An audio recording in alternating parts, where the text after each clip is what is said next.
El niño era un joven amomimado que solo sabía comer. Como era tan devoto de la comida, sus acaudalados padres no lo abandonaron ni siquiera después de traer a su hija biológica. Mientras sus padres aún reflexionaban sobre cómo persuadir a la hija biológica para que lo aceptara, Xiao Fan, que adoraba a las hermanas guapas, tomó la iniciativa. Hermana, eres tan hermosa. ¿Dormimos juntos esta noche? Tao Chuchu volvió a la realidad, con su carita sonrojada. ¿No le había robado su posición como el favorito de la familia adinerada? ¿No debería resentirse con ella? ¿Qué significaba esa sonrisa tonta e inocente? El señor y la señora Tao se rieron suavemente y se escabulleron al jardín, dejando a la pareja para que se conocieran. Hermana, prueba esto. Es mi carne seca favorita. Ante su nuevo y entusiasta hermano, Tao Chuchu se sintió algo nerviosa. Su vacilación duró demasiado y los ojos expectantes de Xiao Fan se humedecieron. Si se demoraba más, podría empezar a llorar de verdad.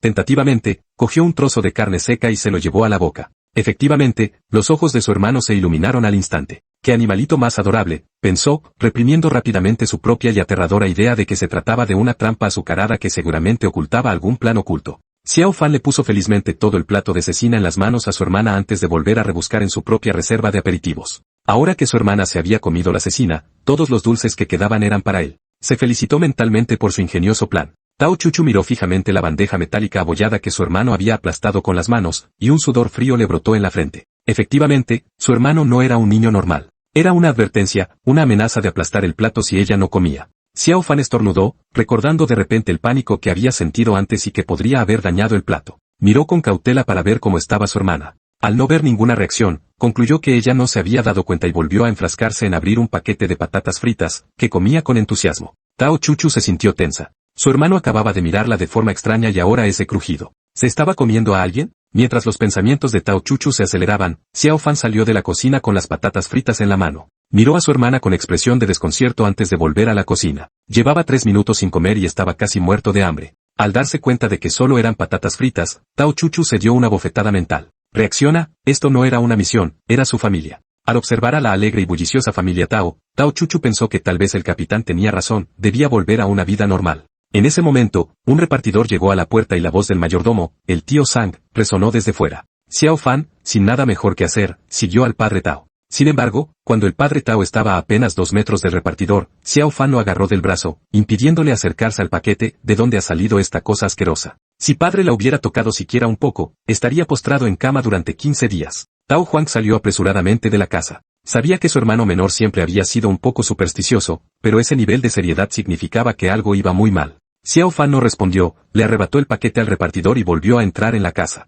Tao Huang despidió al mensajero y volvió a entrar para preguntar, ¿cómo está Xiao Fan? Es un problema menor, se estropeó en cuanto lo toqué. Pero ahora está convencido de que tiene las manos sucias, así que me ha obligado a rociarlas bien con alcohol. En el patio lejano, un viejo sacerdote taoísta escupió un bocado de sangre y cayó inconsciente al suelo. Xiao Fan abrió el paquete. Una hoja de papel salió volando de la bolsa y cayó al suelo. Tao Huang lo vio y lo entendió todo. Sus ojos se volvieron helados al instante. La familia Wang se había vuelto realmente descarada, recurriendo a tácticas tan deshonestas para dañar a su padre. Xiao Fan, ¿es real lo que hay en esa bolsa?, preguntó el padre de Tao con el ceño fruncido por la ira que bullía en su interior. Xiao Fan asintió con seguridad.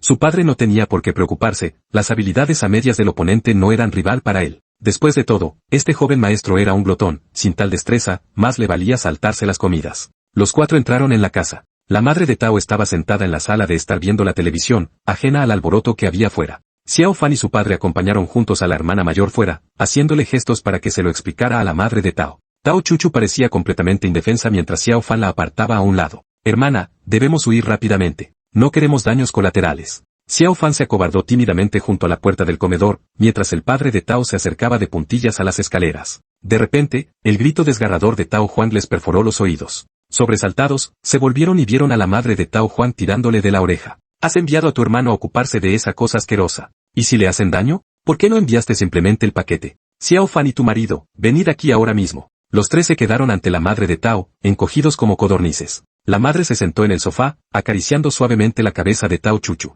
Xiao Mo, no sigas los pasos de tu padre y tu hermana con sus tonterías. Mamá, eso fue pan comido para mí, intervino Xiao Fan. La madre puso los ojos en blanco de forma exagerada. Xiao Fan, copia las reglas de la casa 3 veces. Entrégalas después de cenar. Vosotros 2 estaréis a dieta vegetariana durante 10 días. Al instante, los 3 pusieron caras de absoluta desgracia. Tao Chuchu estaba un poco aturdida. ¿Había sido este primer día demasiado agitado? Señora, la cena está lista. ¿La sirvo? Gracias a Sang Ma, Xiao Fan ya estaba sentado a la mesa, mirando con sus grandes ojos a Tao Mu mientras suspiraba por dentro. La señora Tao no tuvo más remedio que dejar pasar al trío por ahora, esta táctica nunca fallaba. El padre Tao y Tao Huang le hicieron discretamente un gesto de aprobación a Sang Ma. Desde que Xiao Fan era pequeña, si no comía a tiempo, cogía lo que tuviera a mano. Había ido al hospital innumerables veces, lo que había dejado una huella imborrable en la madre Tao. El padre Tao interceptó los palillos de Xiao Fan. Xiao Fan, no comas de este lado. Este es el territorio de tu hermana. Xiao Fan puso mala cara, no dijiste antes que estaba prohibido. No puedes culparme por eso. En la mesa, Tao Chuchu se quedó paralizada, mirando atónita como su hermano se zampaba un cuenco entero de arroz mixto en 3 segundos. No te preocupes, Xiao Mo. Xiao Fan no invadirá este lado, dijo el padre Tao con una sonrisa, colocando un ala de pollo en el cuenco de Tao Chuchu. El concepto de zonas designadas en la mesa resultaba desconcertante para Tao Chuchu. La tristeza que Xiao Fan había sentido antes por haber sido castigado a copiar libros se había disipado por completo gracias a la deliciosa comida. Xiao Mo, anunciaremos tu regreso en el banquete de mañana. ¿Estarías dispuesta? Preguntaron el padre y la madre Tao con esperanza, buscando el consentimiento de Tao Chuchu. Tao Chuchu sintió una oleada de emoción. El afecto de sus padres era muy cálido. Pero cuando desvió la mirada, se encontró con la mirada penetrante de Xiao Fan, y esa calidez se desvaneció al instante. ¿Iba su hermano a dar finalmente el paso? Los comentarios incómodos en el banquete, seguidos por el enfado de su hermano y su ataque, lo alejarían furioso para continuar su vagabundeo. Tao Chuchu volvió a la realidad cuando su padre agitó la mano con sorpresa, tratando de sacarla de su ensimismamiento. Sorprendida soñando despierta, soltó una risa incómoda.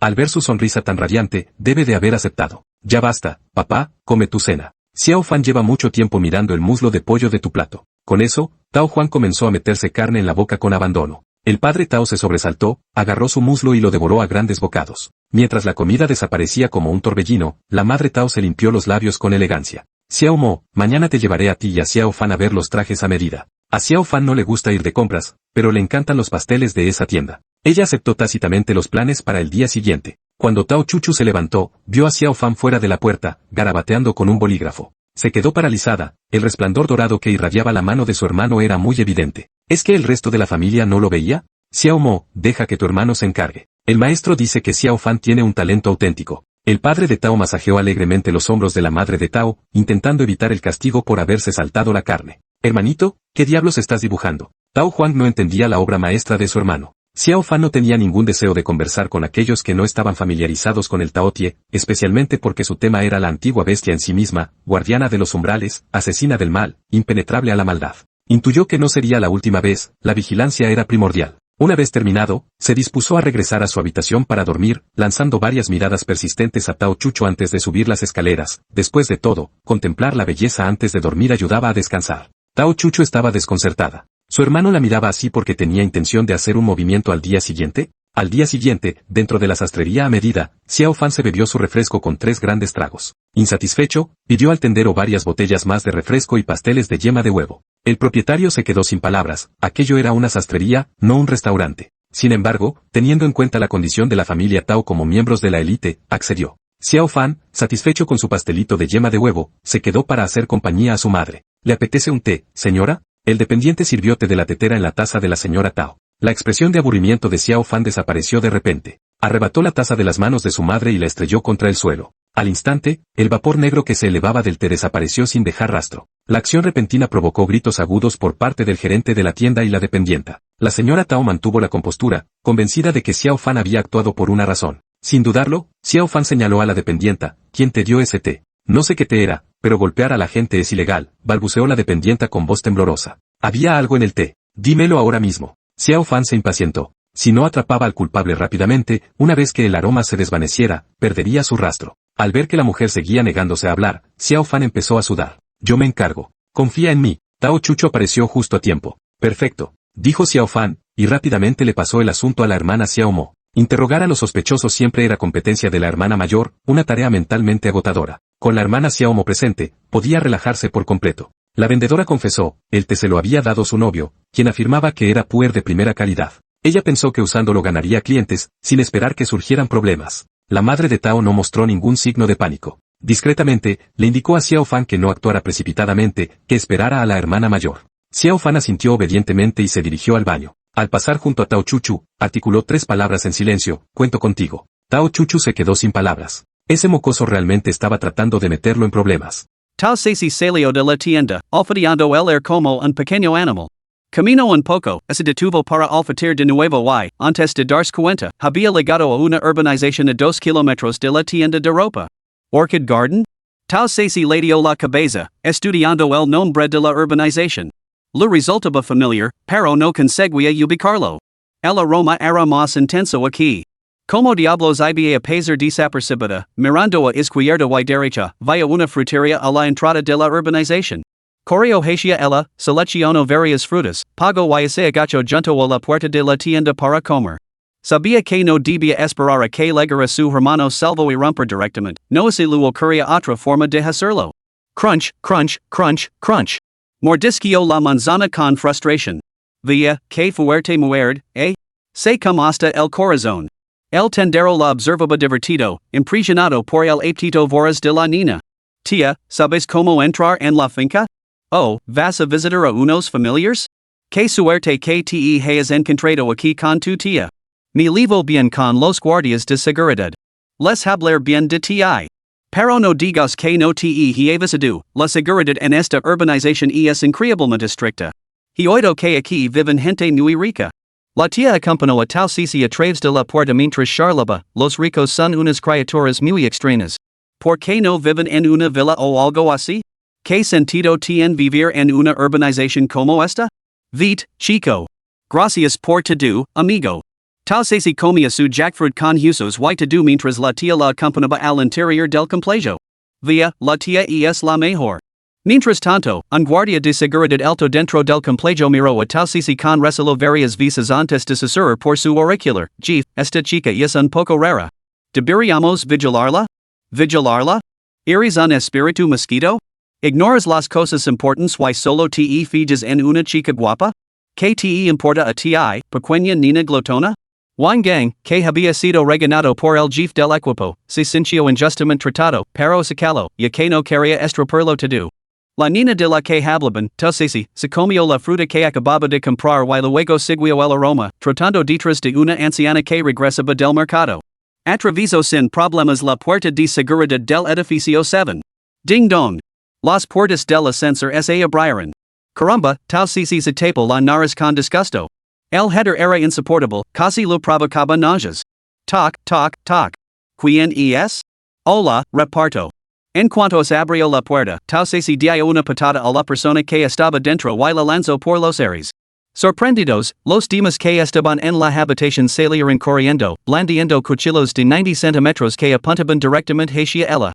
Con un golpe de palma que destrozó cada cuchillo, tal Cici abofeteó a todos los atacantes.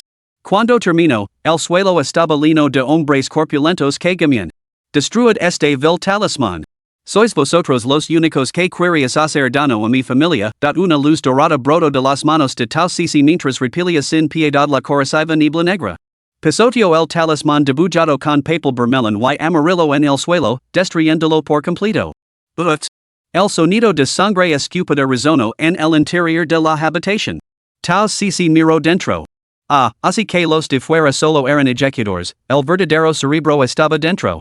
Un anciano apestoso, con túnicas taoístas muy similares a las del viejo taoísta de la montaña Yuntai. Bueno, viejo, ¿ya estás muerto? Tal Cici impuyó al taoísta, que yacía inmóvil después de toser sangre. Al no obtener respuesta, se encogió de hombres. Cuando un vistazo a la habitación llena de siniestros hechizos, no pudo comprender su conexión con los acontecimientos recientes. Bueno, primero los destruiría para evitar daños. Alto. Alto. Una figura alta con uniforme de policía irrumpió en la habitación, no era otro que el capitán que acababa de rocher la oreja de Wangang. Demasiado tarde. La destrucción del pequeño Bloten avanzaba a un ritmo que ninguna palabra podía detener. Jeef, todo lo que había en la habitación ha sido barato. No queda en el rastro de energía maligna, susurró Wangang. Soy Shen Chang, jefe del primer grupo de trabajo del departamento correspondiente. Deja el arma y acompañanos a la comisaría para interrogar. Shen Chang y los miembros de su equipo tenían todos una expresión de aturdimiento. ¿Quién podría imaginar que una niña tan joven irrumpiría en la guarida criminal que levaban un mes vigilando? Mirando fijamente la placa policial, la mente de tal Cici se quedó en blanco. Oh, Dios mío, ¿había hecho un desastre? En hablar, no voy a ir con vosotros. Why así sois vosotros los malos? Tal se se agacho en el acto, agarrandos la cabeza mientras enviaba un mensaje discreto a su hermano. Tal phone, que en ese momento estaba lidiando con un dolor de cabeza por la situación de la tienda de novias, recibió el mensaje y sintió la necesidad de darle un golpe en la cabeza a su hermana pequeña. Tao chuchu, ocupada calmando la ira de su madre, estoy de acuerdo. El jefe by sabe lo que ha pasado. Jefe, quer que coja su videollamada. Wang Gang lu entrego el teléfono. Xiancheng suspiro, es armo de valor y pulso para aceptar. Un rostro atractivo apareció en la pantalla, trila de vuelta. Sin problemas. Ensaname los alrededores de la casa. Esa voz. Tao si levantó la cabeza de gol. Sonaba como la voz del emperador by se. Se apresuró a alcanzar la pantalla del teléfono de Xiancheng, queriendo enseñárselo. Tal si solo alcanzó a ver el perfil antes de que Xiancheng lo empujara la cabeza hacia abajo. Deja de alborotar. El hermano mayor by Hadika que no te complique las cosas. No seas una molestia. Tal si recordó en silencio la imagen que había visto, el lunar junto al ojo. El emperador no tenía un lunar junto al ojo. Exhaló un largo suspiro. Maldita si, había pensado que el propio emperador había descendido a la tierra. Solo era un parásito en la voz y la apariencia. Antes de que picha y los demás la acaran, se había devorado todos los tesoros celestiales y manjares comestibles y incomestibles del palacio del emperador.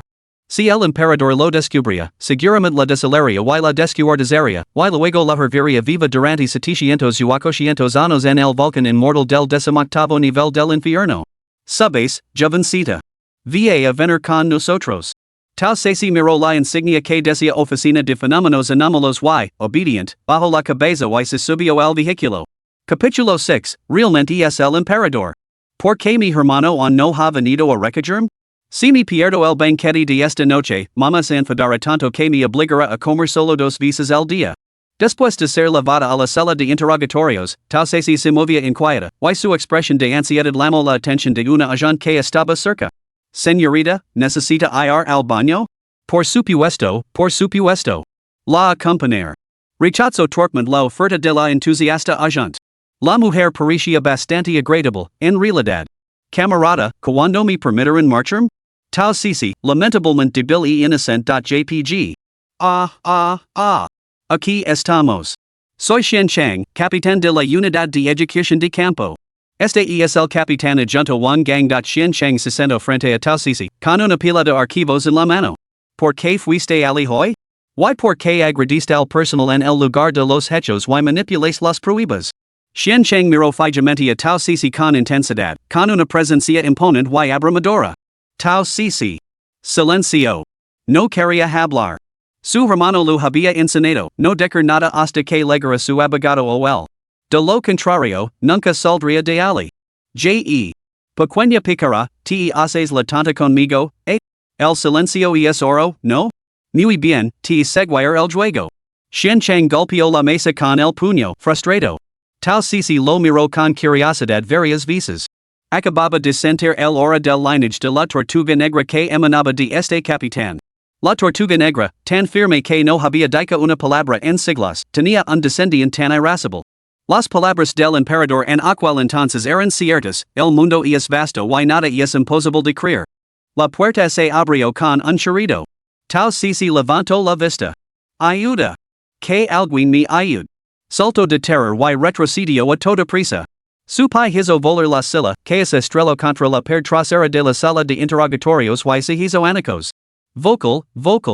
¿Podría ser realmente el emperador? Estaba justo delante de sus ojos. Si no lo reconoce ahora, todos los castigos que había soportado en el reino divino habrían sido en vano. ¿Cómo podía aparecer el emperador Baizé en el reino mortal? Estaba acabada. Jefe del clan, nunca volverías a ver a tu pequeña tautai más querida. T to the power of T. Hermano. Cuando legues, recuerda esparcir sus cenizas sobre unas chuletas de cerdo agridulces. Hace mucho que no come ese plato, Baizé. Realmente había asustado tanto a la niña al encontrarse con ella que se había acercado en un rincón, temblando. Xiancheng, lama a zo wunyang para que te ayude a calmarla. Baizé suspiró, se llevó la mano a la frente y se sentó a cierta distancia de Tao Sisi. Hermano mayor by, nunca imagine que pudieras asustar a la gente sin revelar tu verdadera forma en suprimir tu aura, dijoso unyang mientras entraba tranquilamente. No tengas miedo, pequeña. Tu hermana mayor y estas personas no son villanos. Solo queremos hablar contigo. No te pasará nada malo. Zo unyang se gacho junto a tal sisi y saca una pirulita para intentar calmarla. Para su sorpresa, en cuanto aparicio, la pirulita desapareció de su mano. Los movimientos de la niña quitar el envoltorio y metérsela en la boca fueron sorprendentemente rápidos y hábiles. Con el piruli en la boca, tal sisi se calmó visiblemente. A medida que su mente se tranquilizaba, una cosa quedó clara, el emperador blanco ya no podía haber dejado de sentir su oratoria.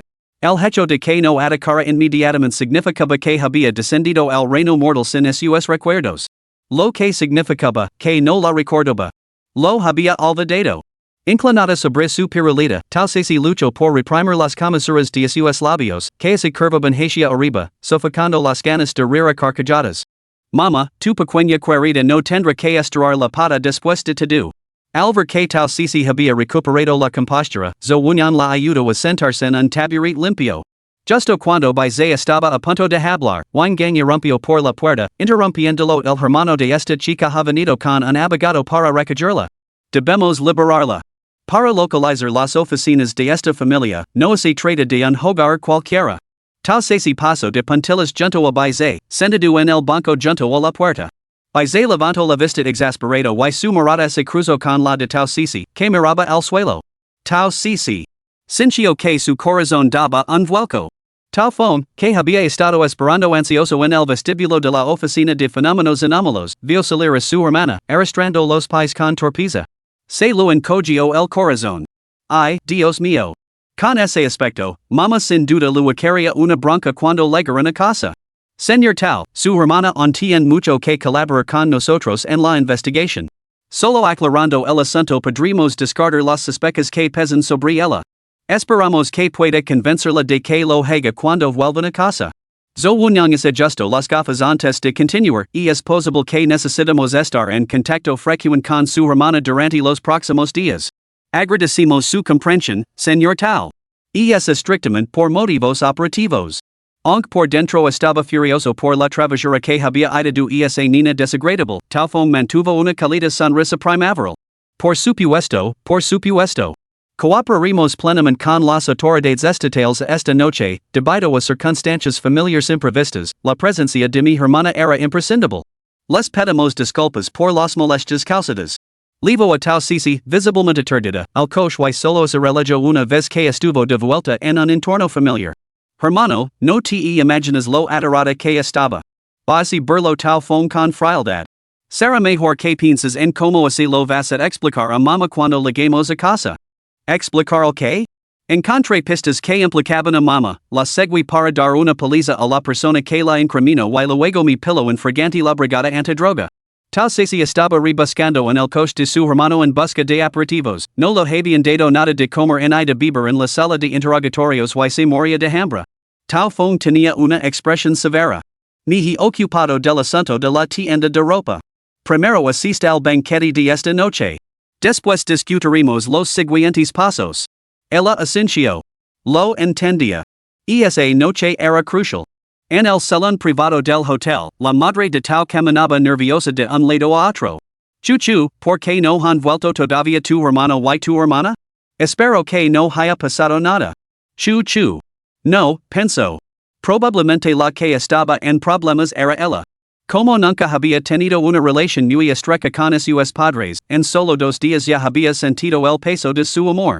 Mama, Sisi y yo hemos vuelto. Mama, he vuelto de mis escapadas. Tal Fong y Tal Sisi entraron al mismo tiempo por la puerta. ¿Salido por la ciudad? ¿Sabes que has salido por la ciudad, verdad? Te lo diré cuando vuelvas esta noche. Ve a cambiar de ropa ahora mismo. La madre Tal empujó a Tal Sisi al vestidor. Mirando a Tal Chuchu frente a él, los ojos de Tal Fong brillaron con admiración, verdaderamente digna de la familia Tal. Preciosa. Me pregunto cuántos jóvenes caballeros se enamoran de mi encantadora hermana esta noche. Tirando del llamativo collar de esmeraldas que lavaba alrededor del cuello, Tal Chuchu lanzó una mirada cansada a su hermano. Ya había tenido suficiente con este juego de disfraces por hoy. Bueno. El banquete esta a punto de comenzar. Estáis todos listos, el padre Tao, impecablemente vestido con un traje, entró con voz atronadora. Aunque tenía 40 y tantos años, conservaba el aspecto de un hombre guapo de 30 y pocos, y la edad no hacía más que aumentar su encanto maduro. Sí, sí. Vamos. La madre Tao salió del vestuario, adornada con un conjunto completo de joyas de perlas blancas australianas. Deslizó elegantmente su brazo por el del padre Tao y así dirigieron hacia la salida. Capítulo 7, Tragarse un plato de cerámica sin pestañear. Tao Cici detestaba los banquetes. La razón era sencilla, para mantener la imagen pública de la familia Tao, había prometido a sus padres que no comería durante el evento. Porque cuando comía, perdía todo el control, corriendo el riesgo de que se malinterpretara que los Tao la maltrataban. Por lo tanto, solía comer hasta saciarse antes de asistir. Pero hoy, los acontecimientos se desarrollaron de forma abrupta. Arrastrada al salón de banquetes antes de poder comer hasta saciarse, ahora se quedaba mirando la mesa del buffet con una mirada de profundo resentimiento. Tao Chuchu observó la expresión de su hermana y sintió una olida de expectación. ¿Estaba planeando envenenarla? Damas y caballeros. Permitan robarles un momento para presentarles formalmente a la hija mayor de la familia Tao, Tao Chuchu, en su gran regreso.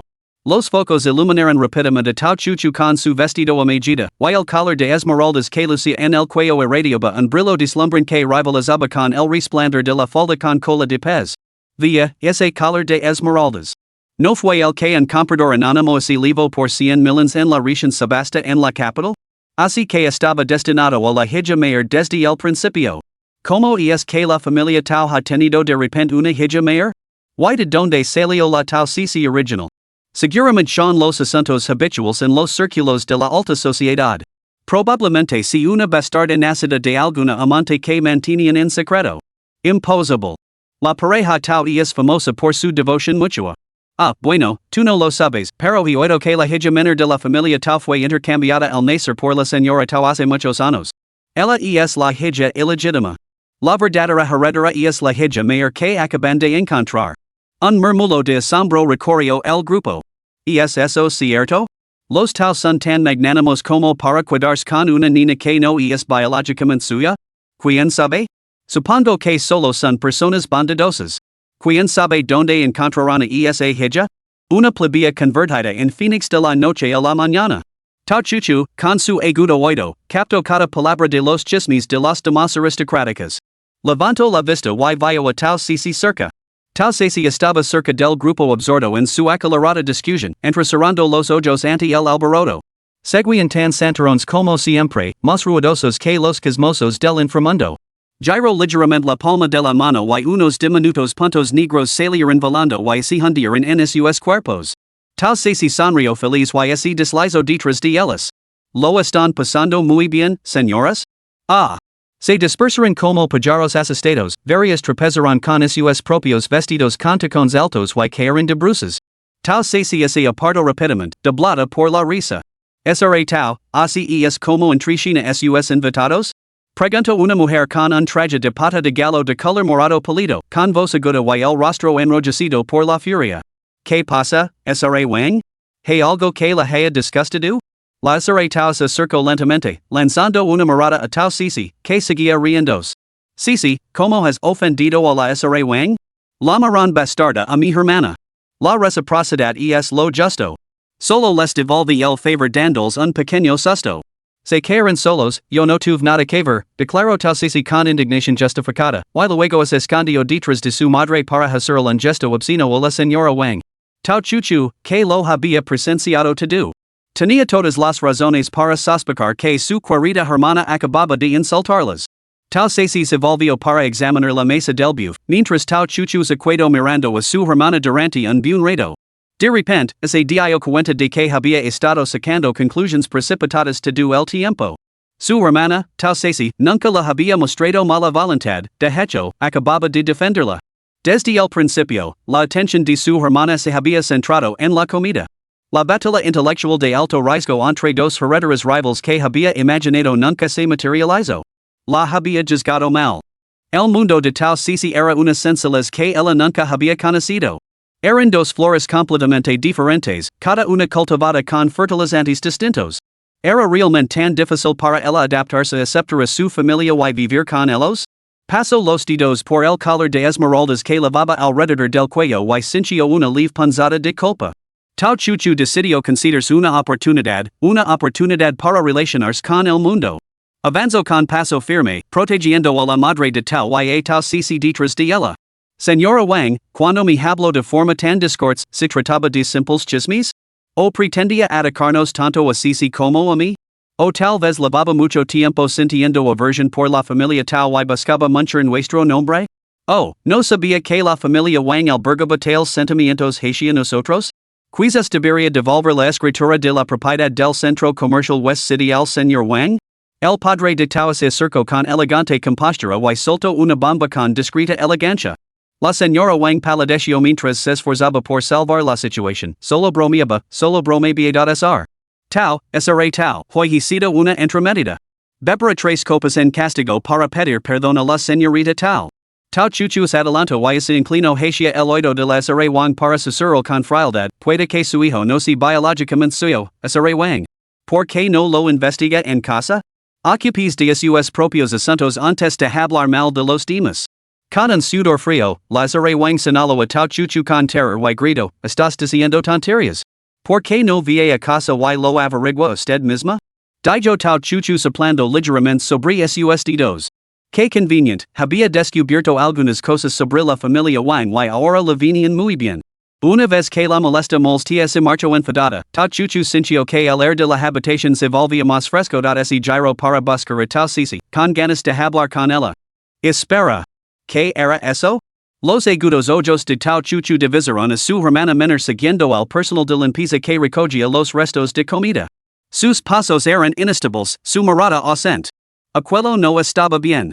Recordando la obsesión de Cici por la comida, de repente se le ocurrió una posibilidad aterradora. Rápidamente buscó a la madre de Tao. Mamá, ¿cuánto tiempo puede pasar Cici sin comer antes de que sea un problema? La madre Tao se estremeció, pero luego recuperó la compostura. Chuchu, te has dado cuenta. Por lo general, no hay un plazo fijo, pero 2 o 3 horas sin comer podrían.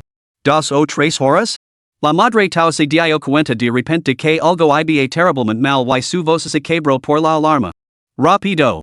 Busca a tu hermano. Debemos buscar a Cici juntos. El padre Tao se quedó atrás para gestionar la situación, mientras el resto de la familia se dispersaba para buscar a Cici. Tao Chuchu regresó al lugar donde había visto a Cici por última vez, pero descubrió que no estaba allí. Vacilante, corrió hacia la zona de eliminación de residuos de la cocina. Efectivamente, allí estaba. Cuando Tao Chuchu llegó, Cici estaba agarrando un plato de pastel y metiéndoselo en la boca. Al oír el grito de su hermana, se volvió para mirar. Entonces Tao Chuchu observó impotente como su pequeña hermana, con una expresión de total desconcierto, se tragaba un plato de pastel entero. Dios mío.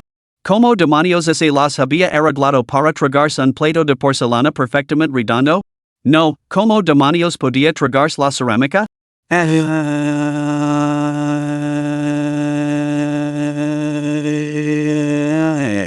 Tao Chuchu gritó interiormente, corriendo hacia Tao Cici para agarrarla y sacudirla.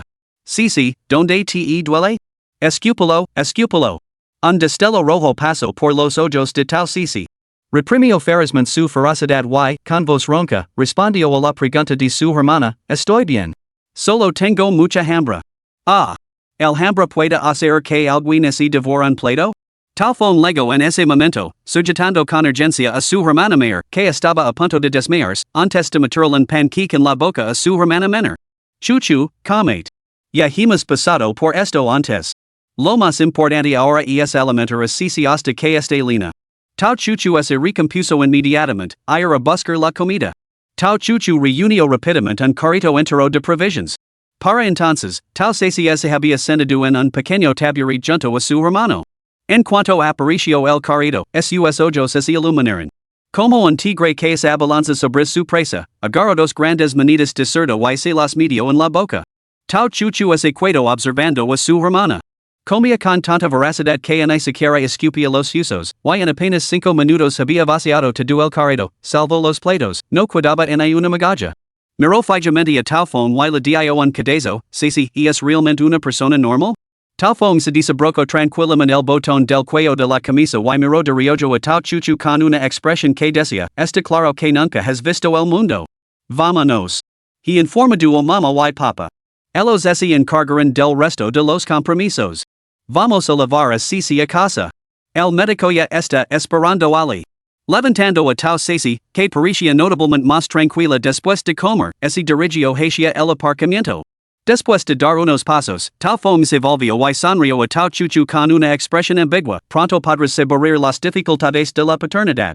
Tao Chuchu se estremeció ante la sonrisa de Tao Fong y se apresuró a pasar junto a él. Date prisa. Es evidente que Cici no se ha recuperado del todo.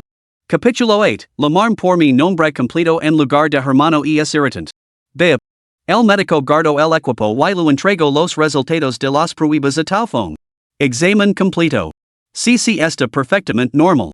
Su tono cambió abruptamente mientras se subía las gafas de montura dorada con el dedo corazón y su voz se volvía irritable. Tao Fong, maldito idiota. ¿Cómo es posible que no conozcas el estado de Cici después de conocerla toda tu vida? No prestes atención y ahora me arrastras a hacer pruebas en mitad de la noche. Por el amor de Dios, estaba en una maldita cita con mi diosa. Tao Fong sonrió mientras lo entregaba el informe Tao Chuchu, esquivando hábilmente la patada voladora del furioso médico. Permíteme presentarle a mi amigo de la infancia, Dulan, un médico genio con un lado salvaje que hace llamar el segundo hermano mayor no oficial de Cici. Lu lanzó una mirada destinosa al médico. Lamelo simplemente hermano du eso es dar el suficiente crédito. Joven maestro, la cena está lista. Por favor, dígale a la señorita Cici que venga a comer. Zhang me llamó a la puerta, con un ligero gesto de preocupación visible en su rostro. Zaz. Tao Cici, que había estado tumbada en silencio en la cama, oyó la llamada de Zhang Ma y corrió a toda velocidad hacia la mesa del comedor, sentándose obedientemente con los palillos preparados mientras Zhang Ma servía los platos. En la habitación solo quedaron tres adultos, cada uno despreciando en silencio a los demás. Tao Chuchu comprendió de repente la importancia de tener un médico de cabecera en las familias adineradas. Dado el habito de su hermana de consumir cualquier cosa, era esencial tener un médico de guardia de lo contrario, los corazones de la familia simplemente no podrían soportarlo. Tao Fong, ¿qué le pasa exactamente a Cici? Como ahora soy su hermana mayor, tengo derecho a conocer todos los detalles de su estado de salud. Tao Fong frunció el seno ante el tratamiento, claramente disgustado. La même hermano. Tao Chuchu. No lu la maría nada. Ni siquiera era capaz de cuidar adecuadamente de su propia hermana ella lo haría mejor. Tenía una hermana que era simplemente una gran comilona, obediente, sensata e incluso un poco capaz, lo que le parecía absolutamente encantador. Chuchu, será mejor que me pregunta mi que ese zorro sonriente de Tao Fong para que te cuente algo de Dulan se quitó la bata blanca y se dejó caer perezosamente en el sofá, con una pierna colgando sin fuerzas. Entonces dímelo tú. Una vez que Tao Chuchu se aseguró de que Cici estaba bien, se relajó, se sirvió una copa de vino tinto y la balanceó mientras se apoyaba en la ventana. La brisa del pequeño balcón agitaba las cortinas. Bajo el cielo nocturno, Tao Chuchu parecía una reina de la noche, hermosa, cautivadora y peligrosa. Mientras du luo la observaba, sintió una inexplicable agitación en su interior. Se recompuso y se rió para sus adentros de sus propios pensamientos. Sentir algo así por la hermana de su amigo. Sin duda, llevaba demasiado tiempo sin sentir nada. Cici nunca ha podido controlar sus ansias de comer desde que era niña. Su estómago es como un pozo sin fondo, como todo lo que le das y nunca dice que está lina. Le hemos hecho innumerables pruebas, todas con resultados normales. Los médicos que la examinaron simplemente lo descartaron como una de las raíces de la vida. A medida que crecía, Cici desarrolló una fuerza de voluntad mucho más fuerte y aprendió a controlar su comportamiento. Así que hace mucho tiempo que no tiene tanta hambre como para comer cualquier cosa. De niña, cuando tenía hambre, se metía en la boca cualquier cosa que tuviera a su alcance. Recuerdo que cuando tenía 5 años se tragó una pequeña linterna. La tía Tao se desmayó en el acto, pero, afortunadamente, Tao Fong agarró la linterna y se la sacó a tiempo. Es ridículo si lo piensas bien, la famosa familia Tao, conocida en Pekín, Shanghai, Canton y Shenzhen, dejando que su propia hija para hambre en un banquete tan importante. Tao Fong, esa secor la voz, te du el círculo de jóvenes caballeros se rira de ti como hermano mayor. Tao Fong sonrió amablemente, si secor la voz, puedes traerme tu cabeza. Tao chuchu bibio un sorbo de su copa de vino tinto y dijo en tono suave, he visto casos de pica, pero este claro que si no la pedís. La radiografía no mostró la placa de cerámica que se tragó. La digerio en tan poco tiempo? Hermana, te aconsejo que no juzgues a con criterios normales. Ella posee habilidades que van más allá de lo normal, tú también lo habrás notado. Du luego se dio una palmada en los pantalones y se levantó. Me voy. La me si me necesitas, pero no me meter en tus asuntos familiares. Tao fong y tao chuchu se quedaron solos. La familia Wang, que piensan hacer papa y tú? Tao fong la miró sorprendido. No esperaba que me preguntaras eso, querida hermana. Por lo que tengo entendido, has estado residiendo en la capital todo este tiempo, ¿no es así? El verdadero cerebro detrás del grupo Chu, el caballo oscuro de los últimos años, ha extendido su influencia hasta la provincia de Guangdong? Y ahora se interesa por una simple familia como la de los Wang. Tao Chuchu dijo su copa de vino con una sonrisa y se sentó frente a Tao Fong. Es solo porque te he llamado por tu nombre completo por lo que hablas con un tono tan sarcástico y cortante? Me pregunto cómo reaccionaría si oyera esto. Aunque nuestro vínculo fraternal es unreciente, solo leva unos días, nunca he tenido la intención de ocultar nada. Simplemente no esperaba que descubrieras lo que padre no ha podido descubrir. Padre siente culpa hacia ti. Hay muchos asuntos que no investiga en y comprende. Pero como alguien que es en nuestra familia, ya si humano o fantasma, un hermano mayor debe saberlo. Tao Fong cogió la copa de vino, se la ofreció a Tao Chuchu y así sirvió una copa para él. Te pido perdón, hermanita. No lo de más vueltas. No sabía lo que habías soportado antes, y la carga que levas ahora. Por lo que tengo entendido, conseguir tantos logros partiendo de cero a tu edad debe de haber supuesto un esfuerzo enorme. Nadie te obligará a revelar tus secretos, y nadie indagará en tu contra de forma indebida. A partir de ahora, tienes a mamá y papa, así y a tu hermano a tu lado de la familia significa estar a tu lado en las alegrías y en las tormentas. Tao Fong chocó su copa contra la de Tao Chuchu con la mano izquierda y luego lo revolvió suavemente el pelo con la derecha. Realmente sencha pena por esta hermana. Si había sido protegida desde pequeña, inocente y despreocupada, con los días linos solo de pensamientos para satisfacer su apetito. Pero esta hermana, el cansancio del mundo grabado en sus ojos era imposible de ocultar. Tao Chuchu entendió lo que quería decir sin necesidad de palabras. Apretó los labios, devolvió el brindis y se bebió el contenido de su copa antes de murmurar en voz baja, hermano, lo sé. Ahora tengo una familia. Tao Fong le quitó la copa cuando terminó. Apenas levas un momento siendo adulta. Bibi niños. Si mamá y papa te ven así, te dirán unas palabras. Vamos, vimos en qué estado se encuentra la comida de Sisi. Tao Chuchu se dio la vuelta con elegancia y se dirigió escaleras abajo. ¿Qué otra cosa podría ser? Zhang Ma ha sido entrenado para preparar 3 platos en 10 minutos. Tao Fong no pudo evitar poner los ojos en blanco al pensarlo. Sisi comía sin discernimiento y, cuando Zhang Ma no podía seguir el ritmo de la cocina, a menudo pasaba hambre en casa y dependía por completo de comer fuera para llenar su estómago. De pai detrás de Sisi, la mirada de Chuchu delataba su desconcierto. Por un momento, no supo si la comida acababa de empezar o ya había terminado. Los cuencos, los platos, las alas de sopa, los cuencos de arroz, cada pieza de la vajilla de la mesa brillaba impecablemente limpia, como se acabara de salir del lavavajillas. Blanco brillante. Zhang Ma salió de la cocina con expresión tranquila para recoger la vajilla. Oh, Tao Chuchu lo entendió, efectivamente, habían comido. Entonces, era hora de acostarse. Su buena hermanita había vuelto a la normalidad. Mientras tanto, en la oficina del director de la oficina de fenómenos anómalos. Jeff Bai, mañana levará a Wangang a visitar a Tao Sisi y le preguntar por la situación. Levo meses trabajando en este caso y, justo cuando estábamos a punto de atrapar el cebo, ella nos ha puesto palos en las rutas. Sinceramente, no puedo dormir por las noches. Shen Cheng caminaba de un lado a otro, cada vez más agitado. Bai Zhe. No puedes dormir, así que irrumps en su oficina para mantenerlo despierto también? Capítulo 9, un tal Bai Zhe recibe un trato frío. Bai Zhe frotó las scenes, lo indicó a Shen Cheng que se sentara y luego dijo, dado tu estado de ánimo actual, ¿estás seguro de que irás mañana a charlar con la joven y recabar información, en lugar de buscar peli? Ir con Wu Yang. Shen Cheng se puso de pie de un salto. Una sola morada de Baizé lo hizo volver a desplomarse en su asiento. Hizo un puchero y dijo, entonces ni quedar en la seed con Wangang y los demás. Volveremos a revisar las pruebas en busca de pistas y veremos si nos pasó algo por alto en la escena. Se contuvo, pero no pudo evitar Decker, pero, Jeef, hoy no has hecho nada y tal si a ti tenía pánico. ¿Estás seguro de que mañana los sacarás algo? Baizé. Era famoso por su jaunty paciencia, ¿no? Mañana se aseguraría de controlar su hora y su imponente presencia. Se negaba a creer que esa pequeña glotona estuviera tan intimidada por él. Bueno, tal vez debería lavar algunos dulces deliciosos la próxima vez.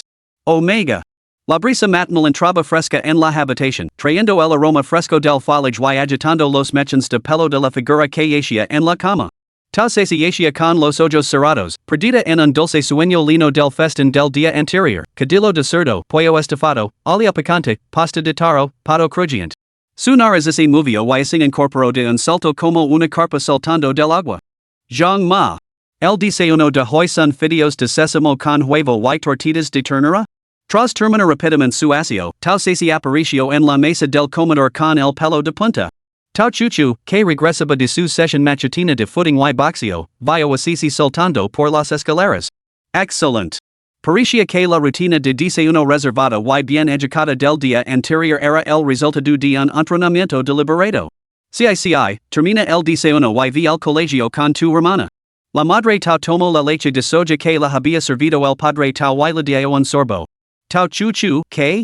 ¿Por qué demonios tenía que ir al colegio? Había obtenido una doble licenciatura en finanzas y ciencias políticas por la prestigiosa Universidad John los Quinzanos. Oh, Southeast había olvidado de mencionarlo. Mama, no debería tener que ir a la universidad con Sisi. La situación es. Antes de que pudiera terminar, el mayordomo, el tío Zhang, se acercó respetuosamente. Señora, han llegado unos visitantes. Dicen ser el director y el secretario de la Oficina de Gestión de Fenómenos Anómalos. Tao se levantó la cabeza de su cuenco de arroz, con su radar mental de peligro pitando frenéticamente. El señor y la señora Tao intercambiaron una mirada y suspiraron en silencio. Había un 90% de posibilidades de que estuvieran allí para cuidarse. Fueron ellos mismos a recibirlos en la puerta, podemos preguntar quién son? Los labios de Baizé se curvaron en una sonrisa, hace tiempo que he oído hablar del profundo efecto del matrimonio Tao. Su esposa posee una gracia tan refinada. Es realmente la pareja perfecta para el señor Tao. Wu Nyang. El hermano mayor había legado, armado con su capacidad de leer la mente y saberlo todo. El padre Tao, que normalmente disfrutaba escuchando elogios hacia su esposa, sonrió al instante. Vaya. Ya. En absoluto. ¿Cómo puedo dirigirme ustedes? Baizé era naturalmente muy guapo y ahora irradiaba una calidez innata, la viva imagen de un caballero. Al padre Tao lo pareció muy agradable. Lamentemos mucho molestar a la familia Tao. Soy Baizé, director de la Oficina de Fenómenos Anómalos. Ella es mi asistente administrativa, Zhou Wunyang. Hoy hemos venido principalmente para discutir los detalles de la escena del crimen con su preciosa hija, Tao Sisi. Zhou Wunyang añadió rápidamente, nuestro director le ha traído a Sisi un pequeño detal, unos deliciosos dulces. Y es una pequeña muestra de nuestro agradecimiento, por favor, acéptalos. La señora Tao rompió a sudar frío al ver la bolsa llena de comida que lavaba Zhou Wunyang. ¿Quién demonios usa bolsas para lavar comida a personas de buen corazón? Quedís con la comida, pero nada más.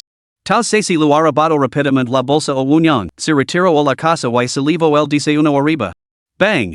El estruendo de la puerta al cerrarse resonó en la entrada del patio, donde los padres de Tao y Baizé permanecen escuchando. Tao Chuchu? ¿Por qué Sisi parece tener tanto miedo a esta persona? La Oficina de Gestión de Animalias, una organización conocida solo por las más altas esferas del gobierno de la capital, se estaba mostrando unusualmente complaciente, con el propio director haciendo una visita personal. Parecía que Sisi se había visto envuelta en algo bastante serios. Señor Tao, SRA Tao, ¿podemos pasar primero? ¿Nos sentamos y discutimos el asunto como es debido? Wu Nyang mantuvo su sonrisa serena y cortés, aunque por dentro se reía histéricamente. Ja. El viejo finalmente queda excluido en su propia puerta. Bien hecho, Sisi. Woohoo! By ze finalmente tomo asiento en la mesa de té de la familia tal. El señor tal levo y preparo el té personalmente, con movimientos fluidos como el agua. By ze no podía dejar de elogiarlo, señor tal, sus habilidades para preparar té me de un boquiabierto. El señor tal se dio cuenta de que cada vez que miraba a este joven lo caía mejor. La forma en que cogía la taza de té y la sorbía era tan correcta y cortés, la viva imagen de un caballero. Probablemente no estaba ali para cuidarse, después de todo. El director by nos halaga. Nuestra CICI on es joven y puede que haya sido discords.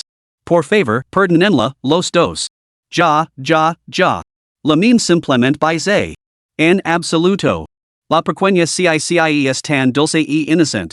Me cayó bien al instante. Hoy hemos venido simplemente para charlar.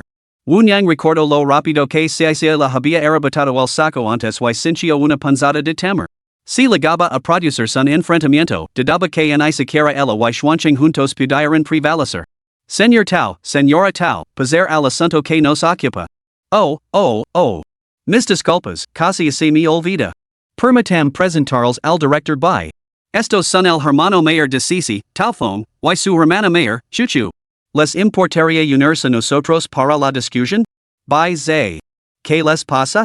Parece que estuvieran protegiéndose de ladrones.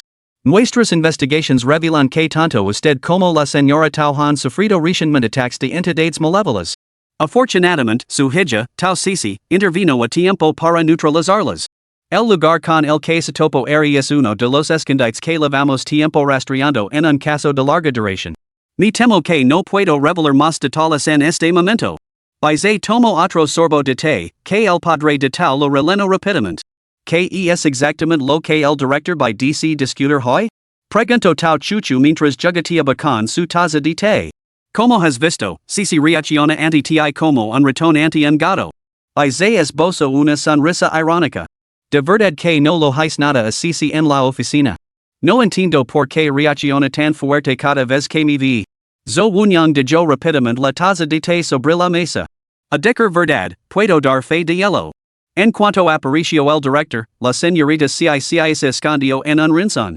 Bien dicha. La imagen era clara. Los cuatro miembros de la familia Tao suspiraron colectivamente con exasperación y así levaron las manos a la frente. Sonaba como algo que CICI haría. Tao CICI estaba escuchando a escondidas desde arriba, arrepintiéndose de su reacción exagerada ahora que el emperador ni siquiera la recordaba. Su reacción anómala había llamado su atención. Si eso lo hacía recordar, ella estaría acabada. Necesitaba fortalecer su determinación. Recuperó su tableta, abrió una plataforma de videos y encontró un tutorial titulado Fortalece tu fortaleza interior, el método de la victoria mental para ser invulnerable al fuego y al agua, con un instructor de elite con gafas de lectura en la portada. Después de verlo una vez, se sintió empoderada. Genial. Lo marcó como favorito, esa noche lo estudiaría durante toda la noche. Y se dejó su taza de té con expresión seria. Hoy hemos venido con varios asuntos. En primer lugar, esperamos que se sea una temporalmente en nuestro equipo de investigación como consultora externa para ayudar con este caso. Tenemos en alta estima sus habilidades y actualmente carecemos de talentos como el suyo. Su incorporación sería realmente la guinda del pastel. Capítulo 10, Entrar en el mundo del espectáculo? Cici no lo entiende, ¿qué es un donut? Debemos consultar a Cici sobre esto, director by. Nuestra familia siempre ha sido democrática y de mente abierta respetar plenamente las aspiraciones profesionales de nuestros hijos y es uno de nuestros principios fundamentals. La señora Tao parecía preocupada. Además, Cici todavía tiene que estudiar y Chuchu acaba de regresar. Las hermanas necesitan más tiempo para crear vínculos. Y se esbozo una sonrisa, y su hermosa sonrisa llamó la atención de la señora Tao. Tenga la seguridad, señora Tao. Si se a nosotros, el tiempo que la señorita Chuchu pasa con Cici solo aumentará, no disminuirá. Estas palabras dejarán al señor y a la señora Tao completamente desconcertados, mientras que Tao Chuchu sintió una olida de inquietud. El capitán había mencionado que su orden de traslado llegaría en breve, indicando que, tras una evaluación, sus habilidades y su forma física cumplían los requisitos para formar parte de una unidad secreta de alto nivel. El capitán se había mostrado especialmente satisfecho con la noticia, diciendo que ya no tendría que emprender esas peligrosas misiones y que podría volver gradualmente a una vida normal. Ahora, alor hablar así Baise, podría ser que la trasladaran a su unidad? Que hay para mí? Pregunto si mientras bajaba, se sentaba junto a Chuchu y se acaricaba contra ella.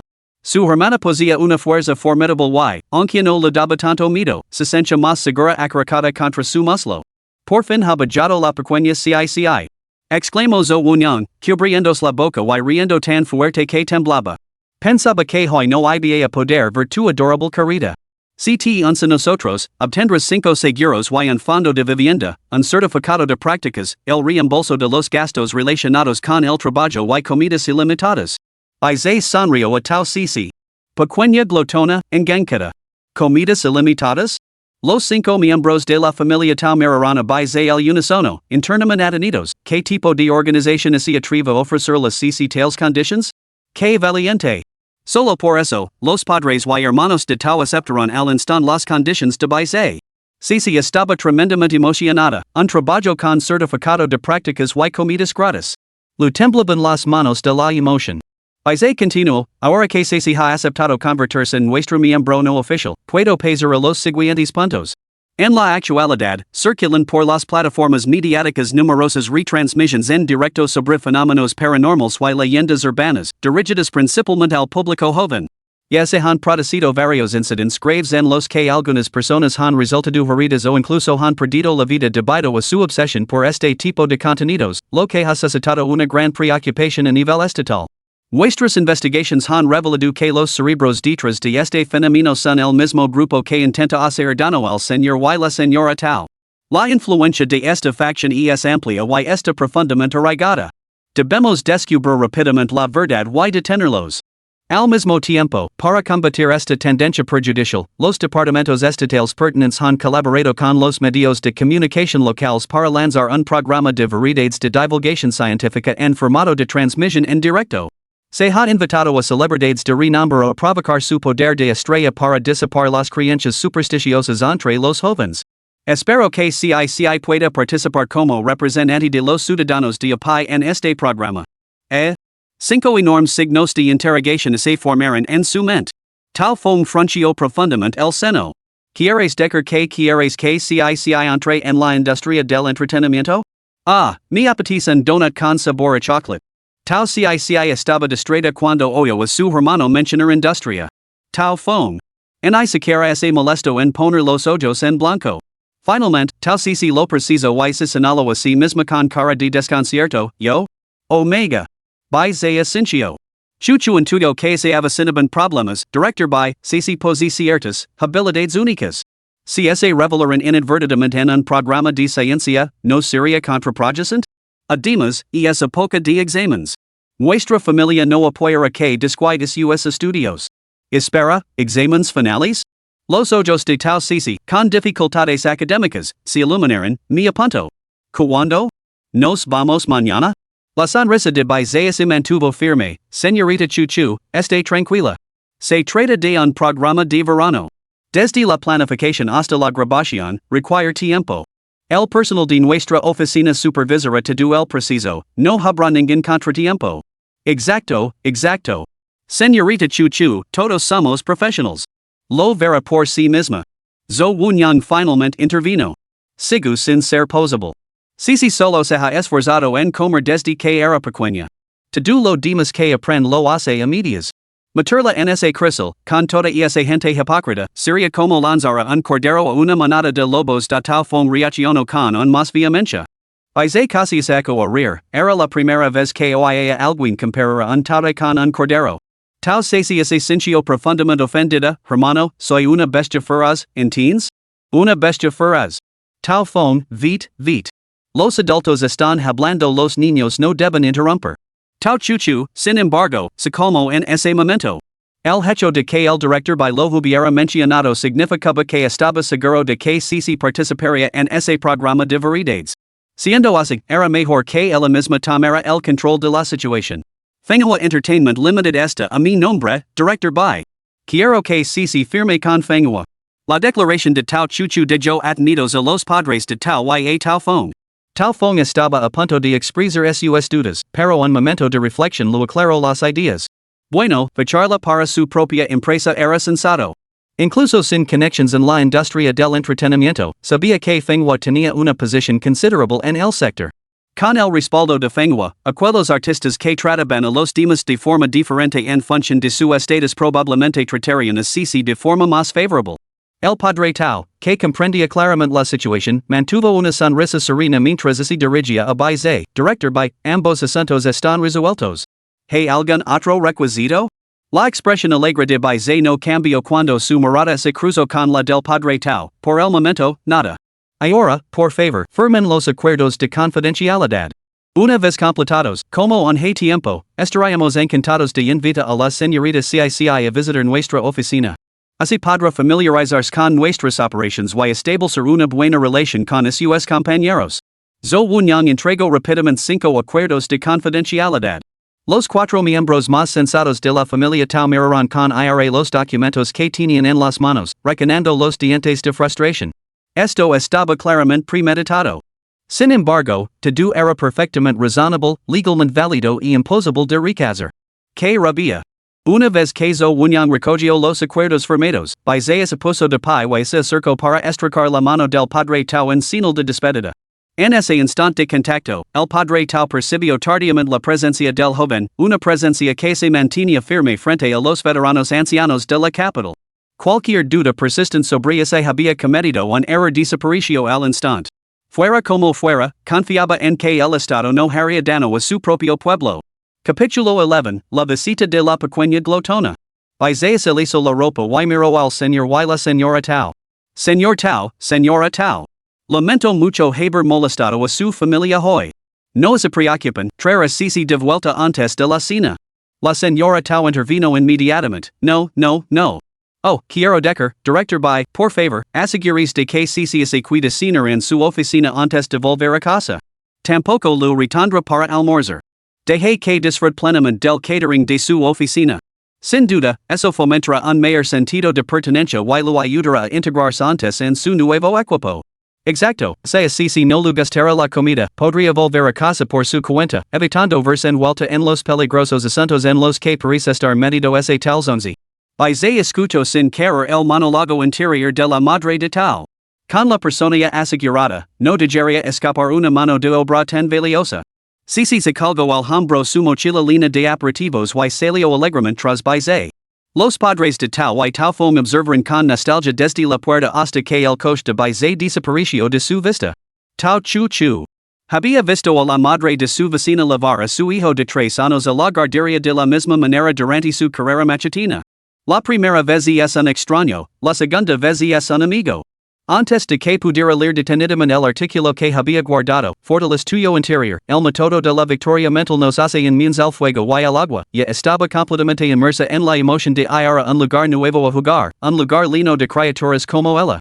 Podía hacer alarde de su feroz identidad bestial sin restricciones, dejando que suyo interior se desatara.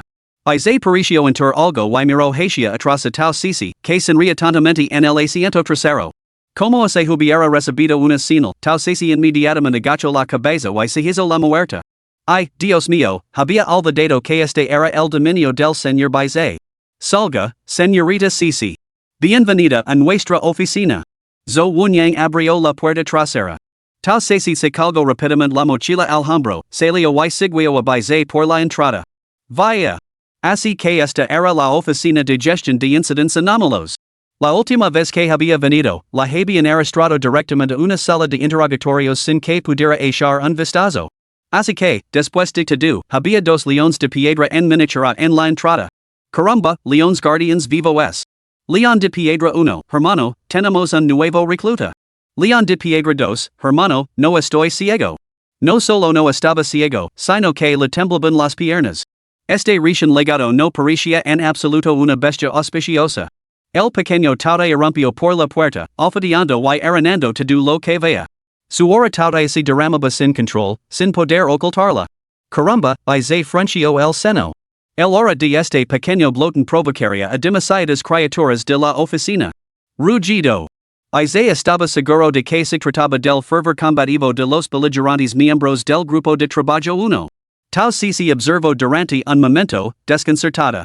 Ella seguía en la puerta principal, pero todo el personal uniformado estaba en su forma de bestia. Eran así de desenfrenados también en la sociedad humana? En el mostrador administrativo de la entrada, tres empleadas con orejas y colas de conejo protuberantes se acurrucaban juntas, temblando violentamente. Tenían los ojos inyectados en sangre, lo que las hacía parecer lamentables. Afortunadamente, zo unang posía un lineage relativamente puro, lo que le permitía tolerar duras penas el oratorio de tal sisi, aunque en ese momento no emanaba de una bestia feroz en estado agresivo. Jeef by, no veía hacer nada?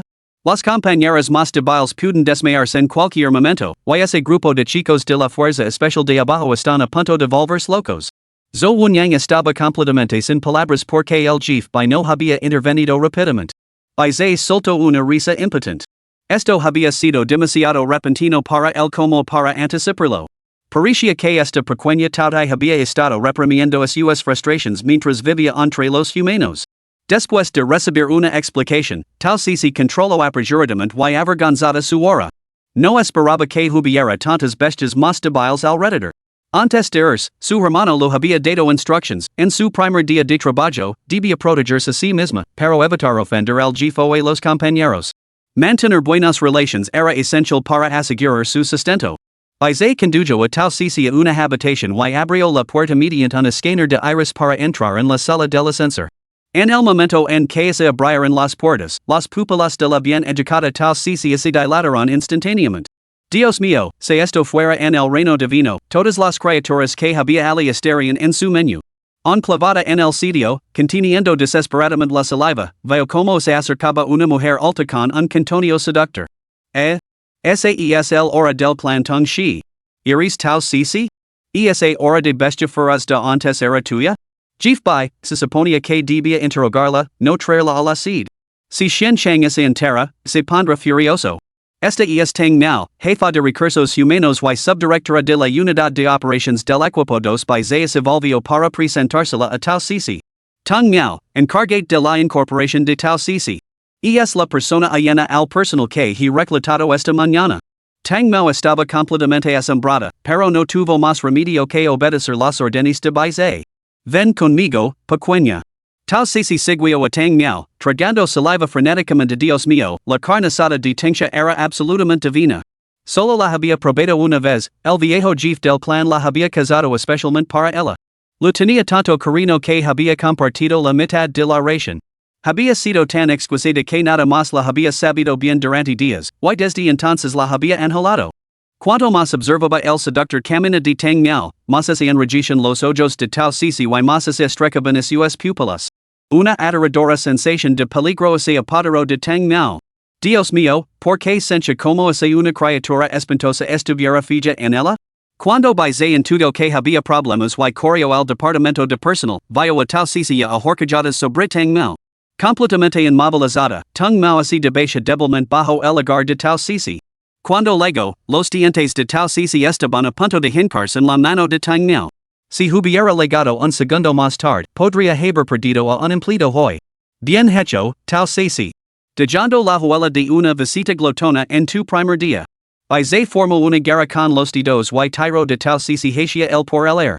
Agarrándola por la nuca, sintió una sensación condenadamente familiar. Se agachó para sermonarla, pero su expresión completamente inexpresiva y obedient lo dejó sin palabras al instante. No esperaba que las palabras de despedida de su hermano resultaran tan rápidamente proféticas. Si no puede controlar su apetito, no cuida inmediatamente. Estará bien cuando se despierte. Sin más dilación, Bai Ze le dio un golpe de karate. Si puso los ojos en blanco y se desmayó. Tang Miao parecía haber escapado por los pelos de la muerte, y se aferraba temblorosa a Zhou Wenyang, que había legado apresuradamente. ¿En qué época se encontraba, en la que casi la devoran? ¡Qué desgracia! Pai. Jeef by, hemos descubierto el problema con ese terreno al oeste de la ciudad de Guangzhou. Muchas personas vagaban por el y perdían el conocimiento. Es muy probable que sus almas quedaran atrapadas por una formación. En este momento hay una multitud deambulando por allí. Wang Gang ya ha enviado a hombres para acordonar la zona. Qingno está estableciendo una formación de aislamiento, mientras que Urxiashu está evacuando a los inocentes y borrando sus recuerdos. Pero hay demasiada gente. Nuestro equipo por sí solo no será suficiente, Jeef by. Shen Cheng entró corriendo y le dio su informe Bai Ze.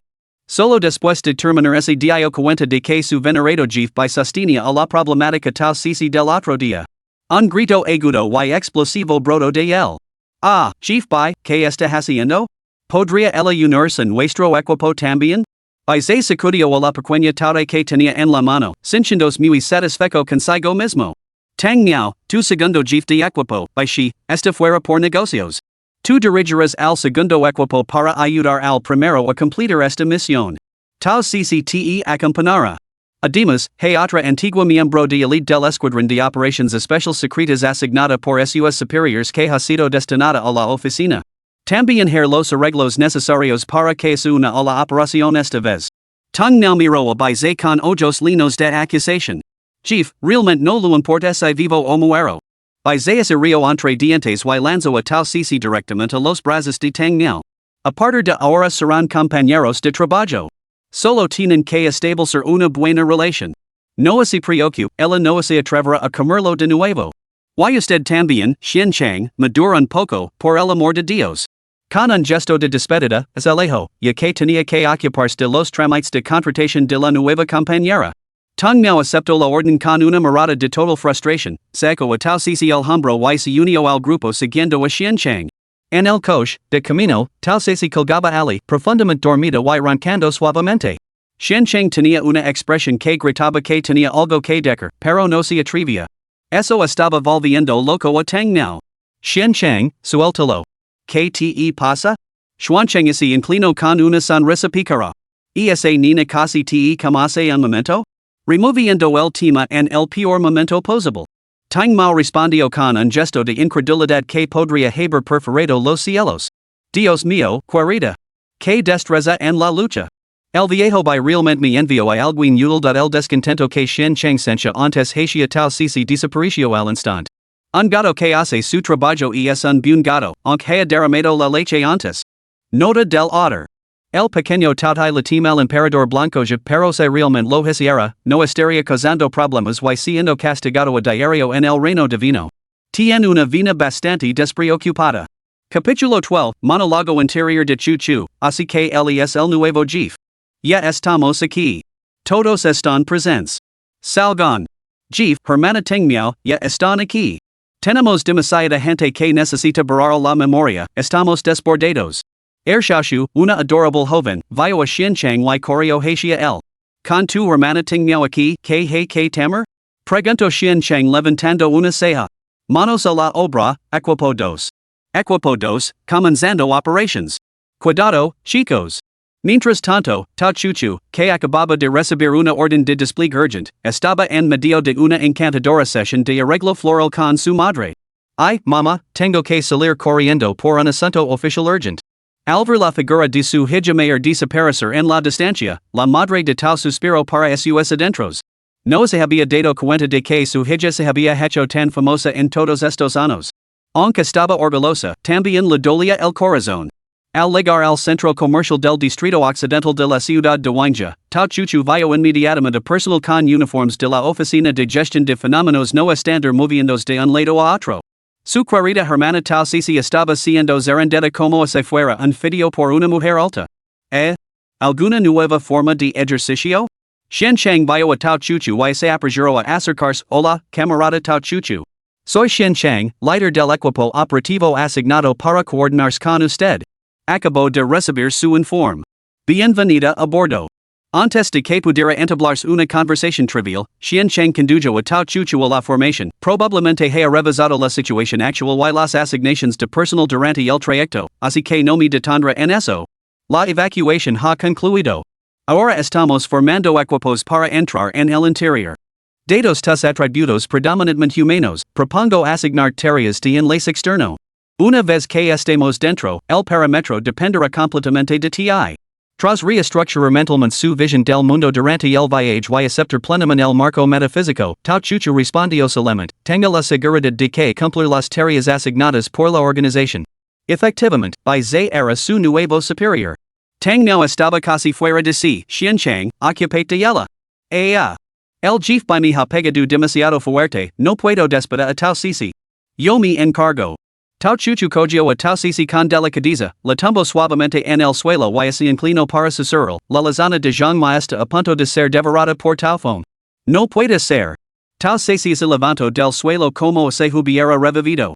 Shenchang y tang miao levantaron el pulgar involuntariamente. Sisi, entra y sigu las instructions. Tau sisi asincio obedientemente su hermosa hermana mayor también había legado. Una vez que el grupo se reunió, entraron lentamente en la formación. Inmediatamente, un air humido los envolvió, adhiriéndose densamente.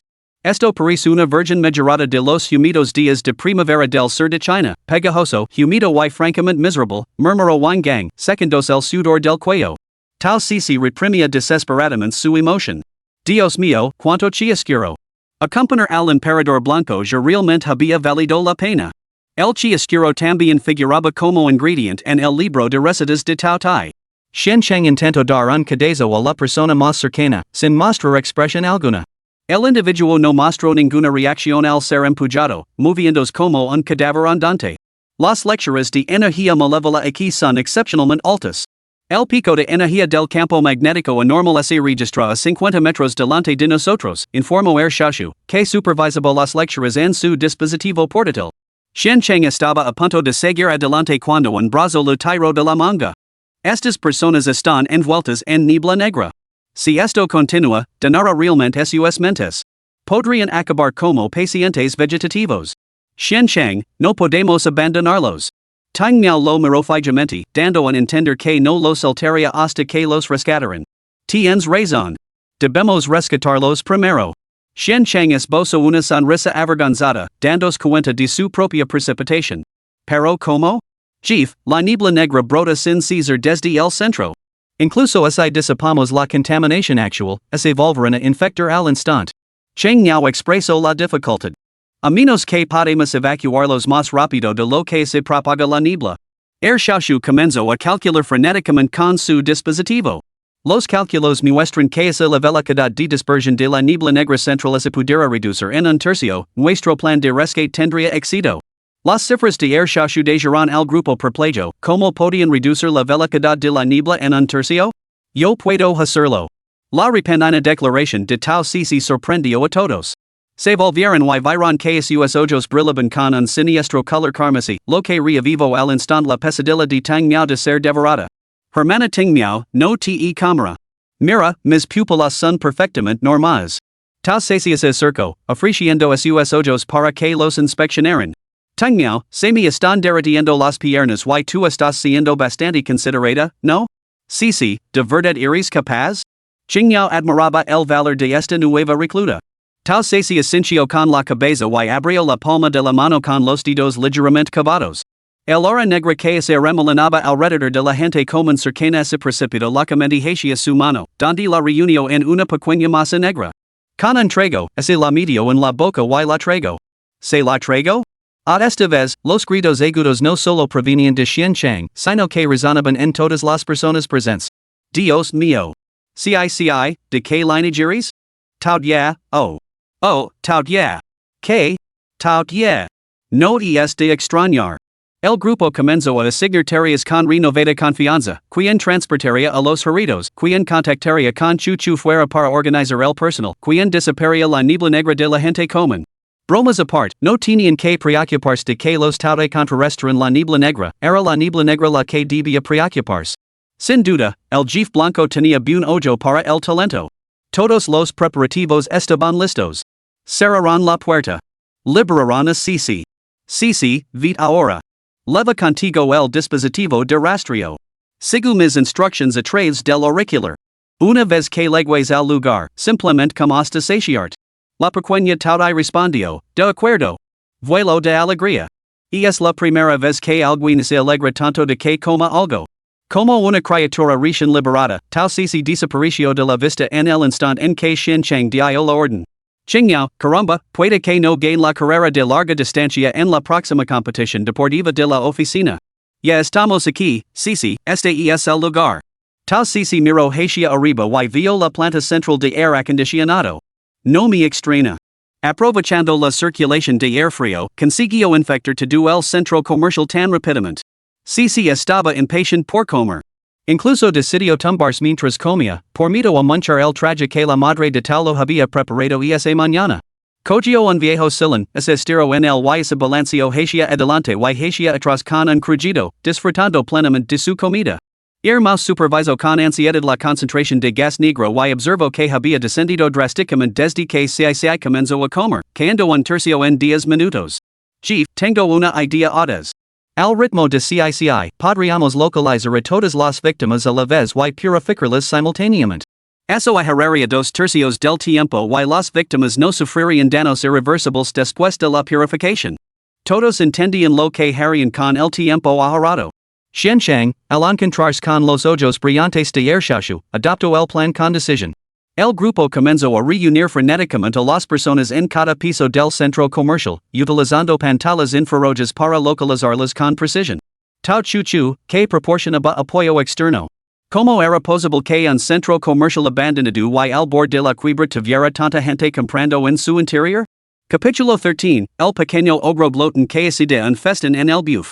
Después de un enorme esfuerzo, el equipo finalmente purificó a todas las víctimas y las transportó fuera. Sin detenerse a descansar, siguieron las coordenadas directamente hasta Tau Sisi. ¿No deberíamos estar en otro lugar? Cierto. Deberíamos estar en el coche. ¡Qué absurdo! Tau Sisi, probablemente al considerar que los esfuerzos de rescate se estaban prolongando demasiado, se había cansado de consumir la niebla negra ella misma. Creó dos figuras en miniatura de niebla negra, una que le masajeaba las piernas y otra que lo amasaba los hombres. También conjuró una copa de vino de niebla negra, con una rodaja de limón de niebla negra simulada y una pajita de niebla negra. Este artilugio ahora alimentaba automáticamente un flujo constante de niebla negra en la boca de Tau Sisi.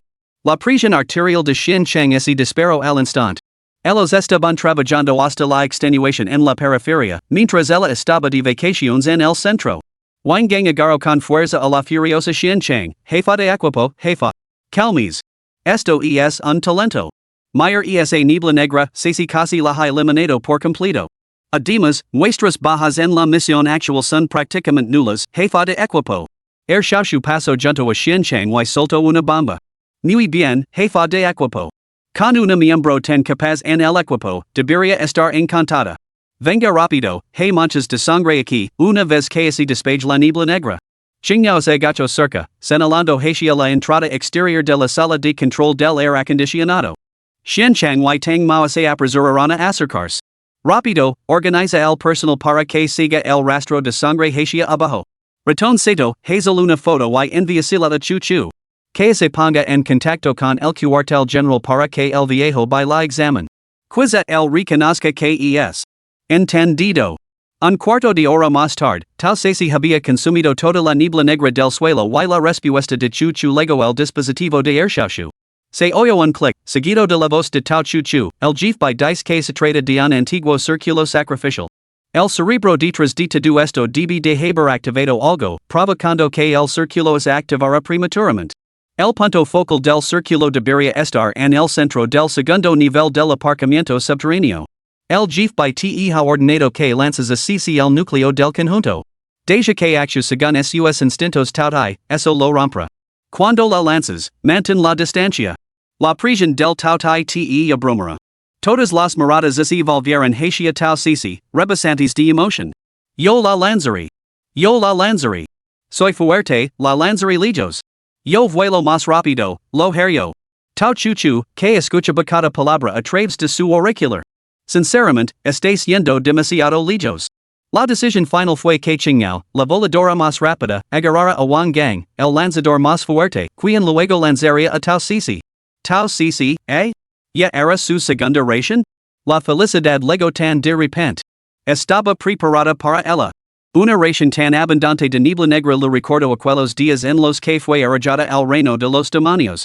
Cada comida la dejaba lina hasta los topes, completamente satisfecha.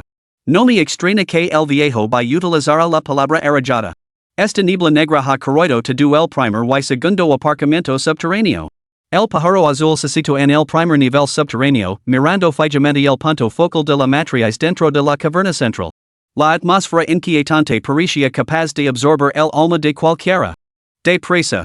Permanecer demasiado tiempo en esta niebla negra también carrera nuestras mentes. Xianchang condujo lentamente a los demás hacia la periferia, listos para cargar una vez que se rompiera el hoyo del conjunto. 3, 2, 1. Ya. Oh, qué emocionante. Tal si no había valido en mucho tiempo. La estimulante sensación de la queda libre. En el instante en que tocó el suelo, tal si rodo hasta ponerse de pie, estabilizándose. Respiro profundamente la espesa niebla negra. Que fragante. Y sin contener el oro y la prisión del tautai, lo liberó todo. Detrás de ella, se manifestó la forma dorada del tautai. Las pupilas de Tau se habían reducido a dos rendijas mientras abría la boca, aspirando frenéticamente la niebla negra. La niebla negra pareció sentir a su némesis y se negó a seguir fluyendo. Frustrada, Tau se pasó directamente el punto focal de la matriz. Se extendieron gritas similares a telarañas, que parecían romper alguna restricción. La niebla negra volvió a surgir con frenética intensidad. En una pequeña casa con patio en el norte, un apuesto hombre con camisa y pantalones negros de repente sacó a reír en voz alta, ¿quién hubiera pensado que una pequeña glotona causaría problemas? Todos los demás permanecieron en la periferia, con los escudos levantados para contrarrestar la presión de la glotona, con los ojos fijos en el dispositivo de monitoreo en las manos de Ershashu. Observaron impotentes como las lecturas de la niebla negra caen en pecado como un acantilado.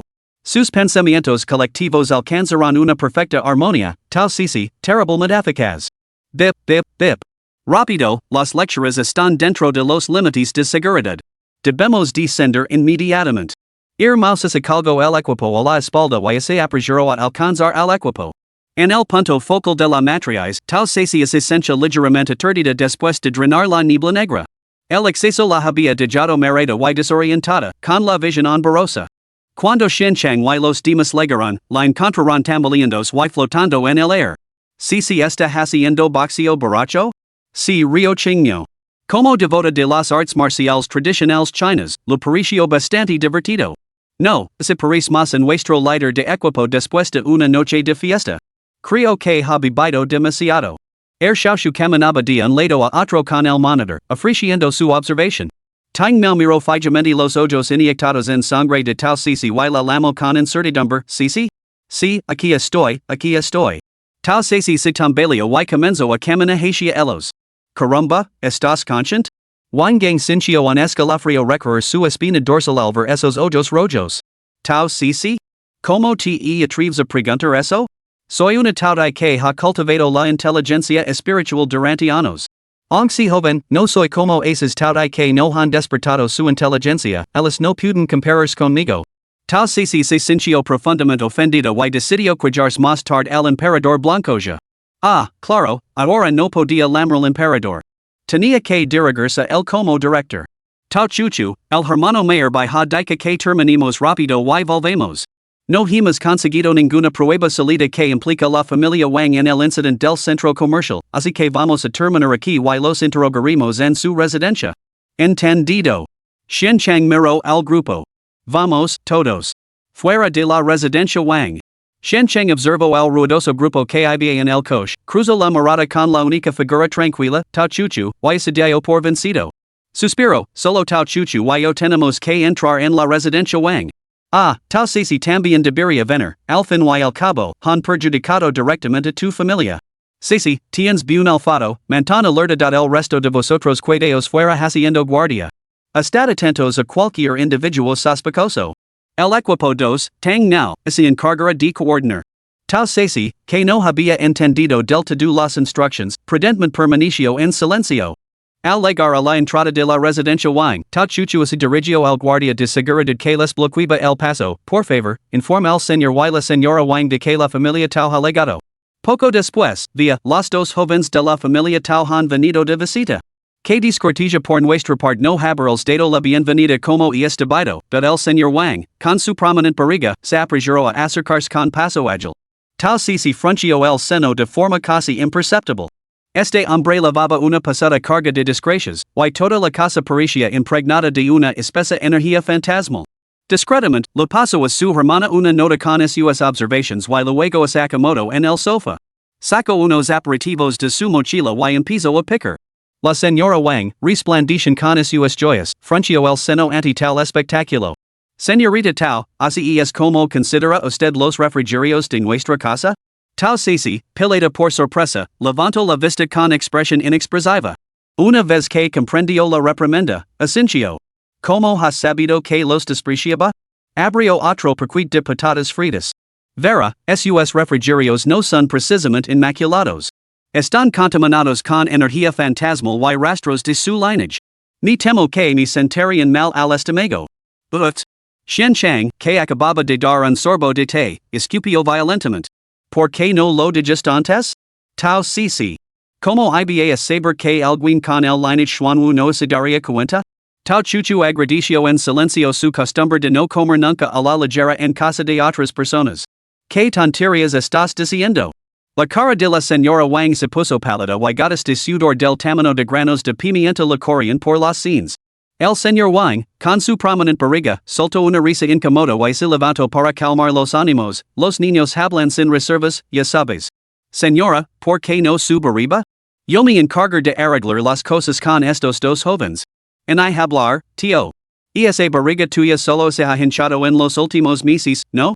Interrumpes los embarazos de las novias de tu hijo, así que ahora se están vengando de ti.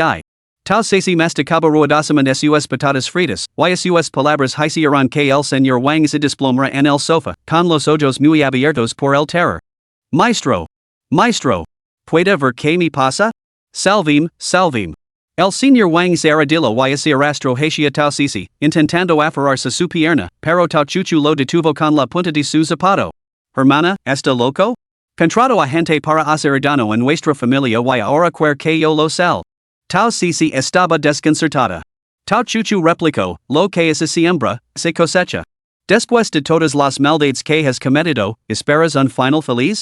Shen Chang, recuperándose de la conmoción que le causó la diatriba de Tau Sisi, intervino rápidamente, confiesa todo lo relacionado con las irregularidades del centro comercial West City. ¿Con quién has estado en contacto últimamente? ¿A quién has contratado? Cuéntalo todo con claridad. Quizos podemos perdonaros la vida. La señora Wang reaccionó violentamente a estas palabras, lamentándose con desgarradoras lágrimas. Todo es culpa tuya, viejo fácil. Si no hubieras invitado a ese hombre en nuestra casa, diciendo tonterías sobre tomar prestada la fortuna para alterar el destino, nuestra familia no estaría hoy en esta situación. Se cubrió el rostro con las manos y lloró. Capítulo 14, el programa de variedades pasa al modo dúo. Tau Sisi se quedó momentáneamente atonida por el arrebato. Tiró discretamente del dobladillo de la falda de su hermana. Hermana, lo hizo? Tau Chuchu acarició la cabeza de su hermana menor. Sigo caminando. La niña era un poco impetuosa, pero el efecto fue bastante bueno. Mejor no alabarla y hacerla sentir demasiado orgullosa.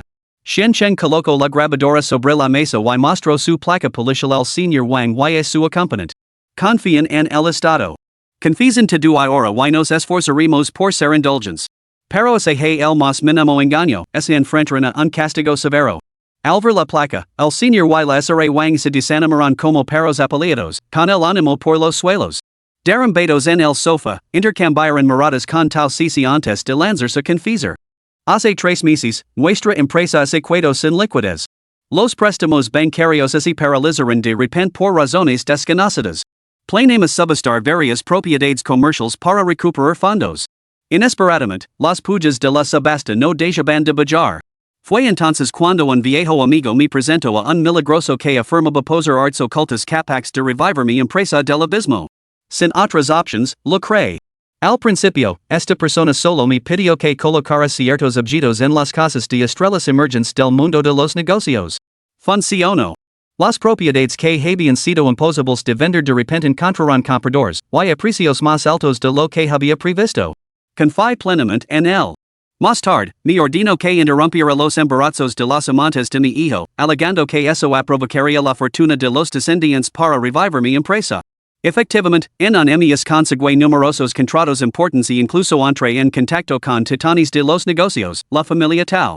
Habiendo sido testigo de tales métodos, ¿cómo iba a detenerme? Seguí su ejemplo y hice todo lo que me ordenó. En cuanto a la formación de centros comerciales que mencionas, no sé nada al respecto. Simplemente le concedí permiso para utilizar mis centros comerciales abandonados. Varios centros comerciales que iban a cerrar se subastaron. Lo que él hiciera con ellos no era asunto mío. Así que también utilizo a la familia tal para tomar prestada su fortuna? La expresión de tal chuchu se volvió gelida. El señor Wang asintió débilmente. Ese hombre dijo que la familia tal poseía una fortuna extraordinaria y abrumadora. Si pudiera tomarla prestada, seguramente me situaría entre los 10 primeros de China. Naturalmente, me sentí tentado. Xianchang resoplo con destin. Todos deshonestos. Donde está ese hombre ahora? Da la mirada de Xianchang se fijó en el señor Wang. Este estaba empapado en sudor y tenía el rostro contorsionado por la angustia.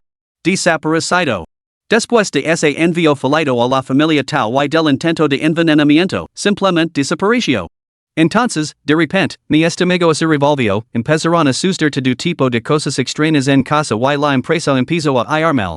Agent, debe salvinos, dad el señor Wang la roba, con el rostro manchado de mocos, y se abalanzó hacia delante para aferrarse la pierna de Xianchang. En ese momento, Tao se apareció de repente detrás de Tao Chuchu y le dio una patada el señor Wang, que salió volando por encima del sofá. Se agarró un talismán en el aire, con expresión furiosa. Jeef de equipo, deténgolo. El villano no se ha rendido, sigue tramando a ser dano. Wang Gang, Qingniao, ¿tenías la orden? Preguntó Xianchang pagando el auricular a la oreja para llamar al exterior. La tenemos, Jeef. ¿Lo detenemos? Detenedlo. Ignorando los lamentos y gemidos de la familia Wang, lo empujaron dentro de la furgoneta policial y lo llevaron a la comisaría para interrogarlo.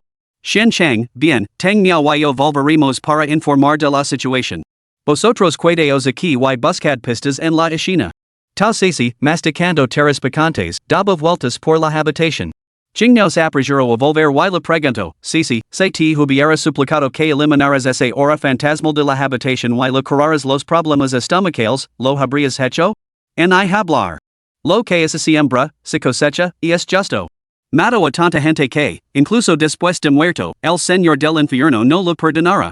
Recuerdo al señor del infierno como una figura que aborrecía el mal y defendía la justicia con una severidad inquebrantable. Tao Chuchu se acercó, Ceci, ¿cómo vi la inspección? ¿Huels algo que te apetezca comer? Tao Ceci se quedó ali, con evidente culpa, limitándose a sonreír sin decir una palabra. Tao Chuchu. La honestidad es la mejor política. Tao Ceci no tuvo más remedio que sacar, uno por uno, los objetos impregnados de espíritu que acababa de robar. Todos la observaban mientras los sacaba, 1, 2 días. Para cuando sacó un gerón, sus expresiones se habían vuelto indifferentes. Las piedras de la matriz eran una cosa. Era comprensible que desira objetos impregnados de espíritu. Pero que diablos iba a hacer con un gerón? Tenía unas inscripciones grabadas que no pude descifrar, pero olía muy bien, dijo Tao Ceci, guardando a regañadientes el objeto entre su ropa. Tao Chuchu la detuvo con frialdad, no. Esto hay que entregarlo. Tao Ceci, estaba claro que su hermana ya no la quería. De vuelta a casa, Tao Ceci estuvo hablando sin parar con su madre durante un buen rato. La preocupación inicial de la madre de Tao por la rivalidad entre hermanas se fue transformando poco a poco en indiferencia aburrida. Pequeña terrorista, y tienes el decaro de cuidarte. Mama, si tienen los exámenes finales dentro de 2 semanas. El director ha eximido especialmente de sus recientes tareas en la oficina para que pueda concentrarse en repasar, anunció Tao Chuchu después de que su hermana terminara su rabieta, soltando la bomba. Efectivamente, a Tao se lo erizaron los pelos. ¿Cómo has podido arreglar telas sin mí? Tao Chuchu se negó con frialdad, los demás no se quedan sentados sin hacer nada. Tao Fong dio el golpe de gracia, y oído que alguien ha estado sacando notas por debajo de la media de la clase últimamente. Me pregunto cuántas asignaturas aprobara en los exámenes finales. La IRA de la madre Tao estaba llegando al punto de ebullición. Tao Ceci lo entregó el cuchillo, suspender? Entonces, repite el caso. ¿Repetir caso? Tu hermano fue el mejor de la promoción, tu hermana fue la mejor de la promoción. Las notas normales no importan, pero repetir? Harías que tu padre quedara en ridículo delante de todos en casa. Tao Fong, Chuchu, vosotros dos trabajad muy duro estas 2 semanas. Datal clases particulars, quemad las pestanas. Si suspend, se congela la tarjeta bancaria de Ceci y todos comos vegetariano durante 3 días. Con eso, se marchó furiosa al estudio para decirle a su padre lo que pensaba. Fuera de las puertas de la escuela, Tao Ceci salió con aspecto totalmente agotado. Por fin, el examen final había terminado. Había oído que los resultados se darían a conocer en 2 días. Durante las próximas 2 semanas, tenía la intención de devorar hasta la última migaja de sus provisions de comida. En cuanto a sus notas, ya. Tau Cici esbozo una sonrisa cansada. Da igual. Que se vayan al diablo. Solo Dios sabía qué tipo de existencia había soportado durante las últimas 2 semanas. Sus días eran un ciclo implacable de comidas y clases, ya fuera empolando en las aulas, estudiando en el trayecto entre la escuela y casa, o incluso recibiendo clases en casa. Su hermano y su hermana se habían vuelto completamente locos. Montones de ejercicios como copos de nieve, interminables libros de texto que memorizar, exámenes simulados que nunca terminaban. Ni siquiera había trabajado tan duro durante los exámenes de acceso a la universidad. Señorita, suba, por favor. Sus padres la esperan en casa para celebrarlo con usted. El conductor Xiao Zhan la abrió la puerta del coche Tau Cici, que inmediatamente se subió emocionada. ¿Una celebración? Que empieza el festín. Cici, siéntate rápido. Has perdido peso últimamente. Hoy, Zhang Ma ha preparado especialmente 64 platos para ti. ¿Cómo estás saciarte? La madre Tau colocó un gran cadillo de cerdo en el cuenco de Tau Cici con una sonrisa de satisfacción. Cici, el programa de variedades ha cambiado a un formato dúo. El director by me ha pedido que me una a ti en el programa. Las palabras exactas de by ze habían sido, la actuación de CICI superó mis expectativas. Quizás se deba a su pronunciada ascendencia glotona. En términos de capacidad, ella realmente se adapta mejor que nadie a este programa. No me preocupa ella, sino como podrían manjar las cosas los demás. Así que tú también deberías unirte a nosotros. Por lo tanto, después de la cena, CICI me acompañará a Fengua para completar los trámites de la firma. Cici se concentró en su comida y asintió con la cabeza sin parecer comprender del todo el significado. Tau chu chu. Las preocupaciones del director by no eran del todo infundadas. Capítulo 15, Vestit de rosa brillante, has cosas atrevidas. Ya estamos aquí, esto es Fengua. Tau Chuchu acababa de acompañar a Tau Cici, vestida con una sudadera con capucha de color amarillo pálido, a través de las puertas de la empresa. Cuando se dispuso a pesar la tarjeta de empleado por el lector, se oyó una voz atronadora tenida de extravagancia. Dios mío. El gran jefe que no ha honrado a la empresa con su presencia en siglos finalmente se ha dignado a aparecer, a un hombre extravagante con un traje rojo escotado, pavoneándose exageradamente como un modelo, se materializó ante ellos. Abrió los brazos, preparándose para abrazar a Tau Chuchu. Tau Cici lanzó un golpe con el codo. ¿Cómo se atrevía un hombre apestoso a tocar a su hermana, tan bella y invencible? El hombre gritó y retrocedió hacia un lado, agarrándose el estómago con una expresión de dolor. Miró a Tau Chuchu como si fuera una especie de escoria. Yo, Chumu, trabajo sin descanso gestionando tu empresa por ti. Ahora que has triunfado, así es como me lo pegas? Tau Cici, oh, Dios mío, un conocido? Miró a su hermano y no vio ningún rastro de enfado. Al instante, se erguió, con las manos en las caderas, adoptando una postura desafiante que gritaba, ven a por mí si te atreves.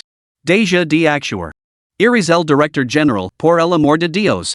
Mantén algo de dignidad delante de tu personal. Discutamos esto dentro. Con eso, Tau Chuchu se dirigió al vestíbulo del ascensor privado. Jeff, ahora lo entiendo. Tu pequeña CCVA a participar en el programa, y nunca esperé que tú te unieras a ella. Bueno, sin duda dare to do lo posible para promocionarte. Chumu se sentó encorvado frente a su ordenador, hollando la lista de los mejores agents.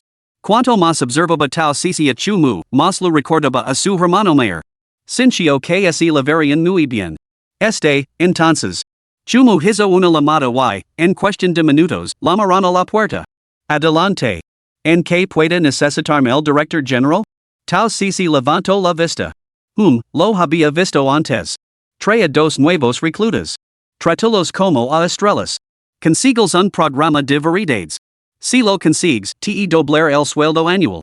Chumu se levantó y le sirvió una copa de vino tinto a Tau Chuchu. Jefa, esta es fanmashi. Es muy competent y meticulosa. Complementará tu trabajo a la perfección.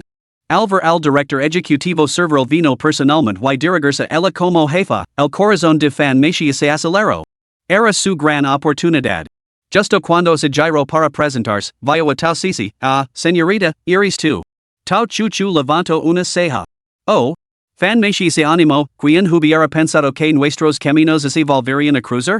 Vera, presidente, aquella vez que le mention que había visto talentos prometedores en la calle, pero que había perdido la oportunidad de ficharlos? Bueno, pues esta señorita era de la que la hablaba. No me interesa. La inusual muestra de descontento de tal Sisi sorprendió a tal Chuchu. ¿Por qué? El nombre no es bueno. But, jaja, Xiao Sisi, eres adorable. Fan Meishi, no he traído con la comida.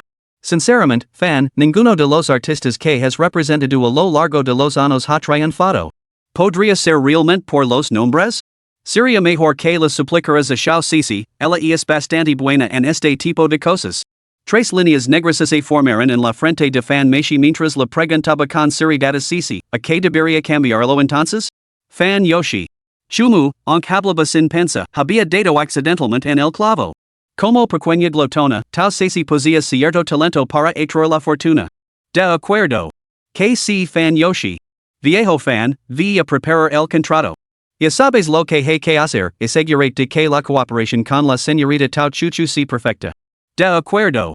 Espera un momento, volveré enseguida. Después de años en la industria del entretenimiento, había aprendido a leer el ambiente. Fan Yoshi demostró ser muy eficiente. Cuando Tao Sisi terminó su quinto paquete de aperitivos, ella había regresado con el contrato. Puedo llamaros Chuchu y Sisi. Chuchu asintió ligeramente con la cabeza. Chuchu, Sisi, ¿de qué género es este programa de variedades? ¿En qué plataforma se emite? ¿Cuándo está previsto el rodaje? El rodaje comienza mañana. ¿Qué? Tras largas conversations confidentiales, Fan Yoshi salió de la oficina del director general, todavía visiblemente asombrado, con el acuerdo de confidencialidad que acababa de firmar en la mano. Sus años de experiencia en el sector y su intuición le dicen que lo esperaba un periodo emocionante y muy gratificante. Se daría un buen festín inmediatamente y luego se pondría manos a la obra. De vuelta a casa, Tal Sisi corrió a lavarse las manos antes de ponerse a comer con ganas. El festín de hoy consiste en un auténtico estofado de ternera, salivo a la boca generosas rations de ternera banadas en salsa sate, saboreando a sus tripas de ternera favoritas. ¡Qué delicia tan masticable!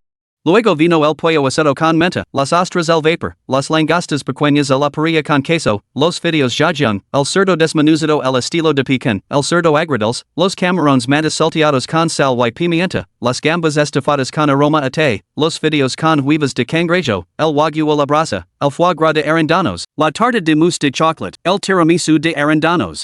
En resumen, no tuvo tiempo de responder a la avalancha de preguntas de su madre. Así que quien respondió fue Tao Chuchu. Escucha, gracias.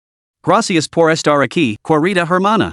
Ya he contratado a diseñadores de vestuario y maquiladores profesionales.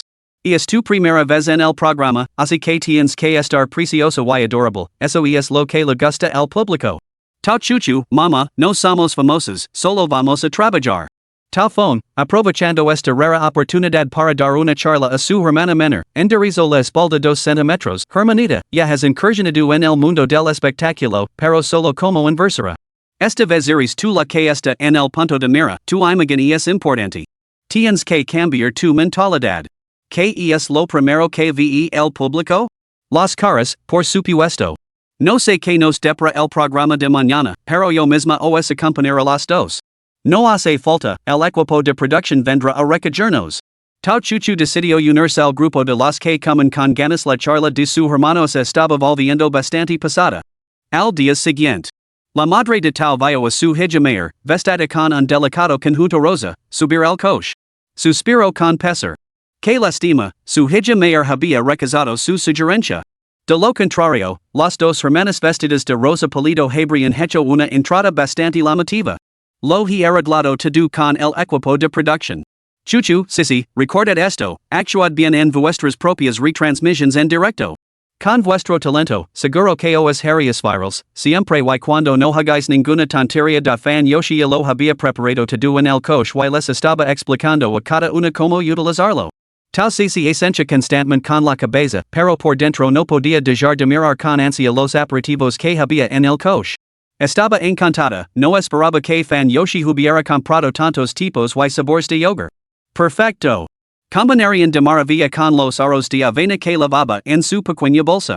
En el momento en que tau chuchu vio a Sisi sacar una fiambrera de acero inoxidable de su pequeña bolsa habitual y empezar a mezclar los copos de avena con el yogur, supo que su hermana pequeña no había prestado atención a las instrucciones de Fanyoshi. Al menos ella y los demás de la oficina estaban ali no debería pesar nada grave. En el momento en que el grupo de tau chuchu bajo del coche y entró en el estudio, se encontraron con un clamor de voces femeninas. ¿Se han vuelto locas? ¿Qué nivel tiene nuestra hermana en? ¿Qué nivel tienen las demás?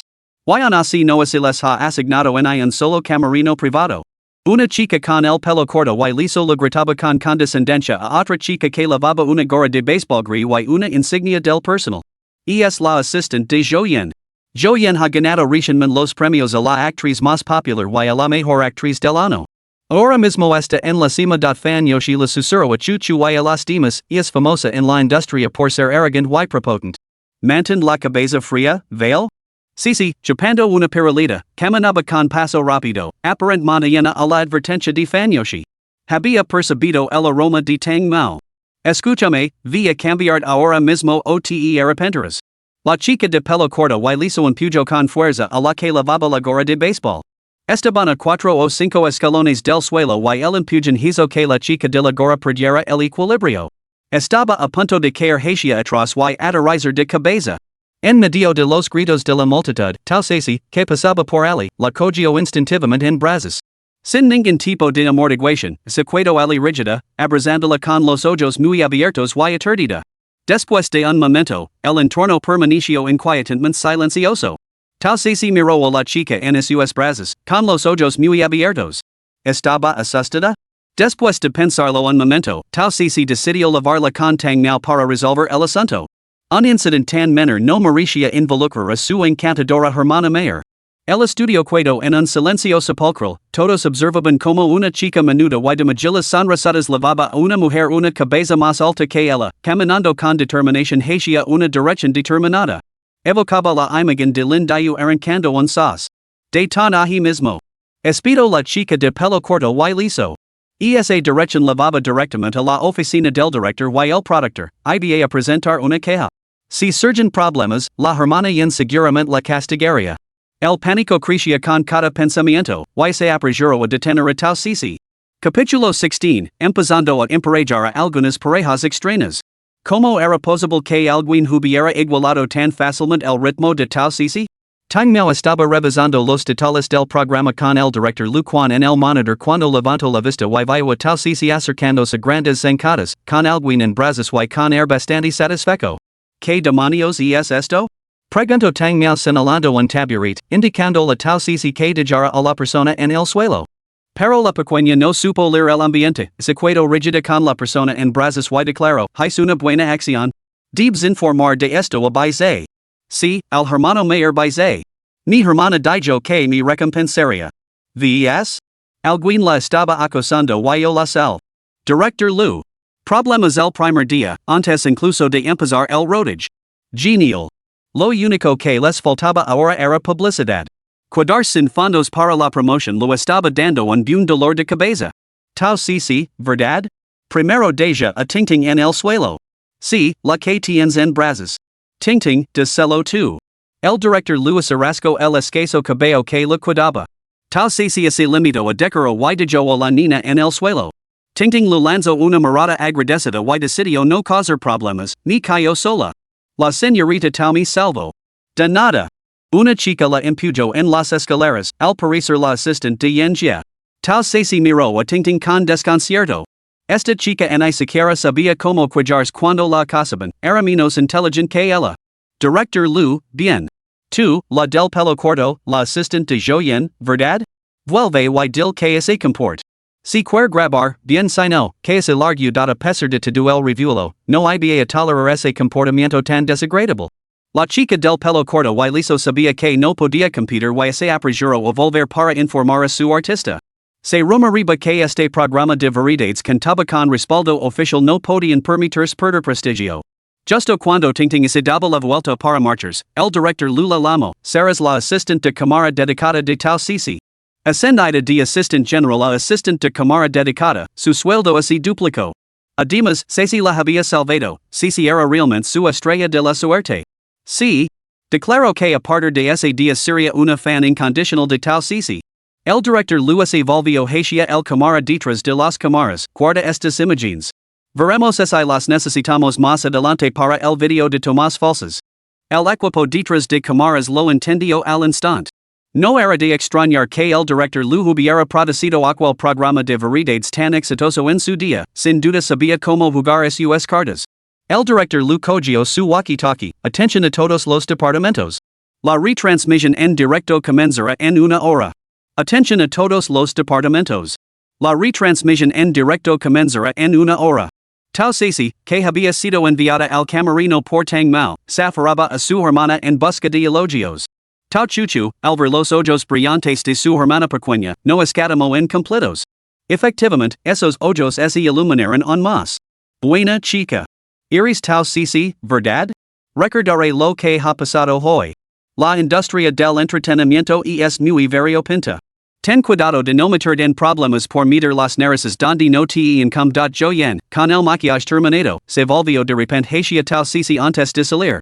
Su mirada era como una espada envenenada. Captando las vibraciones negativas, Tao Ceci se puso en pie sin dudarlo y avanzó hacia Joyen. El hora depredadora hizo que Joyen sintiera un escalofrío instantáneo que le recorrió la espalda y le provocó un sudor frío. Se dio la vuelta y salió apresuradamente. Solo después de caminar una distancia considerable, Joyen recuperó la compostura, con la mente acelerada, ese Tao Ceci es francamente inquietante. Ni ha asustado muchísimo. Ignorando el gesto de Tao Ceci de liberar un pequeño punto negro que desapareció en el cuerpo de Joyen, Tao Chuchu apartó a Tao Ceci y comenzó a insistir en la importancia del programa, sus tareas y precautions. Tao Ceci escuchó hasta que le dio vueltas la cabeza. Incluso cuando se sentó ante la cámara, los ojos de Tao Ceci seguían borrosos, cuando se había convertido su hermana en Manya. Bienvenidos a la gran retransmisión en directo de Explorando lo Oculto. Tras desaparecer la nueva pantalla de apertura, la retransmisión en directo reveló a los invitados sentados recatadamente. 66666, ¿de verdad pueden usar un título tan atrevido como Explorando lo Oculto? ¿Es eso siquiera permisible? Via, el equipo de producción ni siquiera lo ha promocionado?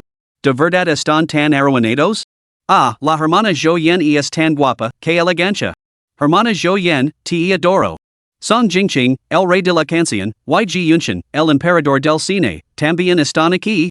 Con tantos pesos pasados, quiza el equipo de producción ese gasto todo el presupuesto en invitados y no pudo permitirse la promoción. Amigo de arriba, puede que tengas razón. Solo digo que el equipo de producción lo promocionó en Weibo, pero con tan pocos seguidores, no causó sensación. Ja ja ja. Via, ¿de dónde ha salido este equipo de producción? ¿Están causando revuelo, no? Han conseguido que Joyen y Fansijing participen en el programa. Como alguien ajeno al fandom, ¿no son estos dos rivals? Tú, el de arriba, eres un fan disfrazado de espectador casual, ¿no? Nuestra Jingjing siempre son el equipo en silencio y se centra en actuar, a diferencia de tu reina de los programas de variedades, Joyen. Solo estás celosa de que nuestra hermana ha ganado el premio a la mejor actriz, troll apestoso. Nadie ha mencionado a Wang Linwan y Mang Shanghan del grupo juvenil? La pareja formada por un pequeño perro lobo y un pequeño cachorro. Solo con verlos sentados juntos es un placer para la vista, Achelito. Eres tóxico, amigo. Son compañeros de equipo, Vale? Compañeros de equipo. No lo veas todo como un romance. Sí. ¿Qué tienen que ver eso contigo? Tranquilos, todos. Hay dos invitados que no había visto antes. ¿No son famosos? No lo mentions. La de las mejillas rosadas empezó a comer nada más entrar. Se ha comido casi todo lo que había en la mesa. Caramba, que glotona. Que adorable. Mirando a mi hija de 3 años, que es muy selectiva con la comida, apret los puños. Familia, ¿quién lo entiende? Revise la información sobre los invitados que publicó el equipo de producción. La que está a su lado parece ser su hermana, ¿verdad? Que guapa. Parece una famosa que nunca llegó a triunfar. Ah, la de pañuelos a su hermana con esa expresión distante, que cariñosa. Se demaya. Sí, estoy apoyando esto con todas mis fuerzas, chicas. Lo apoyo.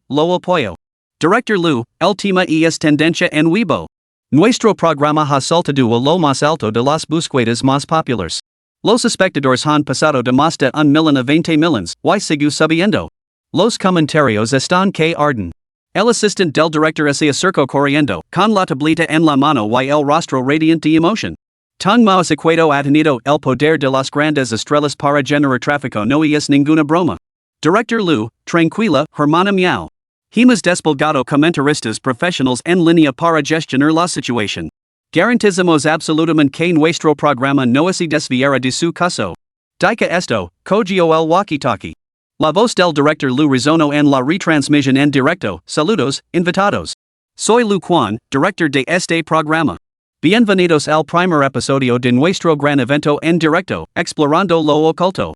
Ahora voy a explicar las reglas de este episodio. El tema es desenmascarando la casa encantada. Los invitados entrarán en una auténtica casa encantada para completar las tareas establecidas por el equipo de producción. Este episodio funciona con un sistema de puntos, y los invitados se dividirán en equipos. El equipo que acumula más puntos al completar todas las tareas ganará el premio final del programa. Ahora, por favor, preséntense al público.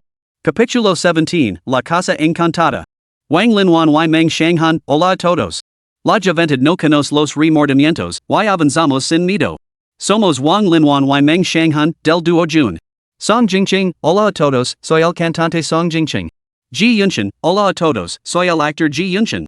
Fan Sijing, hola a todos, soy la actriz Fan Sijing. Zhou Yan, hola a todos, soy la actriz Zhou Yan. Ajá, verdaderamente el rey de los cantantes. La voz de Song Jingqing es impresionante. Tengo tanta curiosidad por saber cómo están agrupados. Para el autor del comentario anterior, el equipo de producción ya anunció hace tiempo en Weibo cómo están agrupados, ¿sabes? En cuanto a Tao Cici y Tao Chuchu, Tao Cici estaba ocupada comiendo un castillo de chocolate y no podía hablar. En su lugar, dibujó un cuadrado en el aire con la mano derecha. ¿Qué significa eso? ¿Así se comportan los aficionados engreídos en los programas?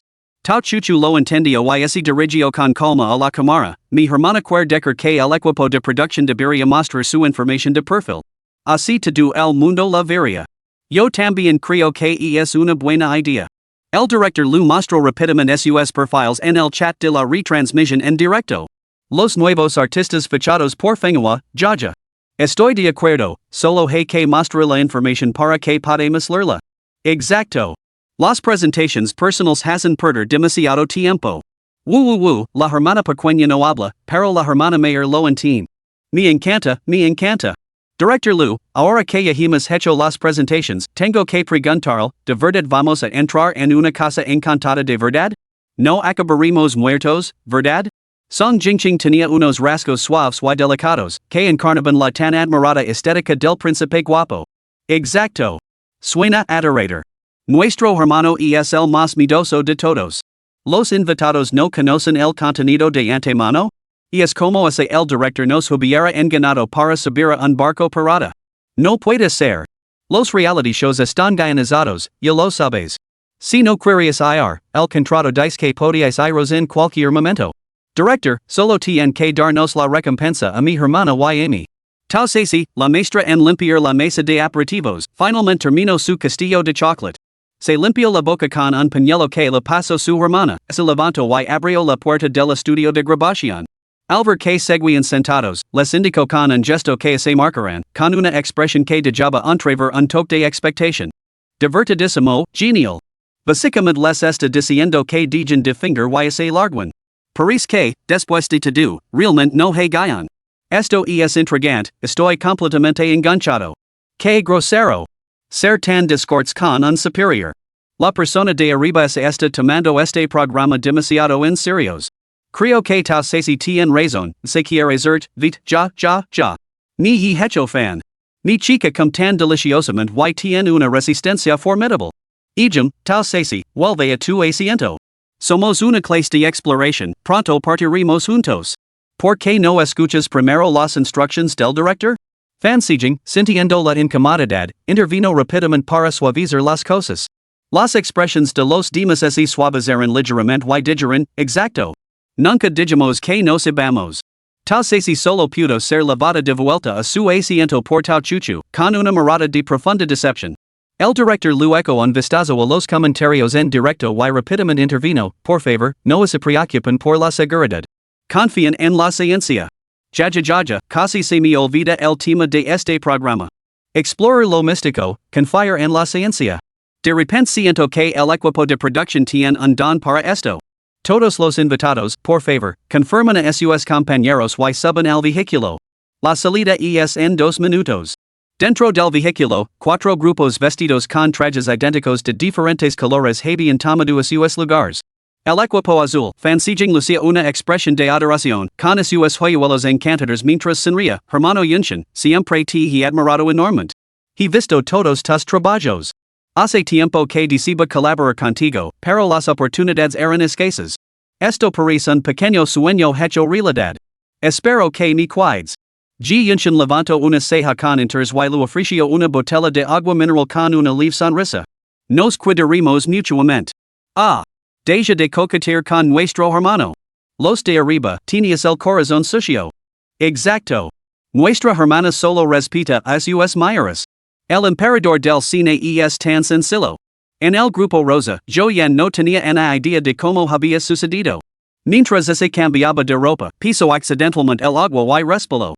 Luego, cuando la maquiladora lo estaba retocando el maquillaje, lo arrancó accidentalmente las pestañas postizas. Todo el equipo tuvo que esperarla.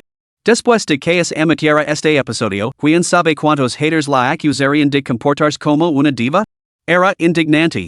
Su compañero de grupo, Song Jingqing, al ver su horrible aspecto, se alegró por dentro. Si hubiera sabido que el equipo de producción la empregaría con él, nunca habría hecho caso a su agente. Que mujer tan hipócrita, que trata a las personas de forma diferente según quien son. Este grupo no parece especialmente unido, ¿eh? Nuestra hermana Joyan no charla con cualquiera, ¿sabes? ¿A quién le importa? Nos ha robado a nuestro hermano, no, gracias. Equipo verde, dos chicos que temblaban solo con mencionar la casa encantada intentaban animarse mutuamente. Lin Wan, el primero que grita es un cobarde. El perder pega McDonald's durante una semana. Un mes. Trato hecho. Grupo Naranja, Tao se chupaba gamanolas mientras agarraba galetas de leche, con los labios carnosos prácticamente coreando salsa.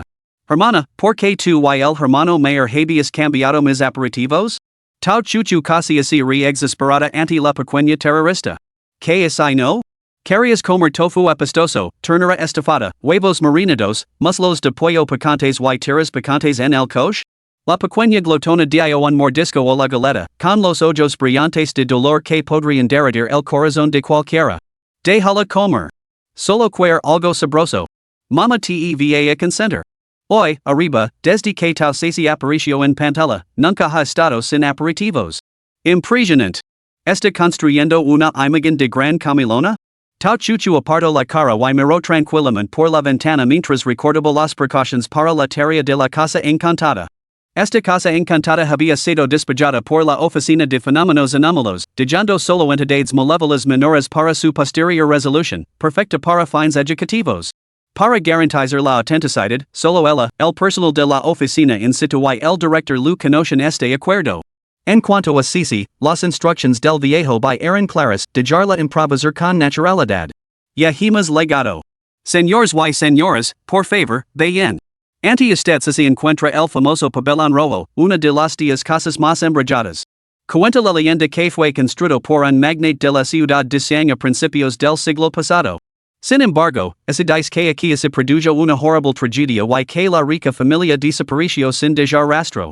Desde entonces, todos los ocupantes posteriores del pabellón rojo sufrieron muertes extrañas y violentas tras presenciar extrañas apariciones.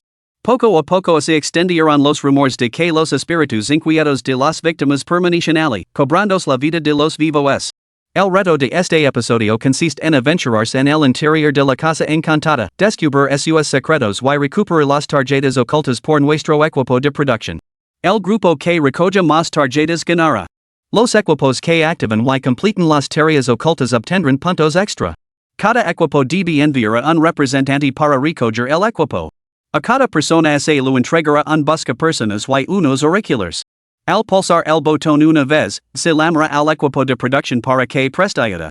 Esta oportunidad caduca tras su uso. Pulsarlo 3 veces consecutivas indica la retirada de la expedición. El equipo de producción enviará inmediatamente personal para escoltarlos a un lugar seguro. ¡Qué emocionante! Realmente es una casa encantada. Pabellón rojo, los 6 en la exploración de un streamer popular en esa plataforma. De hecho, sucedieron cosas extrañas cuando el presentador se aventuró a entrar. Que miedo. Ya estoy temblando en mi cama. Tan me había dado instructions al segundo equipo de acción para que se equiparen completamente y tomaran positions alrededor de la casa encantada, tomando prestado ir mouse del primer equipo para la supervisión técnica. Ir mouse, hermana miau, todas las lecturas son normales por el momento. Tan now tocó su auricular para confirmar y luego volvió a concentrarse intensamente en el monitor del director. Y ahora, comienza la exploración. Las puertas del pabellón carmesí están abiertas. Damas y caballeros, por favor, proceden. Con eso, las puertas de hierro que tenían delante se abrieron con un chirrido. Un patio que mezclaba estilos orientales y occidentales, una fuente de ángeles abandonada y una antigua villa de estilo occidental quedaron a la vista. Capítulo 18, Peliscando a unas cuantas monadas aquí y allá. ¿Por qué no hemos entrado todavía? Estoy temblando de frío solo de estar aquí en el patio, dijo Song Jingqing frotandos los brazos para intentar generar algo de calor. Tao Cici, chupando una pirulita, contemplaba todo el pabellón rojo con una expresión cada vez más extraña. Tao Chuchu lo vio por el rabillo del ojo y una repentina sensación de aprensión se apoderó de ella.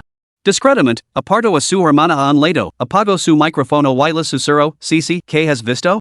Hermana, realmente hay algo aquí. Pense que lo habías eliminado. Tao Cici tenía una expresión de sorpresa, como así de gira, de verdad lo dejaste para que lo vieran los mortals? Tao Chu Chu. Maldita sí. Pensó que Cici había visto algo que ellos no sabían. Por supuesto, la oficina tuvo que dejar algunas entidades menores para lograr un efecto comparativo. Tao Cici, maldita sí. La hermana miau y los demás dejaron que un rey fantasma tan poderoso permaneciera intacto? Y tampoco destruyeron este altar subterráneo, simplemente dejaron que este grupo de mortals entrara. Las hermanas intercambiaron una sonrisa cómplice, cada una entendiendo los pensamientos de la otra. Volvieron a encender el micrófono y siguieron a los demás al pequeño edificio de estilo occidental.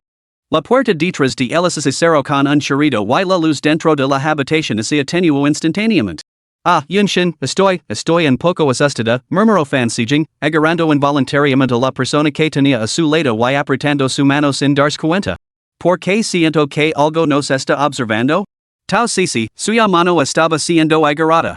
Intento soltarse, pero no pudo, así que dijo, hermosa hermana, estás agarrando mi mano, no la de Yunshin, como has mencionado. Oh, lo siento mucho. Fan Sijing intento contenerse, pero volvió a agarrar la mano de Cici. ¿Qué Paris, Cici? Déjame coger la tuya un momento. Tengo mucho miedo. Tao Cici miró a su hermana con impotencia. Tao Chuchu lo revolvió el pelo a su hermana menor y asintió con la cabeza, indicando que no pasaba nada. Tao Cici, está bien, entonces. Cogió la mano de Fan Sijing y garabateó unos trazos en su palma. Si tienes miedo, te debuyer un Tao Tai. El mío es el Tao Tai más bonito del mundo. Cuando lo haya terminado, puedes soltar la mano, porque mis manos son para que mi hermana las coja. Fan Sijing, ¿por qué de repente siento celos de tu hermana? De hecho, debujó su verdadera forma, el Tao Tai más adorable del clan.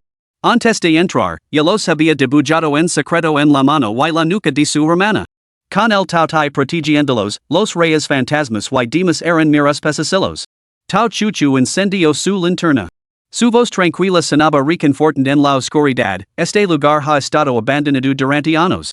Si a eso le sumamos la información previa que nos dio el director sobre el pabellón rojo antes de entrar, no es de extrañar que las ideas preconcebidas de todos hayan creado una atmósfera aterradora. Volviéndose hacia la cámara del dron, continuó, si algún espectador se encuentra en un entorno similar, lo primero es no entrar en pánico. Debemos confiar en el materialismo, confiar en la ciencia y superar las dificultades desde una perspectiva científica. Tomemos ahora, por ejemplo, el caso de encender una linterna, la habitación se ilumina y esa claridad visual disminuye inmediatamente el miedo. Vaya, que bien dica. Me he dado cuenta de que a menudo somos nosotros mismos los que nos asustamos hasta la muerte. Estoy de acuerdo. Estoy de acuerdo. La última vez que caminaba por la noche y six una sombra, me asust muchísimo. Luego me acerca la farola y me di cuenta de que solo era una bolsa de basura. Ya, los comentarios me están matando de risa. ¿Se ha convertido esto en una sesión para compartir historias embarazosas? Me estoy mareando aquí. Mis manos solo puden sostener las de mi hermana, yo yen resoplo. Bueno, pongámonos en marca. Nuestro grupo debería dividirse, de lo contrario, que equipo se llevará el mérito por las tarjetas de tarias que encontremos? Wang Linwan y Meng Shenghan intercambiaron miradas. Wang Linwan se acercó a Tao Chuchu. Chuchu, hermana, ¿qué tal si nos dejamos ir con tu equipo? Cualquier tarjeta de tarias que encontremos cantará para el vuestro. Somos alérgicos a las casas encantadas, ni siquiera pensemos en quedar en primer lugar. Meng Shenghan se unió a ella, juntando las manos. Por favor, no os retrasaremos demasiado. Fobia a las casas encantadas, ja. Estos dos chicos me están matando de risa. Tao Cici parecía totalmente indiferente, así que Tao Chuchu aceptó. Al fin y al cabo, tenerlos bajo su vigilancia le facilitaría el control de la situación. Bueno, entonces nos separaremos también. Después de todo, rara vez quedo en otro lugar que no sea el primero. Ji Yunshan incendió su linterna y examinó la decoración del salón. Fansijing solo pudo lanzar una mirada renuente Cici antes de volverse para seguir los pasos de Ji Yunshan. Tao Cici miró a Ji Yunshan pensativa. Tao Chuchu, suponiendo que solo estaba cenando despierta, le hizo una señal discreta a través de su auricular utilizando el código preestablecido para alertar a Tung Miao, que estaba fuera, de que vigilara a los equipos azul y rosa separados. Cici, vámonos. Yo voy. Cici masticó y se tragó su pirulita, y luego se metió otra nueva en la boca. Sosteniendo el palito de la pirulita, lo clavó silenciosamente en un lugar oculto a la cámara del dron y luego siguió a su hermana mientras patrolaban el vestíbulo. El fantasma golpeado por el palito de Tao Cici, ay. Maldita sea, ¿cómo ha conseguido golpearme esta pequeña pícara? Rápido, fantasmas, ayudadme. ¿Qué pasa, Wang el gordo? ¿No eres un fantasma? ¿Cómo te han podido apuñalar en la pierna? Una feroz fantasma vestida de rojo bajo flotando desde el tercer piso y miró con desprecio a Wang el gordo. Calate. Este lugar fue despejado hace poco. Pense que hacía mucho tiempo que no teníamos un humano fresco del que alimentarnos, así que vine a echar un vistazo con la ayuda del espectro femenino, lo intento una y otra vez, pero no puedo sacar el palito. Maldita sea, mi cámara a esta niña. Vamos a ver cómo están los demás. Si, ¿qué pasa? ¿No crees que no había visto la luz dorada en la mano de su hermana? Definitivamente estaba tramando algo a sus espaldas. Oh, solo apuñalé a una pequeña monada. El acuerdo previo a la partida, para evitar sospechas, todas las entidades malévolas debían ser referidas como casitas monas. El palito era su marcader, uno que consumiría más tarde. Tao Chuchu, una casita mona, entonces. Apuñalada, que así sí. Tao Chuchu condujo a los otros tres por el pasillo, rebuscando entre las mesas y sillas destartaladas, con telarañas colgando por todas partes. Hermana, lo he encontrado. Tao Cici sacó una tarjeta de junto a un gerón. Tao Chuchu. ¿Cuánto tiempo lleva banali? No lo había mencionado a Cici la ubicación de la tarjeta de la tarea. Esa glotona realmente tenía un poco de suerte. Cuando Tao Cici encontró la tarjeta, los auriculares de cada invitado crepitaban. Felicidades a Tao Cici por conseguir la primera tarjeta de tarea. Puntos del equipo, +1. Joyen, que acababa de subir al segundo piso, pidió la barandilla con frustración. Song Jingqing, eres un hombre adulto, ¿no puedes esforzarte un poco más? Song Jingqing se enfureció ante el comentario, señorita Jo, si no está satisfecha, no así de quite conmigo. Culpes a sí misma por carecer de habilidad. Joyen se dio la vuelta furiosa y su cabeza chocó de lino con un objeto redondo.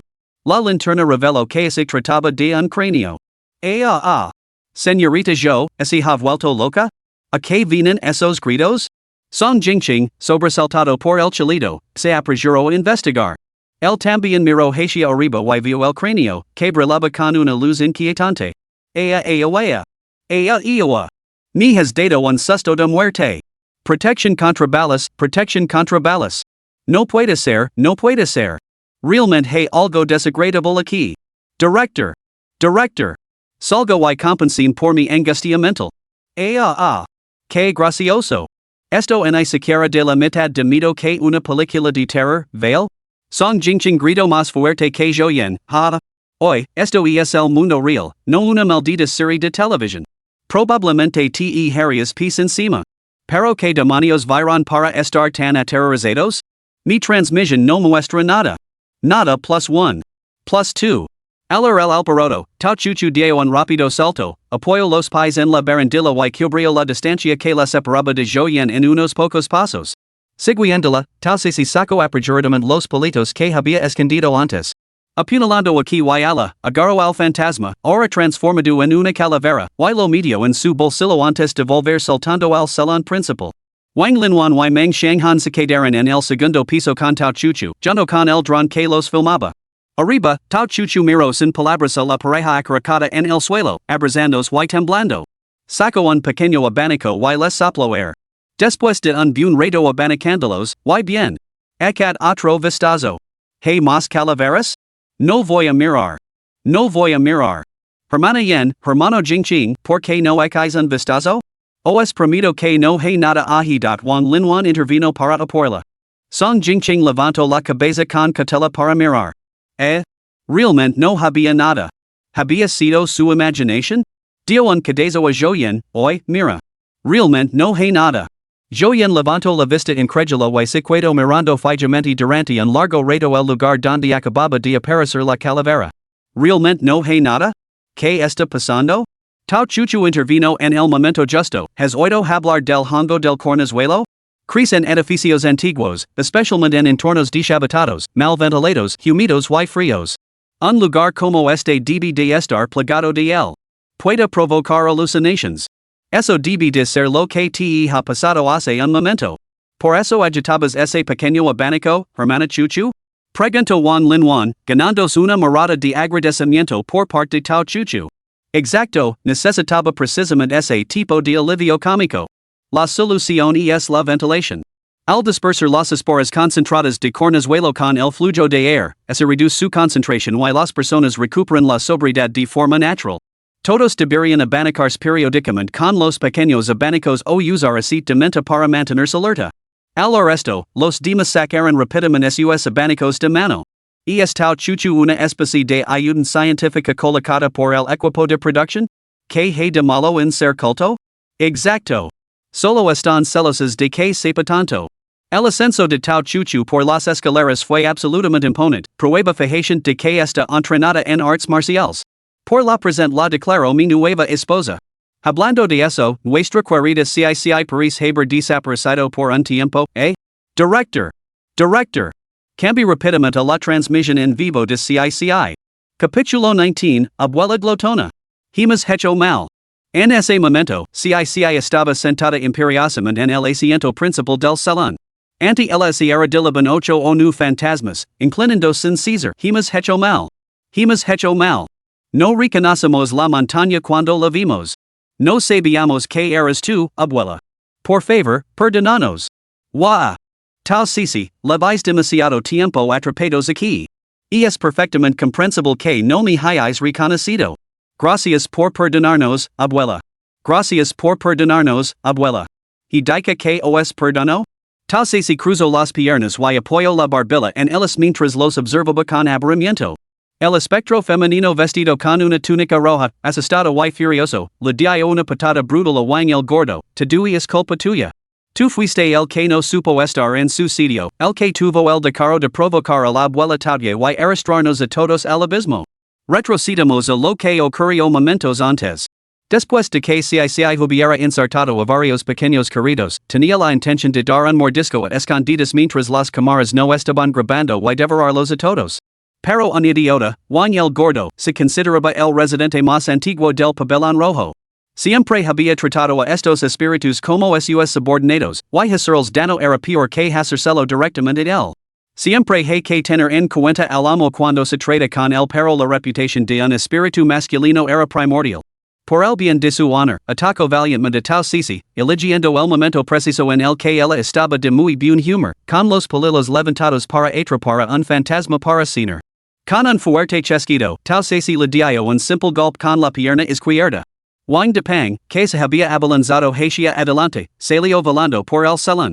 Con su comida interrumpida de forma tan grosera, Tau Sisi estaba completamente disgustada.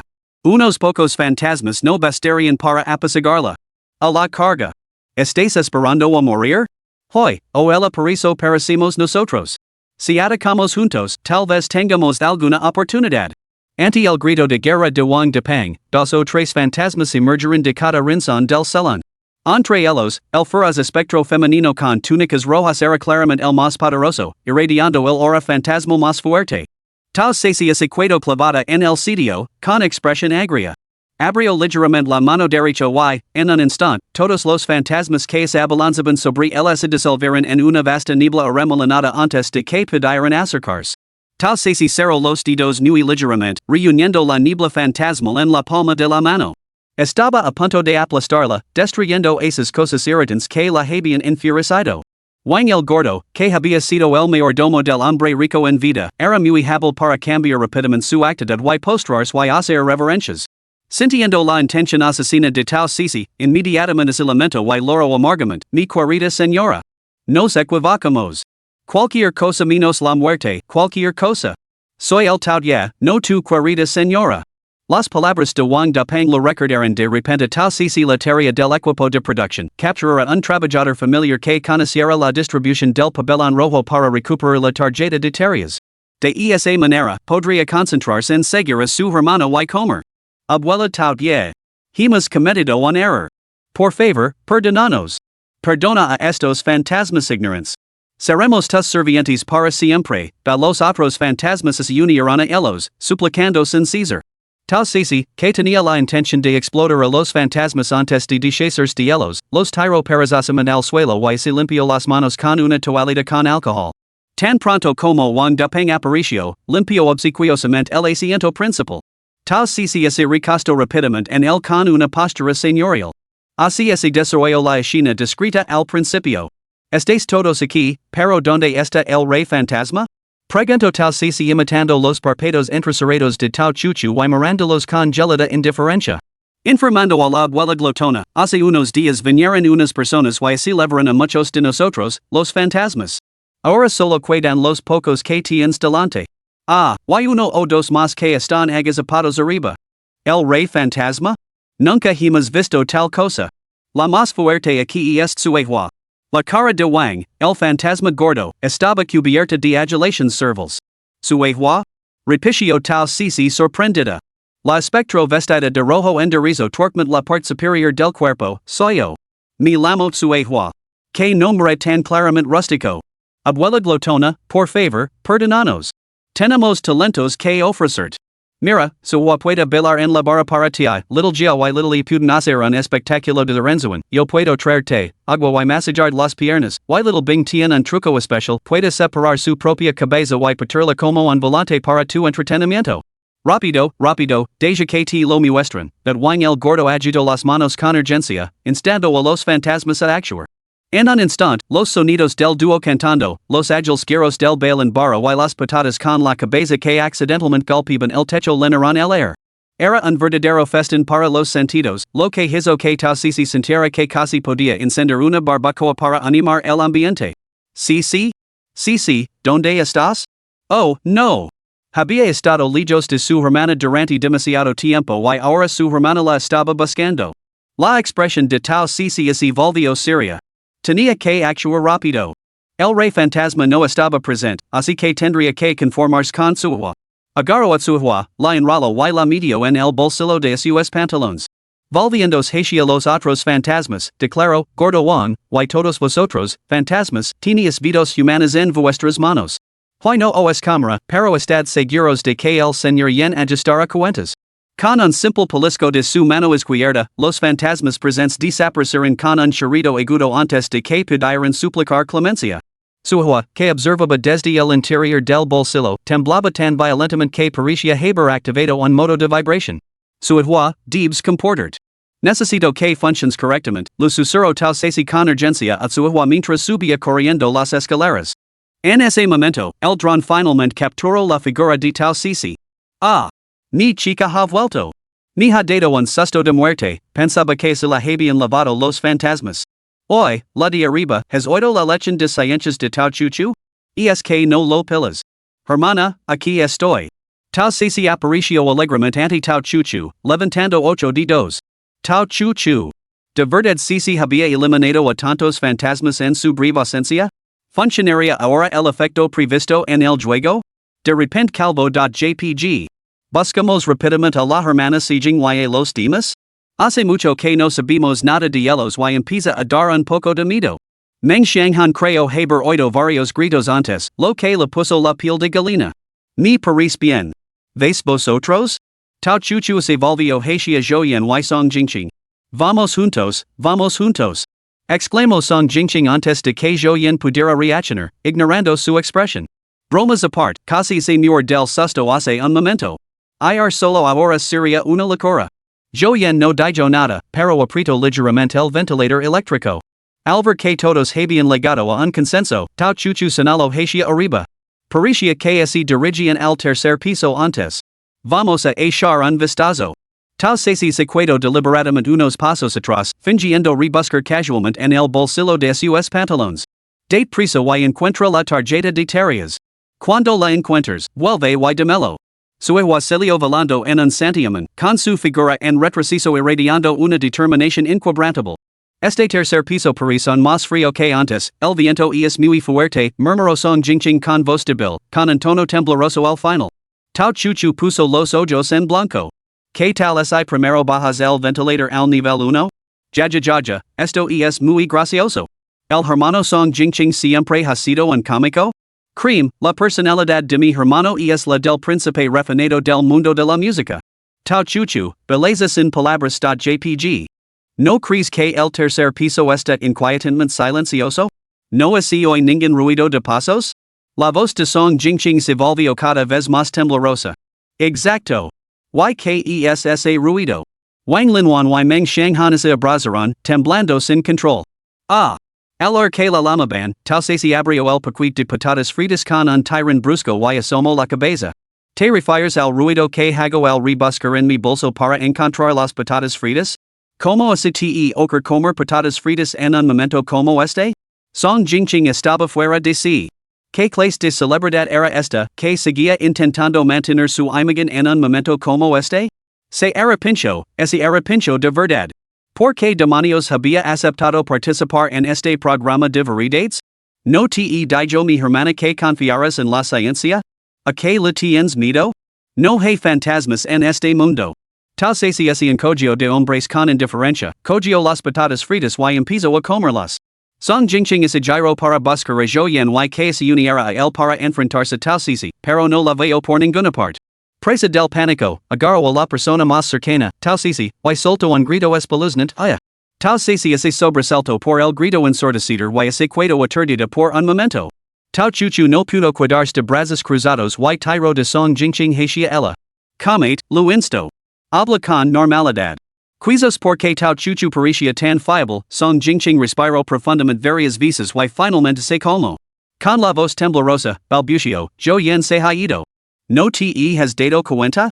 Tao chuchu, sorprendida, soltó el brazo de Song Jingqing y se giró frenéticamente, escudriñando con la mirada cada rincón de la habitación.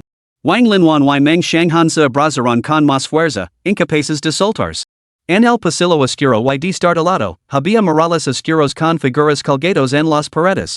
El silencio solo se rompía con el sonido claro y nítido de unos golpes clac, clac que legaban el corazón de todos los presentes, excepto el de Tao Sisi.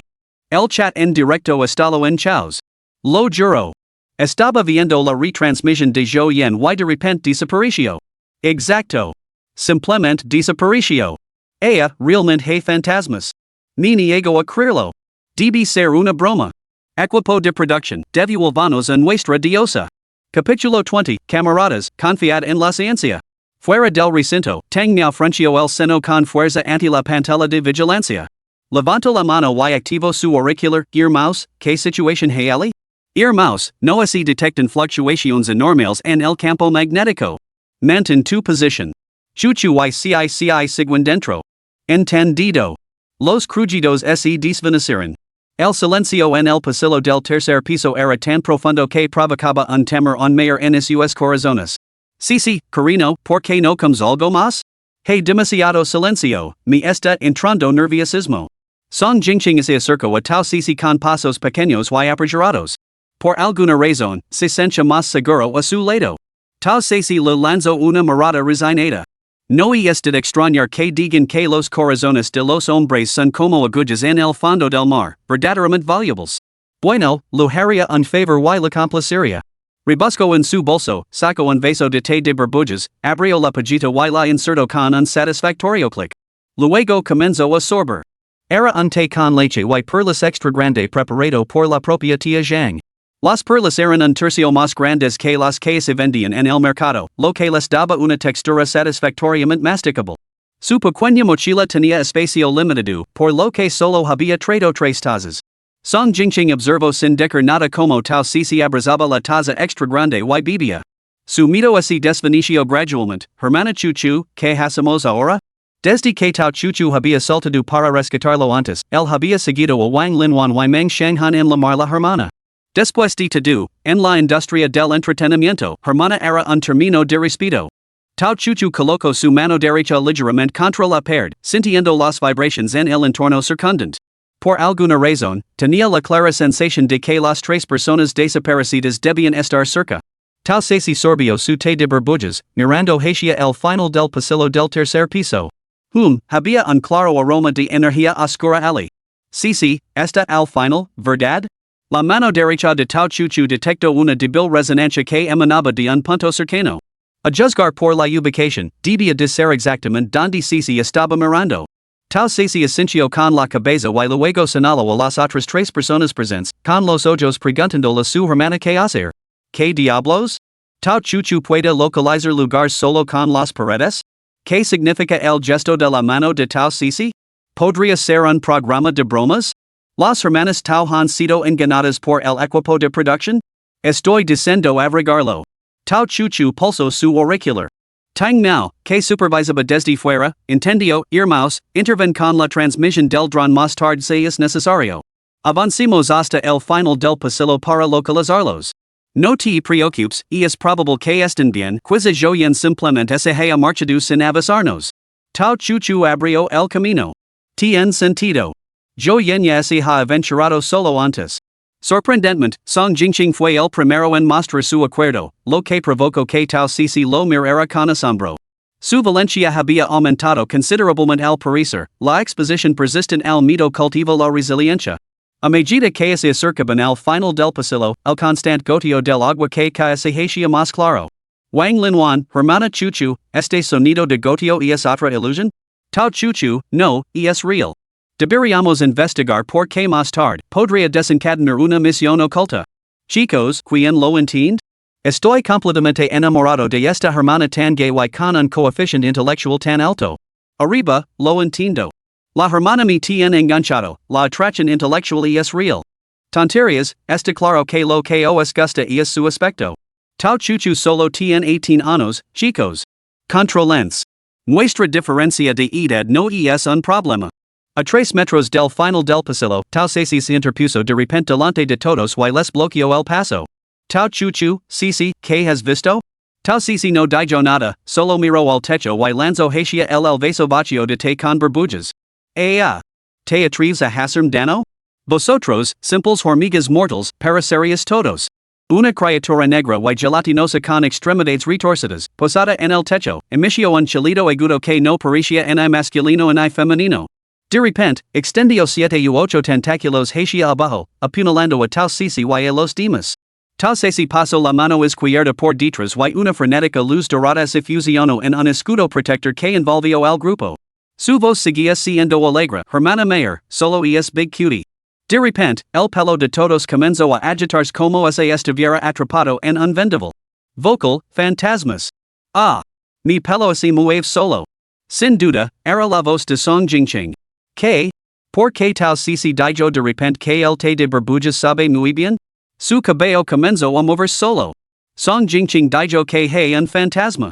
¿El equipo de producción realmente encontró uno de verdad? El director lo entendió perfectamente en ese momento que Tao Ceci no había dicho las palabras que el público escuchó, pero no se atrevió a decir nada. La audiencia ya había alcanzado los 50 millones. Solo el primer episodio había batido el récord establecido por su exitoso programa de variedades en su día. Estaba emocionado, pero también angustiado. Dios mío, esperaba que Tang Miao y los demás estuvieran a la altura. Si esto no se podía salvar, estaban acabados. Tang Miao ya había informado a Bai Zhe de la situación. Respiro hondo y acido obligo a calmar sus nervios. Tenía que confiar en lo que decía el hermano mayor by, confiar en tal Sisi. Frustrada por su fallido ataque, la gelatina negra hervía de ira, malditos mortals. Persed conmigo. La puerta al final del pasillo se abrió con un chirrido. Intrigada, tal Sisi se asomó al interior, aliviando momentáneamente la presión dorada sobre su mano. Al instante, una fuerza irresistible lanzó a todos al interior de la habitación. Al ver entrar a su hermana, tal Sisi la agarró de la mano sin dudarlo y la siguió al interior. ¡Ay! ¡Ay! ¡Maldita sea! ¡Chu chu! Una oscuridad total los envolvió. ¡Maldita sea! ¿Qué ha pasado? ¿Dónde se han metido todos? ¿Dónde están? ¿Dónde se han esfumado? Acabo de ver que se abría la puerta al final del pasillo. Shu, shh. Oigo voces. Quizos la cámara del dron no puede captar la imagen. Tal Sisi abrió su pequeña mochila, sacó una vela de color rojo brillante y se la entregó a Tao Chuchu. Tao Chuchu la encendió y, finalmente, gracias a esa tenue luz, todos pudieron ver la escena que se desarrollaba dentro de la habitación. Zhou Yan, fancijing y yunching tendidos en el suelo, aparentemente inconscientes desde hacía bastante tiempo. Los hemos encontrado. ¿Cómo han perdido el conocimiento? Exclamó Meng Xianghan alegremente, haciendo gestos para que todos se acercaran a ver, aunque su tono delataba una preocupación subyacente. Ya lo entiendo. Debe de ser por la falta de ventilación aquí. La concentración de oxígeno es demasiado baja, han perdido el conocimiento por falta de oxígeno. Wang Linwanya estaba intentando explicar la situación de forma científica. Hermano, ¿has pensado por qué hemos acabado de repente en esta habitación? Preguntó Song Jingqing, sentado en el suelo con expresión aturdida y resignada. Da igual. En el peor de los casos, les esperaba la muerte. Sí, la próxima vez no tires más basura, dijo Tao Chuchu, sacando un pequeño pañuelo para limpiar las manchas de té con leche de la boca de su hermana menor, animándola en silencio a que lo dejara pasar.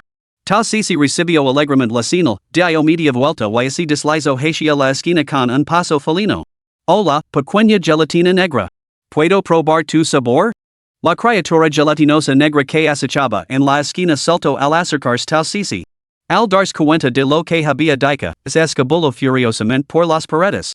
A medida que se arrastraba, las marcas carmesías se hacían más evidentes en la superficie, emitiendo una siniestra luz roja brillante. Wang Linwan, Meng Xianghan, Song Jingqing. Song Jingqing puso los ojos en blanco y se desmayó. Tao Chuchu miró a Wang Linwan y Meng Xianghan, que no habían perdido el conocimiento, y sonrió levemente. Dio un paso adelante y rápidamente les propinó dos golpes de karate, dejándolos tirados junto a Song Jingqing. Sacando una cámara oculta, Tao Chuchu se colocó en el centro de la habitación para filmar todos los patrones de la formación en las paredes, transmitiendo las imágenes en directo a la sede central. Tang Miao, ¿nos oyes? Os oímos perfectamente. No os preocupes, el audio de la retransmisión en directo ya es nuestro diálogo ficticio. El jefe acaba de revisar los patrones de la matriz que habías transmitido, y es la misma matriz sacrificial que la del centro comercial de la familia Wang la última vez. Proct con cautela. Estamos listos para proporcionar refuerzos en cualquier momento, y el jefe está de camino. Entendido. Tao Sisi siguió persiguiendo a la gelatina negra, llegando al gato y al ratón. Cada vez que atrapaba un trozo, lo arrancaba y se lo metía en la boca. Caramba, estaba delicioso. Suave y resbaladizo, con ese sabor salado dulce que lo encantaba. Sisi, destruí primero la matriz. A la orden de su hermana, Tao Sisi se detuvo en seco. Lu lanzó una sonrisa desafiante a la gelatina negra, entrecerrando las pupilas hasta convertirlas en rendijas verticales. Con un ligero pisotón de su pie derecho, la forma dorada de la deidad Taotie se materializó detrás de ella. Guiada por su intención, se lanzó a través de la formación, interrumpiendo sistemáticamente los patrones. En cuestión de minutos, la formación sacrificial parcialmente activada quedó reducida a escombros. Has arruinado el gran plan de mi maestro. Te arrastrar conmigo incluso en la muerte. La gelatina negra emitió un chillido agudo y su cuerpo se infló rápidamente como un globo demasiado inflado. Con una fuerza atronadora, se abalanzó sobre Tao Sisi. ¿Planeas autodestruir? Tao Sisi sonrió un más, sin dejar de mover los pies. Sus ojos carmesí brillaban con creciente emoción. Adelante, su merienda de gelatina. Tao chuchu secuedo clavada en el sitio, viendo como su hermana agarraba el globo negro autodestructivo y se lo metía en la boca con orgullo descarado. Los numerosos tentáculos del globo intentaron envolver a Sisi, pero así derretiran por completo con un solo rugido de la forma dorada de Dharma de Sisi. Su hermana, es impresionante. Tal Sisi, saciado y satisfecha, retiró su forma Dharma. Sus ojos volvieron a la normalidad mientras yacía en el suelo, frotándose lentamente su pequeña barriga con una mirada de pura satisfacción. Tao chuchu se acercó y ayudó a Tao Sisi a ponerse de pie con delicadeza. Utilizando el equipo de la oficina, borró parcialmente los recuerdos de las 6 personas que yacían en el suelo. Luego sacó la máquina de despedida y pulsó ligeramente el botón. Maldita sea, ¿cómo he acabado tirado en el suelo? Song Jingqing fue el primero en levantarse, separándose frenéticamente la ropa con disgusto. Aparecen las imágenes. ¿Cómo hemos acabado todos tirados en el suelo? Sus voces se acordaron en mitad de una conversación sobre las pistas de la tarjeta de misión. Espera, ¿no mencionó Tao Chuchu antes que había encontrado un extraño montón de piedras? Mirad, este es el montón de piedras que acabo de descubrir, dijo Tao Chuchu, señalando las rocas esparcidas junto a la entrada de la habitación. De repente, todos oestes me hastias en mitad de una frase, murmurando incoherencias como si estuvierais alucinando. Pedí un recordatorio al equipo de producción. La respuesta es, estas piedras contienen material radiactivo que puede provocar comas alucinatorios, aunque son inofensivas para el cuerpo. Caramba, así que realmente tiene una explicación científica, exclamó Song Jingqing con asombro. Eso es lo que mi hermana dijo desde el principio, camaradas, debéis confiar en la ciencia. Asestaros sin sentido es totalmente imprudente. Tal si saco un segundo te de burbujas y comenzó a sorberlo. ¿Qué? No me lo creo. Me estás mintiendo. ¿Las piedras podrían haberme puesto los pelos de punta hace un momento? ¿Esto se puede explicar científicamente? ¿Qué te ha pasado exactamente hace un momento? Preguntó Tao Chuchu a los 3 que habían estado en la habitación desde el principio. Capítulo 21, un descubrimiento inesperado. Joyen tenía una expresión aturdida mientras lucaba por recordar. Te había seguido hasta el tercer piso cuando me sentí mareada y aturdida, y el mundo daba vueltas a mi alrededor. Intent la marut, pero entonces perdí el conocimiento. Cuando desperté, estaba aquí. Fansiging se tapó la boca con la mano, sorprendida. Yo acababa de experimentar lo mismo. Estaba registrando cada habitación del lado izquierdo del pasillo con el hermano Yunshan cuando, de repente, me costaba respirar. Lo siguiente que recuerdo es que abrí los ojos y os 6 a todos aquí. Yo tuve la misma experiencia que Sijing, comentó Ji Yunshan, frotándose la frente como se la delira. Tao Sisi miró fijamente a Ji Yunshan, masticando su pajita. Cuanto más lo miraba, más sentía que algo no estaba bien. Sijing on lavaba las marcas taude que había dibujado y, como Joyen no había estado fuera mucho tiempo, ninguno de los dos había sufrido mucha corrupción por la gelatina negra o el ritual de sacrificio, aunque tenían restos de la niebla oscura adheridos a ellos. Pero Ji Yunshan? Una persona normal que había estado en lo más profundo de esa niebla negra durante tanto tiempo no podía estar completamente intacta, tan limpia como si nunca hubiera puesto un pie allí. Incapaz de comprenderlo, descarta la idea por el momento y decidió mencionársela discretamente a su hermana más tarde. Tao Chuchu observó al grupo. Sugiero que no nos separemos para la búsqueda. Concentremos nuestros esfuerzos en una zona, volvemos a la sala principal y empecemos de nuevo. Quien encuentra una tarjeta de tarea, se la queda. Segundo la moción, Song Jingqing fue el primero en levantar la mano en señal de acuerdo. Los demás presentes sintieron sucesivamente. Al bajar las escaleras, Tao Sisi tiró deliberadamente de Tao Chuchu hacia la parte trasera del grupo y le susurró a su hermana que Ji Yunshan parecía estar distraído. ¿Este Tao Sisi cree que su micrófono sigue encendido? ¿Ji Yunshan está distraído?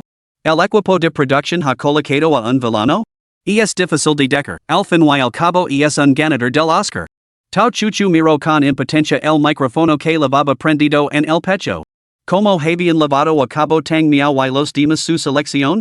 Primero la reina fantasma, luego el altar sacrificial y ahora Sisi había detectado algo extraño en Ji Yunshan. Tao Chuchu lo revolvió el pelo a Tao Sisi. Primero termina el programa. Cuando nos vayamos más tarde, Sisi puede dar a cada invitado tus pegatinas Tao favoritas. Cuando todo el grupo entró en el vestíbulo, Tao Chuchu aprovechó la oportunidad para rozar casualmente a Ji Yunshan. De repente, sintió un dolor agudo en el brazo. Levanto la mano para inspeccionarlo, no encontro ninguna herida visible y lo descarto, uniéndose los demás en la búsqueda de sus tarjetas de tareas. Tau chuchu canto en silencio, 1, 2, 3. Se oyo un crujido agudo, seguido del grito de sorpresa de fansijing, hermano Yunshin, ¿qué te pasa? Estoy bien, solo me he maradu un poco de repente. G. Yunshin se desplomó sin fuerzas, incapaz de levantarse del suelo. Los demás hombres presents Wan Lin Wan, Meng Shanghan y Song Jingqing intentaron levantar a G. Yunshin y colocarlo sobre la mesa. Tal se quedó mirando sin comprender durante un momento, al darse cuenta de que tres hombres corpulentos no podían con él. Él se acercó, se agachó y levantó a G. Yunshin ella misma, levantolo hacia el asiento principal limpio. Mientras lo acostaba, tal se le pegó discretamente una pegatina con el patrón tauta en la nuca, un talismán reutilizable comprado a los sacerdotes taoístas de la montaña Yuntai. En el momento en que tocó su piel, la tez de G. Yunshin palideció aún más, y un sudor frío le goteaba profusamente por la frente. Caramba, G. Yunshin no parece estar actuando. ¿Por qué no intervine el equipo de producción? Esto podría ser fatal. Esto es un accidente de emisión, ¿no?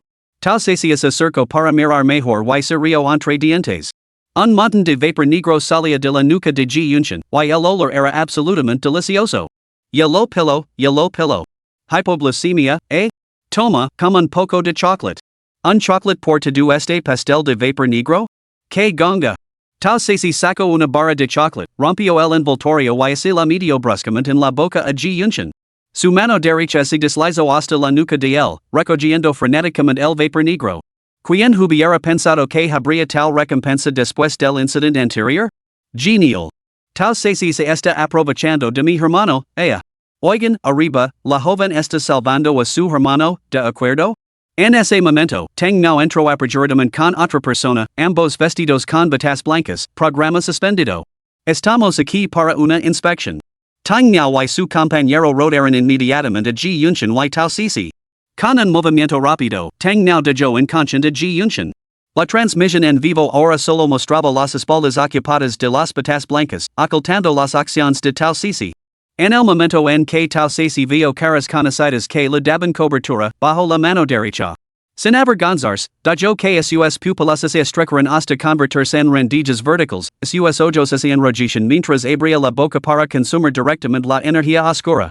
Hermano Miao, este chico siempre ha sido tan feroz? Shimu, que vea por primera vez de cerca a Tao Cici devorando energía oscura, perdió por completo el control de su expresión. Sus ojos suplicaban frenéticamente a su querida hermana Miao. Tang Miao, cuyas manos no dejaban de examinar el cuerpo de G. Yunshin, logró echar un vistazo atrás, a ella le parecía perfectamente bien. Mientras no fuera ella quien se lo comiera, todo valía. Tal Cici había consumido la niebla negra durante menos de 10 minutos cuando G. Yunshin dejó de emitirla. Los exámenes de Tang Miao y Shimu concluyeron poco después. Tang Miao frunció el seno al ver las lecturas de su monitor, sospechando que el equipo de la oficina no había sido revisado en mucho tiempo. ¿Cómo podían los datos mostrar niveles normales cuando su cuerpo contenía cantidades tan grandes de niebla negra? Al mirar los ojos cerrados de G. Yunshin, frunció aún más el seno. Después de que Tao Cici consumiera la niebla negra, su expresión se había relajado visiblemente y su tez estaba notablemente más sonrosada. Como había sido arrastrado Joyen, tan lejos, a esa habitación que contenía el altar sacrificial? Las imágenes transmitidas por el dron tenían un vacío donde G. Yunshin y fansijing habían desaparecido. ¿Realmente habían casado esto el altar sacrificial y el rey fantasma? Con un suspiro, Tang Miao reprimió sus dudas, la transmisión en vivo aún continuaba. Volviéndose hacia la audiencia y la cámara, anunció, el estado inusual de G. Yunshin fue causado por un bajo nivel de azúcar en la sangre. Tao Cici le proporcionó un reabastecimiento de energía oportuno, por lo que ahora está bien. Solo necesita un poco de descanso. Gracias, Cici, por salvar a nuestro hermano. Así que eso es lo que Tao Cici quería decir cuando dijo que algo andaba mal antes. Gracias a Tao Cici por salvar a nuestro hermano Yunshin, se alinearon las explosiones. Esperad, volve de la retransmisión en directo. G. Yunshin abrió los ojos en el momento justo, frotándose las sienes. Su sonrisa era notablemente más sincera que al comienzo de la retransmisión. Gracias, Cici.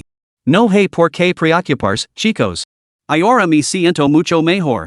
Continuemos con el programa. Quien sabe, quiz en nuestro equipo quid en primer lugar. Tau Sisi, completamente satisfecha con la cosecha del día, estaba saboreando con delitas galicinas cuando G Yunshin hablo. Inmediatamente intervino, mi hermano y yo somos los que estamos en primer lugar. La multitud la miró confundida. Tau Sisi le dio la cabeza, no me crees? Mirad. Saco cuatro tarjetas de tareas de su pequeña mochila. La multitud. En I siquiera tau chuchu pudo ocultar su sorpresa a Sisi, ¿de dónde has sacado esto? El equipo de producción no ha anunciado nada. ¿Cómo las has conseguido? No aceptaremos trampas. Yo yen parecía poco convencida y su tono se volvió más severo. Sé por qué no lo han anunciado, dijo Juan Linwan levantando timidamente la mano.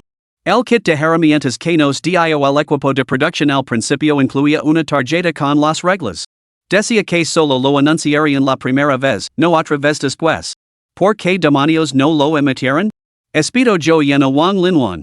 Solo cuando se fijó en la cámara del drone se dio cuenta de que estaban en directo, y suavizó rápidamente el tono, lo que quiero decir es que, sin las emisiones, no tendríamos en idea de cómo van avanzando las tareas. Estaba escrito, la primera emisión era para motivar a los invitados, mientras que las emisiones posteriores eran para darles más libertad creativa. Wang Linwan se estremeció ligeramente ante la risa, pero reunió el valor para responder. En realidad, cada concursante tiene su propia cámara de transmisión en vivo dedicada. Acabo de estar en la transmisión en vivo de Tau Sisi y 6 que ella misma los encontró a todos. Maldita sea. Tau Sisi debe estar bendecida por los dioses de los programas de variedades. Exacto. Siempre de en el clavo.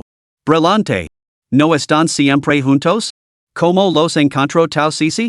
Cuando bajaron del tercer piso, no estaban juntos en el vestíbulo, ¿verdad? Debió de encontrarlo de camino. Vaya, ¿es eso cierto? ¿Hay una repetición? Quiero verlo. El equipo de producción publicará una versión editada más tarde. Solo tienes que ver el episodio completo. Ah, mamá está muy orgullosa. Nuestra chica es brillante. En el patio del Sahiwan, un hombre de impresionante belleza, vestido con camisa y pantalones negros, yacía recostado en una chaise longue, bebiendo té tranquilamente. De repente, aplastó la taza de té que tenía en la mano. Esa pequeña glotona otra vez. No solo destruyó la formación, sino que también destrozó muchos fragmentos de mi esencia espiritual vinculada al títere. Que hazana tan notable. Con un gesto de la mano, invocó una nube de niebla negra. Negro, ve. Investiga y esa glotona. La niebla respondió y se disipó lentamente. El apuesto hombre volvió a colocar la taza de té y se recostó una vez más, bebiendo su té. Dice, tu suerte no durará para siempre. Capítulo 22, Misiones ocultas. El primer puesto está fuera de nuestro alcance ahora, sigue. Quizás deberíamos centrarnos en las misiones ocultas. Podríamos dar la vuelta a la situación. Ji Yunshin le pidió su opinión a Fan Sijing en un tono amable. Exacto. No podemos rendirnos. Además, no se ha revelado el número de cartas de misión. Puede que haya más ocultas. Fan Sijing apretó los puños, dandos ánimos a sí misma. De un punto. Zhou Yen, recompont, terminar en último lugar es una vergüenza. Song Jingqing frunció los labios, claramente poco impresionada con el desempeño de Zhou Yen. Después de reflexionar un rato, Fan Sijing decidió buscar ayuda externa, equipo de producción, solicitó usar una oportunidad de recordatorio. Gotio. Los demás miembros de los equipos rosa y verde siguieron su ejemplo y utilizaron esas oportunidades de pista para recibir la misma pista de 3 caracteres. Gotio. ¿Se refiere al sonido que oímos antes en la tercera planta? Song Jingqing se frotó la barbilla, murmurando con incertidumbre. Exacto. La hermana Chu lo mencionó entonces, dijo que el sonido del gotio podría ser una tarea oculta. Meng Shanghan apretó de repente el puño y se golpeó la cabeza, sobresaltando a Tau Sisi, que estaba a punto de abrir la tapa de su yogur. Ejerció demasiada fuerza y la tapa salió volando.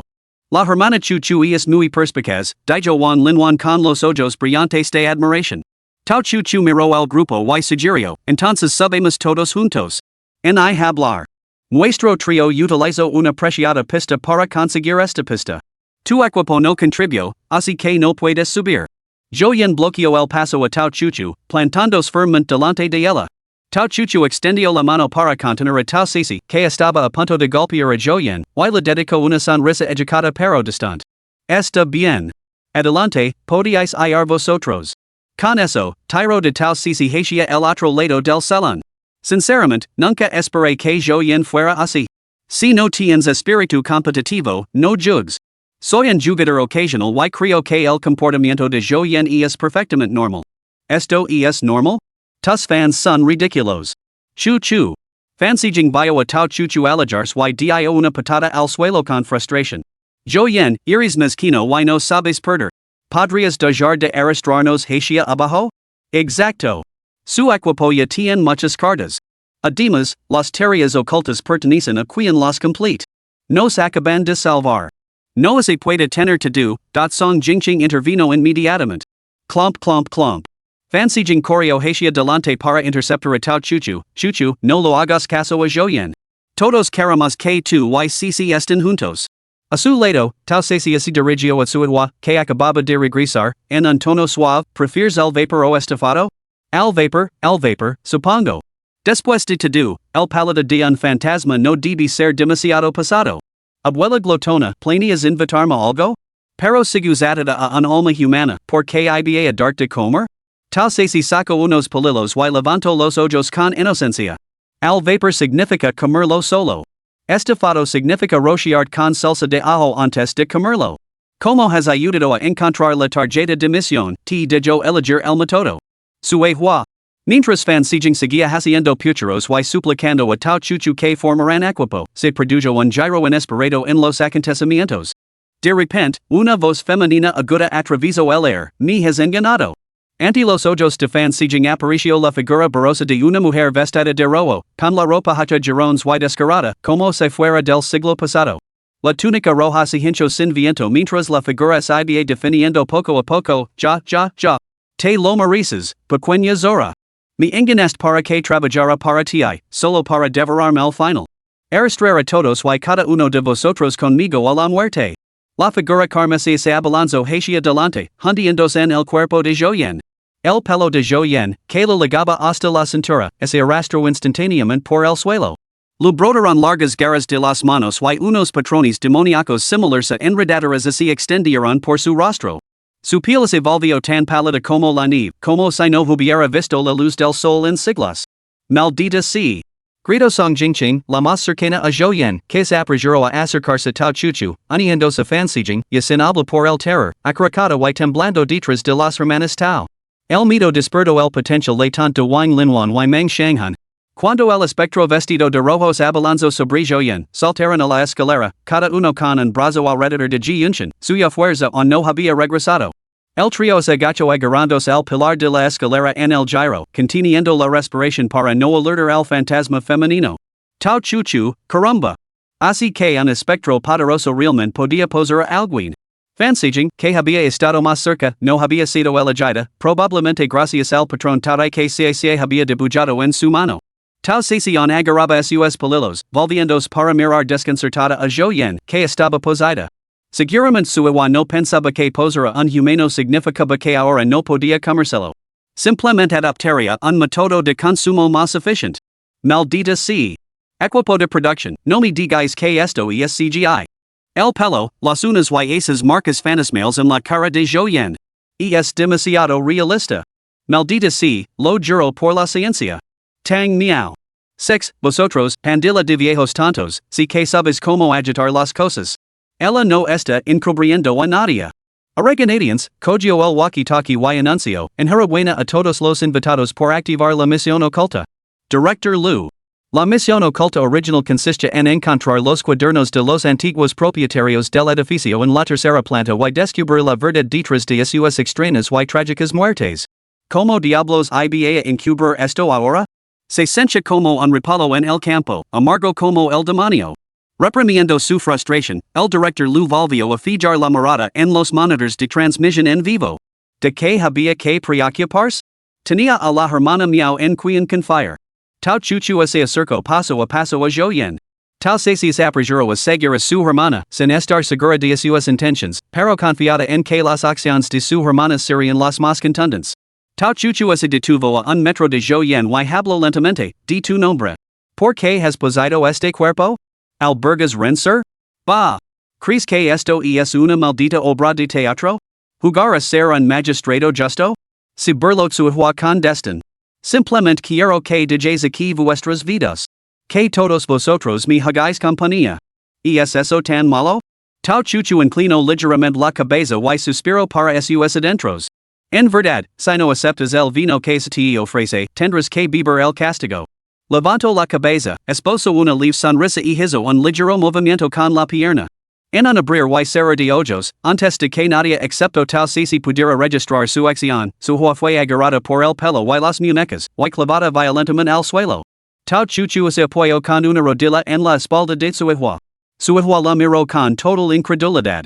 ¿Cómo podía cualquier mortal, salvo Tau Sisi, poseer una fuerza tan formidable?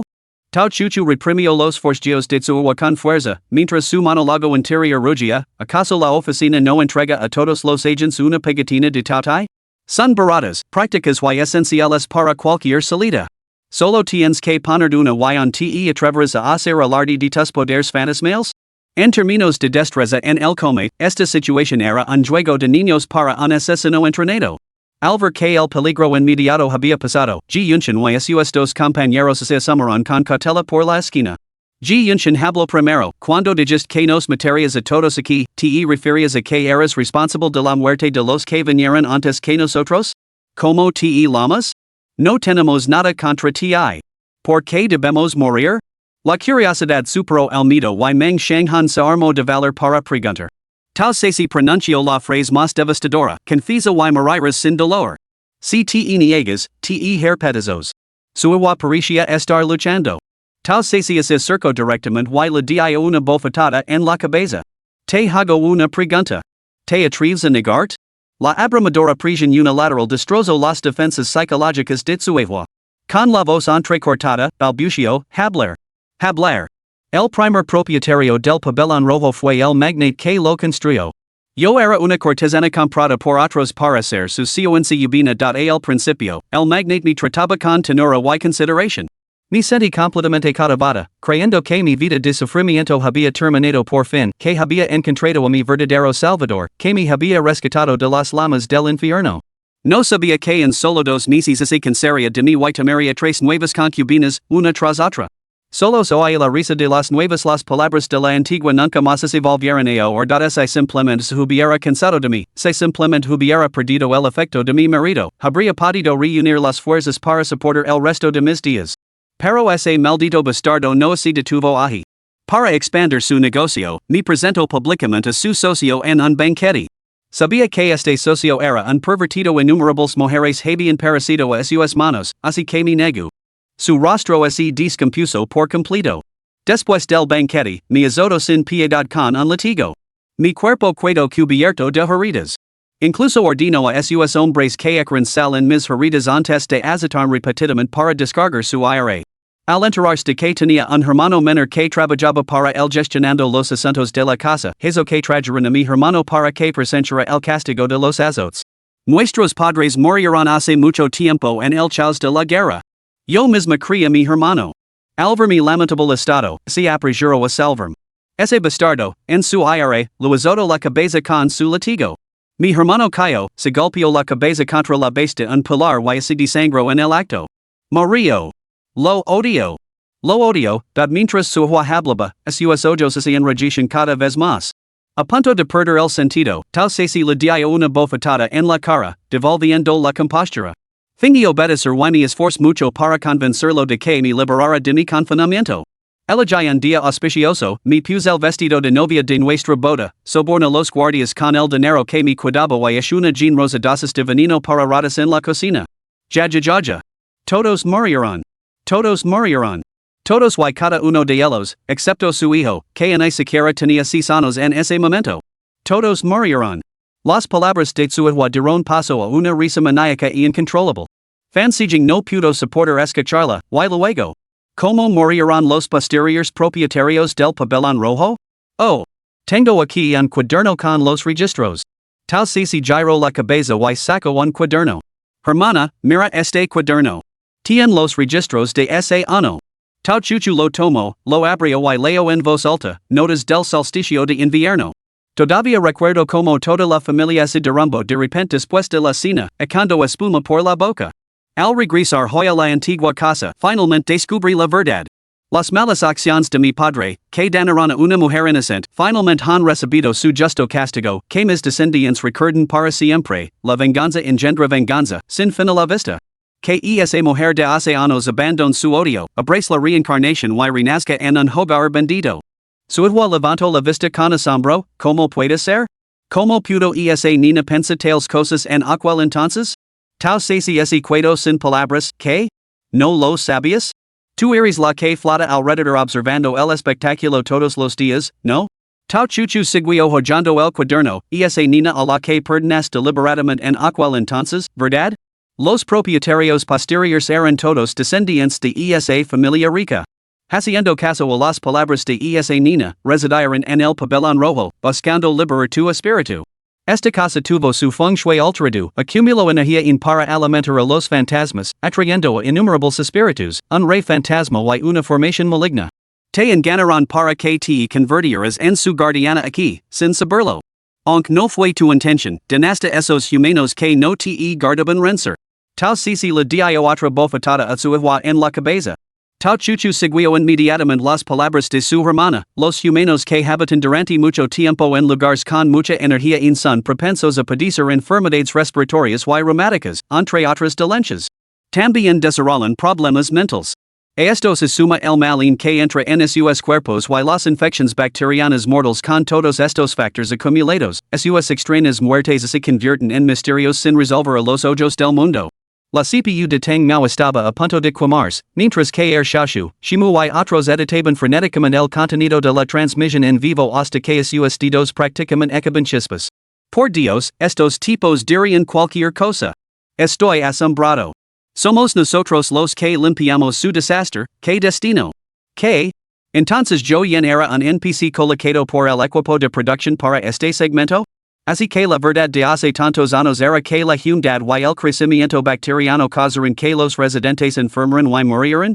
Al otro del comentario anterior, ¿has visto cuántas regiones empobrecidas del planeta azul han sufrido descensos repentinos de población debido a problemas medioambientales? Gracias a agua, de repente me siento inmensamente orgulloso en este momento. Todo el mundo debería revisar sus casas en busca de moho y cosas por el estilo a partir de ahora. Reenviado al chat familiar. Su agua estaba consumida por el arrepentimiento. Nunca imagino que el niño de entonces supiera que ella todavía existe y hubiera estado esforzándose tanto por liberar su alma. Se arrepentia. Abuela taudia, ayudame. Enviame al infierno. Quiero enfrentarme al juicio del rey del infierno. Quiero expiar mis pecados. Tau chuchu soltó a su agua, permitiendo levantarse del suelo. Tau se dio un paso adelante y le dio un suave golpecito en la frente. Su agua salió disparada del cuerpo de Zhou Yan con un fuerte pop. Zhou Yan se derrumbó al instante, y Yunshin, que se había apresurado a acercarse, la cogió en brazos. Fansijing, que la roba como una muñeca rota, se acercó a Tau Ceci antes de que pudiera enviar a su walillos. Ceci, renacerá en una buena familia en su próxima vida? Las manos de Tau Ceci no dejarán de moverse mientras se daba la vuelta, con voz totalmente inexpresiva, no. Habiendo hecho el mal, ¿cómo podría renacer en una buena familia? Fansijing ese atraganto, momentáneamente sin palabras.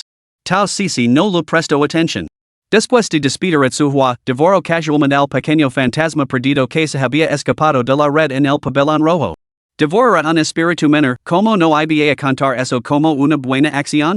Tang Miao finalmente fue testigo de cómo estos dos alborotadores concluyen su tarea y rápidamente anunció, felicidades a todos los invitados por completar la tarea oculta. El personal les entregará ahora las recompensas. Director Lu, brillante. Su destino de la tarea oculta logró su objetivo a través de caminos divergentes. Tang Miao, recordad, todos vosotros, aseguros de que las modificaciones de la memoria se ejecutan exactamente según el guión. Los miembros del equipo dos, disfrazados, asintieron y entraron uno por uno. Bajo el pretexto de la entrega de premios, completaron las modificaciones de la memoria de todos los invitados. Genial. También hemos conseguido recompensas, exclamó Song Jingqing, encantada. ¿Quién hubiera pensado que tus dotes interpretativas, Zhou Yan, eran tan buenas? Zhou Yan estaba aturdido, ¿eh? ¿Qué es esta sensación de agotamiento total? Una sombra fugaz pasó por los ojos de Yunshin, pero cuando levantó la mirada, volvió a su expresión suave habitual. Se acerco y le pregunto a tal Sisi, aparentemente de forma casual, se si sabe mucho, ¿verdad? Tal Sisi giró la cabeza hacia el como un animalito asustado. Maldita si, al final la memoria de este tipo no había sido alterada. ¿Qué está tramando? Capítulo 23, el tónico superpotente de la marca Baise. La intensa desconfianza en los ojos de tal Sisi casi hizo que Ji Yunshin rompiera su personaje. Un desafío tan descarado. Habiendo pasado tanto tiempo en el mundo del espectáculo, no recuerdo haber presenciado nunca una emoción tan cruda y sin filtros. Oh, nada. Solo sentía curiosidad por saber cuánto sabe Sisi más allá de nuestros círculos habituales. Ji Yunshin esbozó una sonrisa amable, irradiando una calidez que a los espectadores les pareció una brisa primaveral. Fansigin quería hacerse eco de los elogios de Ji Yunshin hacia Sisi, pero, por alguna razón, el ambiente se sentía claramente incómodo, tal vez porque el mechón de pelo de Sisi estaba prácticamente erizado. Por primera vez, la pequeña glotona se enfrentaba a una intención tan sutilmente maliciosa. Aunque la persona sonría, el aura que irradiaba era gelada y humida, y el hedor de la suciedad lo asaltaba las fosas nasales. ¿No se puede resolver esto cambiándoselo? Este problema va un poco más allá del programa. ¿Qué hacer? Tal Sisi miró de reojo a su hermana. Tal Chuchu lo indicó discretamente que no hiciera ningún movimiento precipitado ante la cámara. Tal Sisi, entendido. Después del programa, me ocuparé de él. Espera, ¿por qué no está desafiando a mi hermana? ¿Por qué viene a mí? ¿Ya se ha dado cuenta de que mi cerebro suele estar bloqueado y sin usar? Rápido, piensa. ¿Cómo me enseñó mamá a manjar esto? Cuando alguien dice, sabes mucho. La respuesta es. Lo tengo. Tío, lo entenderías te duas y leeras más libros. Lee más periódicos, como yo, y pasa menos tiempo con el móvil y los videojuegos. Tal Sisi tenía una expresión de convicción justa. Alvaro Ji Yunshin mirándola con sorpresa, incluso sacó pecho con orgullo. Aunque Ji Yunshin se había ganado su estatus de actor principal gracias a su talento, su pasado de desertor escolar seguía siendo una mancha indeleble en su historial. YTO. Aunque efectivamente tenía poco más de 30 años, eso justificaba que se la lamara tío? Los invitados reunidos y los espectadores en casa se quedaron paralizados al unísono. El chat en directo se quedó en blanco durante varios segundos antes de estallar con comentarios. Dios mío, qué movimiento tan atrevido. Seguro que tal Sisi sabe que Ji Yunshin abandonó el instituto, ¿no? A juzgar por estas últimas horas, es muy poco probable que lo sepa. Eso ha sido muy personal, caramba. Ha sido su elección, ella pagará el precio. Los fans no tienen la culpa emoji de cabeza de perro. Falta de respeto a los mayores? Tal Sisi debería hacer las maletas y abandonar el mundo del espectáculo. Ji Yunshin se llevó el puño derecho a los labios y reunió todas sus fuerzas para reprimir la rabia que le bullía en la garganta. Esbozó una sonrisa forzada. Sisi es realmente adorable. Muy bien, a partir de ahora me esforzo por leer más libros y periódicos. Tal Sisi lucía una expresión triunfante que gritaba, ya. Por fin te he ganado. Lo que provocó que Tao Chuchu sonriera con alegría, como una tía orgullosa. Bien hecho, querida. Dile Zhang Ma que prepare una comida extra para Sisi esta noche. A los que acaban de pedir que Tao Sisi abandone la industria del entretenimiento, a vuestro hermano no lo importa, así que ¿por qué os lo tomáis como algo personal? Segundo. +1000086. De repente, se escuchó un anuncio, queda una hora para que concluya el programa. Todos los equipos, por favor, gestionad vuestro tiempo en consecuencia. Será mejor que nos demos prisa y busquemos más tarjetas de tareas. El equipo de producción no ha revelado el número total, pero debe haber más de las 4 que tiene Tal Sisi. Después de disfrutar del espectáculo, Song Jingqing intervino para suavizar las cosas. Al fin y al cabo, Ji Yunshin la había sido de gran ayuda, no estaría bien mostrarse desagradecido. Sí. Hoy, yo miraré en el lado este. Xian Han. He encontrado una.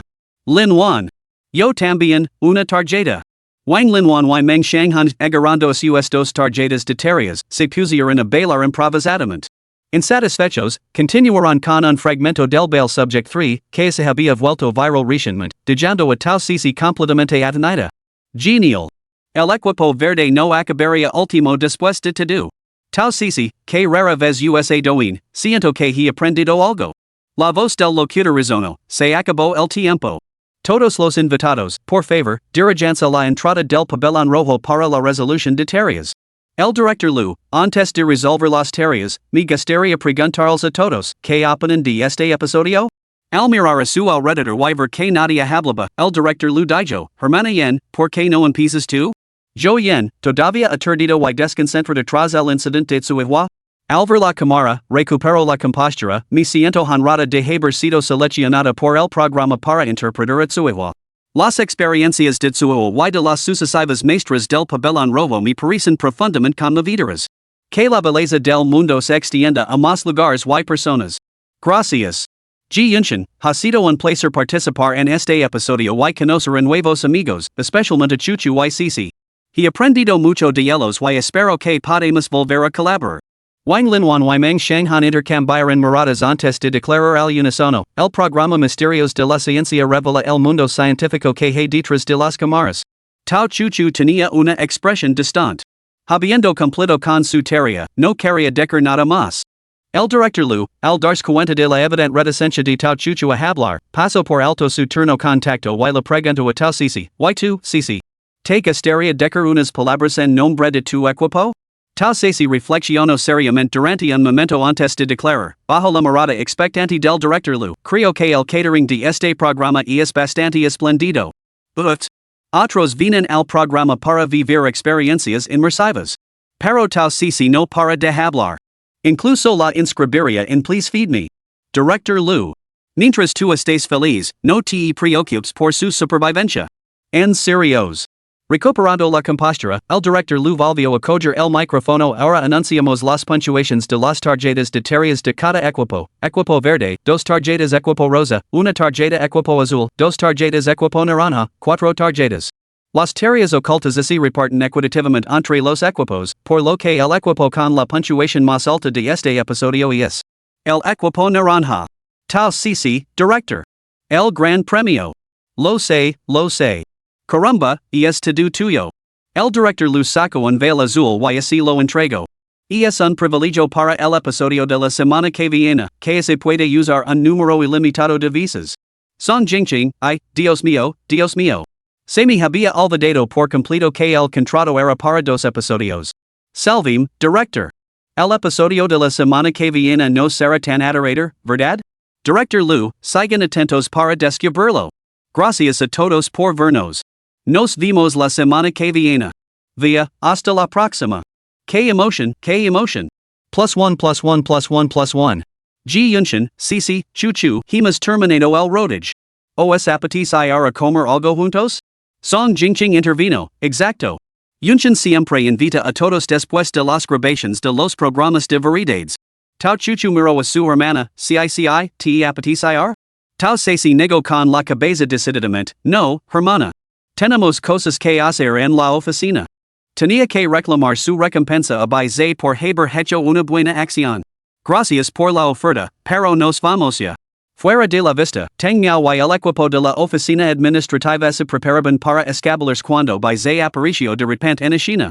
Caramba, la llegada del gran hermano Bai fue perfecta. Hermano Bai.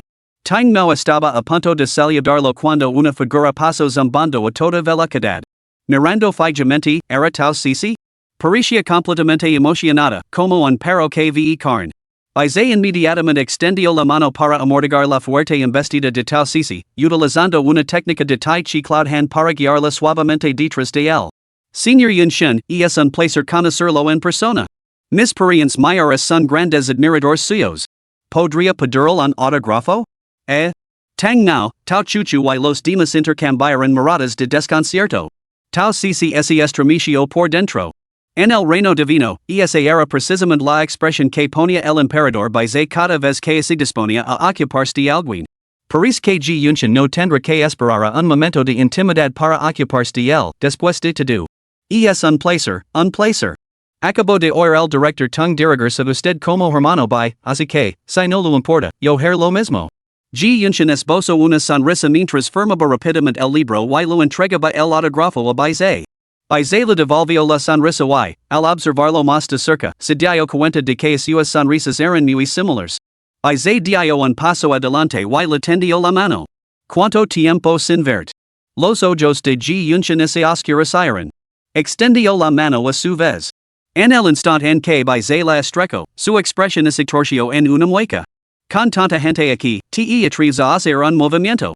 Atraverta controlar un humano con fragmentos de tu propia alma. Tu audacia exige un castigo. G Yunshan cerro los ojos con fuerza y ese desplomo hacia atrás con un suave golpe. By lo atrapo de un solo salto. Tau chuchu y tang miaya habían despejado la zona y se habían ocupado de las consecuencias cuando by lo saludo por primera vez. Tan pronto como G Yunshan cayó, el personal de la oficina de administración se apresuró a acercarse con una camilla. Lo sacaron de las manos de by lo acostaron en la camilla y se lo llevaron al hospital. Bien, vámonos.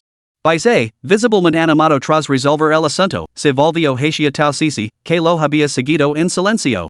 ¿Te apetece una recompensa por tus buenas acciones? Alor lo que más lo importaba, Tau Sisi asintió frenéticamente. De vuelta en la oficina, te preparar un tónico nutritivo. Tau Sisi estaba completamente asombrada. ¿Un caldo nutritivo? ¿No era eso algo que solo el emperador divino del reino celestial podía preparar? ¿Podía by hacerlo ahora? Eso era realmente maravilloso. Capítulo 24, Los resultados del examen de la pequeña glotona. En el asiento trasero del coche, tang miao susurro, Sisi, ¿qué tipo de sopa nutritiva es? ¿Por qué estás tan emocionada? Tang Mao estaba perpleja. Todos en la oficina sabían lo horrible que era la cocina de Bailauda, incluso los ratones de oreja, inmunes a todos los venenos, se derrumbarán después de comer sus esqueletos y se tomarán 3 días de baja por enfermedad. ¿Por qué demonios sonría Tau Sisi? Efectivamente, Tau Sisi sonría de oreja a oreja. Si se trataba de la misma poción, aunque sus efectos se verán disminuidos en el reino mortal, estaba segura de que sus poderes se dispararían después de beberla. La mera idea de esa abrumadora sensación de poder, capaz de tragarse los cielos y devorar la tierra, hizo que Tau Sisi desira poder matar el pájaro y volar de vuelta inmediatamente. En el reino divino, había tenido que comportarse y evitar problemas durante mucho tiempo antes de que el emperador la recompensara con ello, algo que nadie más podía. Incluso cuando se sentó a la mesa, Tau Sisi no había retirado los colmillos en una sola vez. Sisi, quizás deberíamos limpiar esa baba? Aunque Tau Chuchu adoraba a su hermana, no podía soportar verla comer así. Al llegar, by se dirigió directamente a la cocina de servicio sin decir una palabra. Una multitud se agolpaba en la puerta de la cocina, espiando desde todos los ángulos posibles para ver a su director preparando otra oscura creación culinaria. Jeef, ¿qué tiene el viejo by tan alterado? ¿O es que Tau Sisi ha hecho algo para enfadarlo? Está cocinando. Wangang dio un cadezo a Xian Chang, que estaba igualmente desconcertado. ¿Qué opinas? ¿Debería pedir al departamento médico que esté preparado? Shimua se balanceaba suavemente colgada del ventilador del techo. Caramba, ¿qué es ese olor? No consigo identificarlo. Es desagradable, pero fragante. Ni recuerda a las hierbas chinas. ¿Podría ser que el viejo by esté intentando envenenar a Tau Sisi? Seguro que no, ¿verdad? ¿Qué tonterías estás diciendo? ¿Es tan grave? Tau Sisi, es una sopa nutritiva. Es el mismo aroma. Ya está resuelto. By salió de la cocina con una palangana que parecía contener sopa guisada, con una expresión rebosante de confianza. Si su hermana no la hubiera sujetado, Tau Sisi se habría abalanzado sobre las manos de By. En cuanto By dejó la olla, Tau Sisi se abalanzó sobre ella, cogió un cucharón grande y empezó a sorber. Chuchu, nuestra hermana pequeña no ha levantado la cabeza desde hace un rato. No ha parado de comer.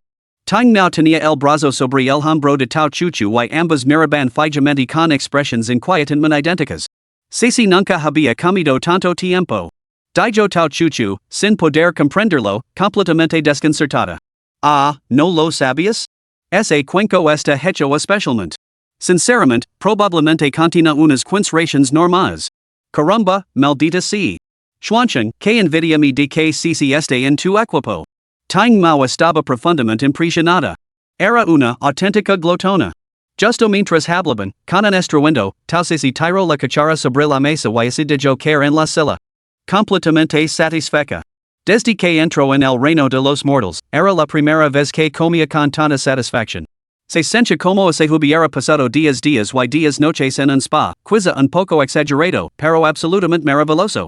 Tau chuchu sa aprejuro a ayudar a su sanrajada hermana menor levantars, la dio las gracias a by ze y la levo o la cama. Chief, creo que el viejo by esta encantado por dentro. Solo hay que ver la expresión de satisfacción que tenía tal sisi antes de que chuchu asila lavara, susuro wangang en tono conspirador desde un rinzón. Creo que wangang tien razón. Mira la cara del hermano mayor by ahora, completamente satisfecho. Y antes de que chuchu asila lavara a sisi, ella parecía completamente saciada. Parece que los dos han estado haciendo travesuras. Shauchu aparicio de la nada para unirse al grupo de wangang. Maldita sea, big dare. No puedes dejar eso. Exclamó Xin Chang, tapando la boca a Shauchu con frenesí. Dice, disfrutando en secreto de los elogios por su cocina. Echó la culpa a él. Echó la culpa por dejar que la curiosidad pudiera con él y entregarse liramente. Odio to do lo que debía y no debía oír. Y es evidente que estas pequeñas granujas tienen demasiado tiempo libre. Alvara Tau Sisi siendo lavada de vuelta por Tau Chuchu, la madre de Tau, que estaba a punto de preocuparse por si sus hijas habían sufrido algún daño, oyó la razón por la que Sisi se había quedado dormida. Todo rastro de afecto maternal desapareció. No importa, suspiro. Chuchu, via comer y descansa. Lo he pedido a Zhang Ma que prepare tu plato favorito. Deja que esta pequeña mona duerma hasta que se le pase. Tau Chuchu respondió con un suave sí antes de acomodar a Sisi y dirigirse a cenar. Una noche de sueño profundo. A la mañana siguiente, Tau Sisi se levantó con un estiramiento de satisfacción. Habiendo absorbido la energía de toda una noche, se sentía rebosante de fuerza. Hacía un tiempo tan agradable que iría a buscar a su hermana para invitarla a salir a divertirse. Cuando entró en la sala de estar, la madre de Tau, Tau Fong, y Tau Chuchu se cenaron rigidamente erguidos. Al verla, todos fijaron su mirada en ella. Tau Sisi, ¿qué pasa? ¿Por qué me pica el cuero cabelludo? ¿Ya ha dejado de hacer efecto el caldo reconstituyente del emperador by ze? Microeconomía, macroeconomía, contabilidad, econometría, economía internacional, finanzas, intermediación financiera, mercados financieros, teoría de la probabilidad y estadística matemática, álgebra lineal. 10 asignaturas y solo has aprobado 3. Y una de ellas, contabilidad, solo la aprobaste porque el profesor conoce tu padre. Te dio esa nota de aprobado por respeto a él, para que no tuvieras que volver a cursar la asignatura. Ah, Tau Sisi, ¿dónde diablos es te ha ido el estudio? Tau Sisi, reganada por su madre, se quedó con la cabeza llena de nubes negras. No se atrevía a levantar la mirada en a emitir ningún sonido, encajada en un rincón del salón. En y siquiera la bondadosa señora Jean podía soportar verla así. Las nubes negras también se cernían sobre las cabezas de Tau Fong y Tau Chuchu, sentados a ambos lados de su madre, estudiando el boletín de notas una y otra vez. No podían entenderlo, realmente no lo comprendían. Habían supervisado su repaso, asegurándose de que memorizara todos los puntos clave. Incluso habían revisado ellos mismos los exámenes, todas las preguntas cubrían los temas que habían destacado. Entonces, ¿por qué los resultados habían sido tan desastrosos? Especialmente en álgebra lineal, apenas 50 puntos. Unas notas tan evidentes. Una tasa de fracaso que haría temblar a cualquiera. En ese momento, la madre de Tau, Tau Fong, y Tau Chuchu sintieron que su presión arterial se disparaba a niveles que podrían requerir la atención de un médico. ¿Qué pasa? ¿Por qué hay tanto mal rollo? Hay que sonreír más a menudo, una actitud alegre trae prosperidad, dijo el padre Tau entrando alegremente desde fuera, entregando su maletín al mayordomo, el tío Zhang, y rodeando con el brazo la cintura de su esposa. Zaz. La madre Tau lo arrebató la bolita de notas a Tau Chuchu y se la tiró en toda la cara al padre Tau. Mira el desastre que ha montado tu hija menor. El señor Tau se quitó el papel de la cara, desconcertado, y examinó el contenido. El pánico se apoderó visiblemente de sus rasgos. Se acabó, Sisi. Esta vez papa no puede salvarte. Bajo la cubierta de la bolita de califications, le lanzó una mirada discreta a Tau Sisi. Tau Sisi había estado observando sigilosamente la reacción de su padre cuando captó esa mirada. Woohoo, se acabó. Hoy, esta bestia glotona vía ser despolajada y hervida. Carne muerta. Ring ring. Hola, aquí la residencia Tau. El tío Zhang respondió apresuradamente a la llamada. Claro. El tío Zhang colgó y se acercó al señor Tau. Señora, el director by ze dice que vendrá a visitarles en breve. Ha mencionado que es bastante urgent. El señor Tau se puso tenso de inmediato. que podría caer by zay? Seguramente tenía que ver con esos dos preciosos hijos. Cuando llegara? Ding dong. Sonó el tambor. Ah, parece que ya está aquí. Señor, señora, voy a preparar un poco de té. Tal se le hizo un gesto silencioso de aprobación a Jean Bo por primera vez, sintió que la llegada de Baizé había traído tanta felicidad al hogar. En resumen, la oficina tiene un asunto urgent que require que y Chuchu emprenden una misión lejana. He venido a informarles de ella y a asegurarles que esos hijos volverán sanas y salvos antes incluso de sentarse. Baizé soltó una bomba que dejó atenidos el señor y la señora tal. Tal phone, via, joven. Director by, ¿está sugiriendo que ha venido a levercilas inmediatamente? Que oportuno. Si hubiera llegado más tarde, si seguramente habría sido castigada o obligada a comer comida vegetariana, y el y Chuchu sin duda se habrían visto implicados. Isaiah sintió con una sonrisa amable. No lo diría de forma tan directa, pero el asunto es realmente urgent. El helicóptero está listo. Chuchu y si solo tienen que hacer una maleta ligera y podremos partir inmediatamente. La señora tal pasó instantáneamente de ser una madre furiosa a una madre cariñosa, con una preocupación palpable. Chu. Si. Daos prisa. Jean-Ma yo os prepararemos algunas cosas esenciales. Idea vuestras habitaciones y haced las maletas, pero recordad no dejaros nada necesario. Jean-Ma, rápido, has las maletas.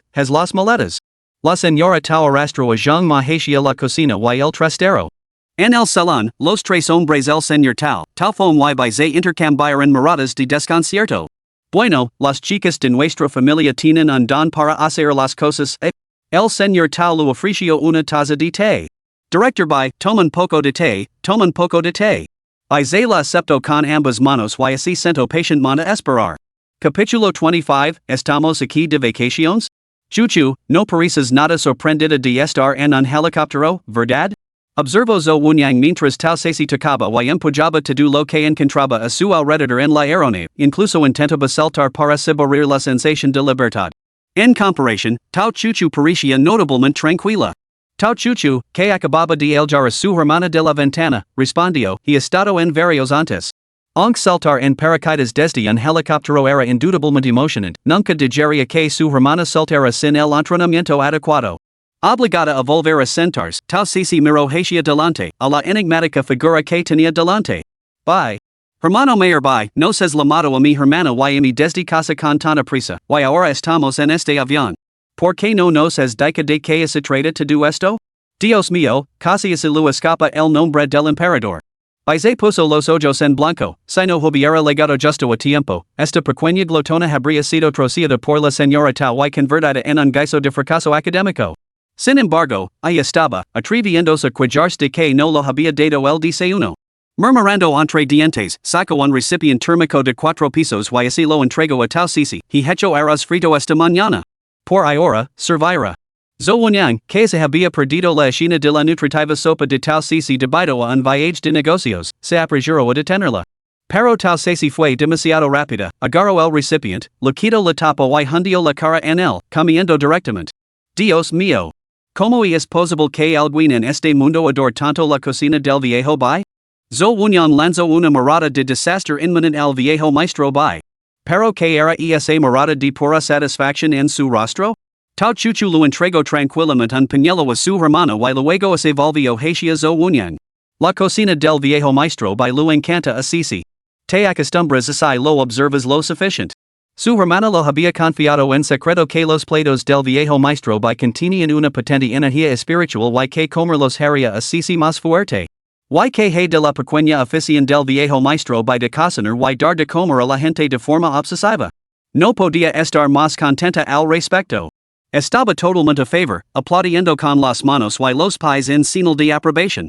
Hablando de eso, Teng Miami contó lo de la retransmisión en directo cuando regresó. Jeef Bai, ¿qué pasa con ese tal Ji Yunshin? Innumerables teorías conspirativas se agolparon en la mente de Zhou Wunyang. Volviendo a la realidad, se dio cuenta de que todos los oídos del avión se habían agazado, incluso Tao Cici, absorta en su tazón de arroz, ahora escuchaba con atención. Una fugaz mirada de nostalgia cruzó el rostro de Baizé. Solo un viejo conocido que nunca superó su faz rebel. En el patio, un hombre vestido con pantalones negros y camisa negra escuchaba el informe de su subordinado sobre la situación de Tao Cici. Achis. Que era eso? Quien estaba cotilleando a sus espaldas? Tadu era culpa de ese maldito baile por destruir su fragmento de distracción, dejándolo gravemente debilitado. No era de extrañar que últimamente se sintiera tan frágil y desafortunado. ¿Un viejo conocido? Se preguntó tal si para sus adentros mientras terminaba de comer y se limpiaba la boca. ¿Podría ser el conocido de baile alguien del antiguo reino divino? Si era así, quizá no lo reconocería, ya que, al fin y al cabo, el emperador era muy antiguo, mientras que ella solo llevaba unos cientos de años existiendo. ¿Y que hay de la situación de Ji Yunshin? Preguntó Zhou Wunyang, sin saber qué decir. ¿Por qué el viejo se había puesto de repente en plan pensativo? Ah, este viejo conocido implantó un fragmento de un espíritu dividido dentro de Ji Yunshin. Puede dar órdenes o controlar directamente sus acciones físicas. Baile guardo en silencio la fiambrera, decidido a traer una más grande la próxima vez para alimentarlo. Así que si podría alterar el equilibrio dentro de él aplicando el patrón Tadai, provocando que el chi negro se desequilibre y se liberara. Solo entonces si tendría la oportunidad de absorberlo, pero porque, después de que si absorbiera toda la energía oscura, no podía resistirse a nuestras alteraciones de la memoria e incluso enfrentarse a el fragmento no se elimina tan fácilmente. Si simplemente absorbió la energía que liberó, pero la asimila permanece, capaz de producir energía oscura en cualquier momento, otorgando a Ji Yunshin la fuerza para engañar. Si también podría extraerla, pero no se dio cuenta de que la causa principal reside en ese fragmento. No me extraña que tenga volviera y me dijera que te apresuriste venir después de terminar el programa, todo era por esto. Los ojos de Zhou Wunyang se iluminaron al comprenderlo de repente.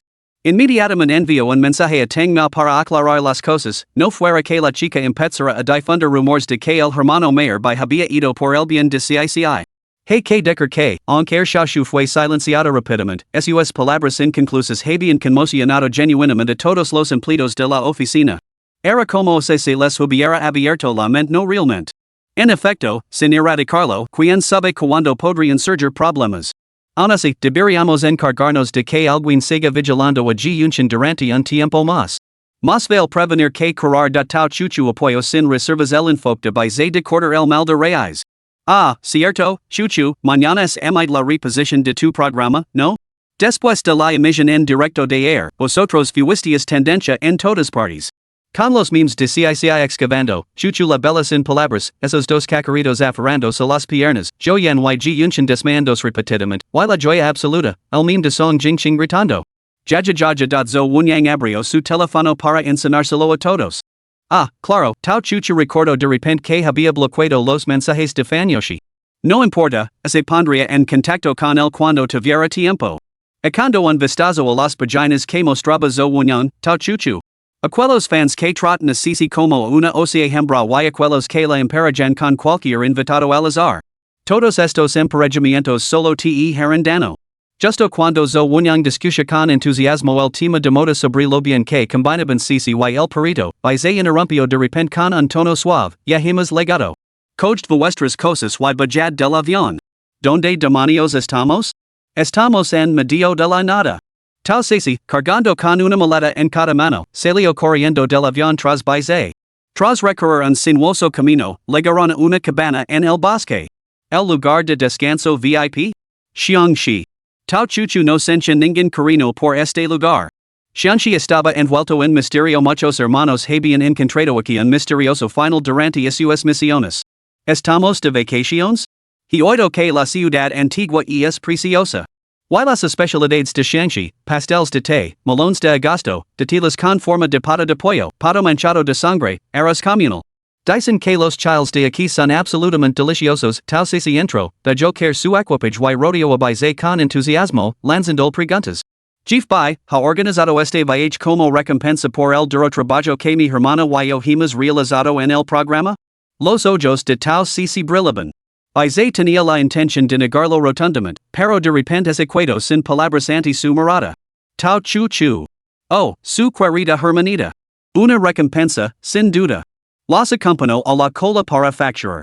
Está claro que estamos aquí en misión. Sí, una vez que nos hemos instalado, quedate cerca de mi y no te alejes. Ah, dos recién ligadas. Permitan presentarme. Soy Huming, del lineage de los Zoros celestiales y jefe de la sucursal de Shangxi de la Oficina de Administración.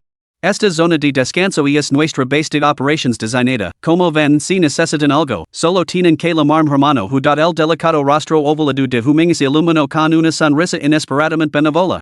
Tal si no pudo evitar elogiarlo, hermano solo te pareces un poco a un espíritu zorro, pero tu aura es igual a la de Wunyang. Ja. Así que tu eres eh? Pequeña eres muy perspicaz, realmente digna de ser una glotona.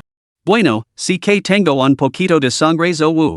De hecho, soy primo del nieto del tío materno lejano de Wunyang.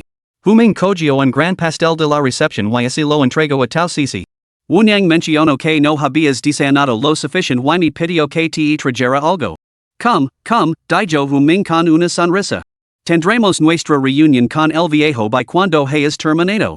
En realidad, las palabras exactas de Zhou Wunyang habían sido, la última vez, si casi no pudo resistirse a comerse Tang Miao.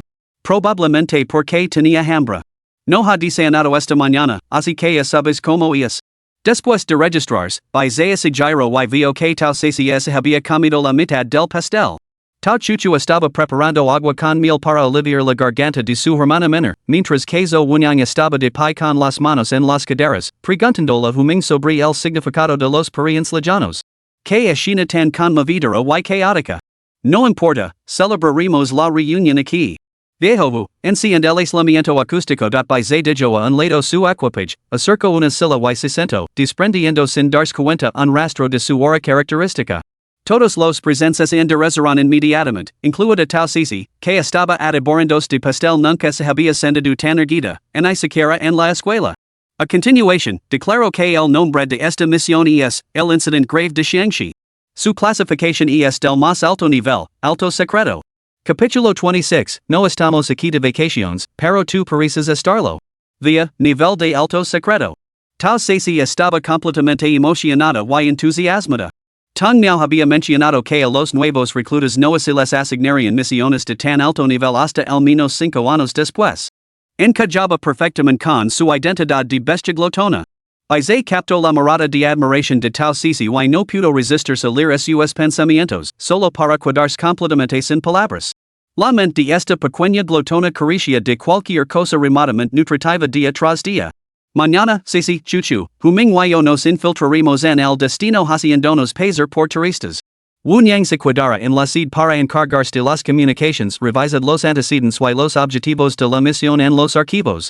Estos documentos se autodestruyen al leerlos, así que memorizad bien el contenido. Eso es todo. Podíais retiraros. Isaiah se levantó, cogió su equipage y se dirigió a su habitación.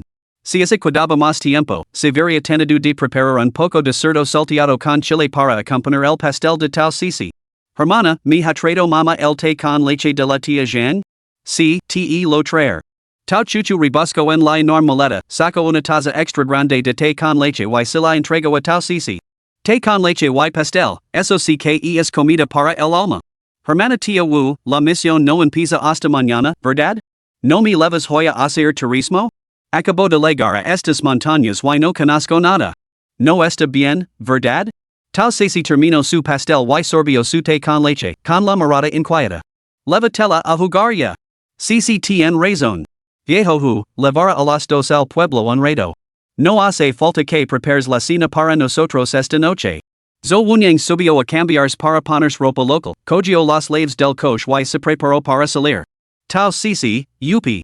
Este lugar está muy animado, hermana. Mira esto. Tendero, ¿cómo así llama esto? Pasteles de arroz, pequeña. ¿Cómo los quieres, hervidos o fritos? De los dos tipos, por favor. 10 de cada uno. Tal Cici eco un vistazo a los puestos callejeros repletos de todo tipo de golosinas y decidió abrir el apetito. Hermana, ¿cuántos quieres? Solo uno. Para probar el sabor. Zhou Wunyang, la pequeña Cici, sin corazón, solo se acuerda de su hermana. Bueno, me las arreglario sola. Tía, dos para mí también. Todo listo. La piel pegajosa y masticable envolvía un generoso releno. La anciana del puesto lo secaba con destreza en el aceite con las manos desnudas, tranquila y serena, esto era auténtico. Un bocado lino su boca de fragancia, su glotonería interior le dio un gran pulgar hacia arriba. Pastéis de arroz, los verdes, sí, días, por favor. Pastéis de cerdo ahumado y pastéis de harina de soja, días de cada uno. Pastéis de verduras agridulces, pastéis con forma de linterna y pastéis de masa frita, cinco de cada uno. CICI, no deberíamos tomarnoslo con más calma? La gente nos está mirando. Zo wunyang condujo a las dos chicas por la calle. Tau CICI devoraba cada plato en cuanto lo pedían, terminando su ración antes de que el vendedor hubiera terminado de preparar la siguiente. Wunyang, la comida aquí es realmente muy apetitosa. No te preocupes, estoy dejando sitio. Todo esto es para desayunar. Necesitaremos comidas adecuadas para el almuerzo y la cena. Ah, claro, ¿dónde vamos a tomar el té de la tarde? Tao Chuchu, tras terminar su pastel de arroz frito, dejó de comer y siguió a su obedient hermana menor, encargándose de pagar la cuenta. Zo wunyang, así que realmente viniste de vacaciones? Tao Chuchu, bueno, ahora que estamos aquí, más vale que lo disfrutemos. Si es joven, es perfectamente normal que si tan traviesa. Mientras hablaba, lo hizo una señal discreta a Zo wunyang con un gesto de la mano, alguien las estaba siguiendo. A Zo wunyang se lo encogió el corazón. Mientras cogía las broquetas de calos del vendedor para dárselas a Sisi, echo un vistazo a su alrededor. Efectivamente, había alguien allí y, por lo que parecía, llevaba bastante tiempo siguiéndolas. Maldita sea. Ella también se había relajado por las vacaciones y había bajado la guardia. Ahora no podía regañar a Tao Sisi. Hay una tienda de trajes típicos más adelante. Vamos, os comprar un conjunto a cada una. Sin esperar respuesta, Zo wunyang agarró a Tao Sisi del brazo y la llevó hacia la tienda de ropa. Tao Sisi, quería probar ese pastel de arroz con artemisa de ali. Parece suave y pegajoso, con ese delicioso aroma a hoja de loto. ¿Por qué comprar ropa ahora? ¿Qué les apetece, señoritas? Señora, Elijah dos conjuntos sencillos para ellas. Los necesitamos para unas fotos. Por supuesto, por supuesto. Ambas señoritas tienen unas figuras tan bonitas que cualquier cosa les quedará estupendamente. Prueben estos dos conjuntos. La propietaria habló en un mandarín impecable, lo que provocó una mirada de sorpresa por parte de Tao Chuchu. Las dos fueron conducidas al probador. Cuando salieron, llevaban blusas cruzadas de estilo Xinjiang con mangas anchas, faldas plazadas debajo de vestidos ceremoniales Xinjiang con fajín y delicados adornos de plata para el pelo. Caramba, caramba. Sois Tao Sisi y Tao Chuchu, ¿verdad? He visto vuestro programa. Exclamó la propietaria como se hubiera descubierto un nuevo continente. Shu, señora, solo somos turistas. No lo diga a nadie, ¿de acuerdo? La alegre sonrisa de Tao Chuchu, poco habitual en ella, dejó completamente desconcertada a la propietaria. No se preocupen, no se preocupen. Les haré un descuento del 20% en estos dos conjuntos. Gracias, señora. Después de pagar la cuenta, Zo wunyang las condujo por un pasillo lateral a otra calle. Wunyang, alguien siguiéndonos. Quizás deberíamos rendernos. Tao Chuchu ladeó ligeramente la cabeza y intercambió una mirada con Zo wunyang. ¿Seguirnos después de cambiar de calle? Son profesionales experimentados. Tao Sisi seguía admirando los puestos de comida callejera y los restaurantes, allá a lo lejos que se había alejado de su hermana. Se quedó momentáneamente aturdida cuando de repente la tiraron al suelo. Sí, no quim. Esa mi hermana mayor dice camino que, entonces solo un golpe ligero. Tao Chuchu y las otras dos yacen inmóviles con los ojos cerrados, escuchando las voces de dos hombres. Esta vez es mercancía de primera. De vuelta en el pueblo, seguro que nos recompensarán con una esposa, Estas dos parecen famosas, No traerlas de vuelta causará problemas, Que las ancianas del pueblo les echen un hechizo. Vamos, rápido. No quiero que nadie nos vea. Tao Chuchu y los demás fueron subidos a lo que parecía una pequeña camioneta y se alejaron, dando tumbos por lo que parecía una ruta hacia el noroeste. Tao Chuchu entrecerró los ojos para mirar el entorno completamente oscuro. No se veía a nadie. Dio un cadezo a Zo wunyang y le susurró con voz ronca, ¿lo has dicho algo a la modista? Zo wunyang miró a Tao Chuchu con sorpresa. Fiel a su reputación de agente de élite enviada desde arriba. Correcto. Ese es uno de nuestros puntos de contacto. A estas alturas, el jefe vaya debería haber recibido el mensaje. Dice, que efectivamente había recibido el mensaje en ese mismo momento. Los tres eran realmente, increíblemente afortunados. Ahora que lo pensaba, con ese pequeño bloden cerca, las cosas siempre parecen ir mejor. Se habían tapado con los sospechosos de la misión de inmediato y ahora se habían infiltrado directamente en el lugar sospechoso. Tenía que averiguar como el y Huming podrían pasar desapercibidos. Huming, que estaba cerca, que le parece esto, jeef by. Podríamos finger que estamos buscando a unos familiars. Decker que nos abandonaron accidentalmente, que encontramos aquí una pista sobre nuestros padres biológicos y que hemos venido a buscarlos. No sospecharían de nosotros, ¿verdad?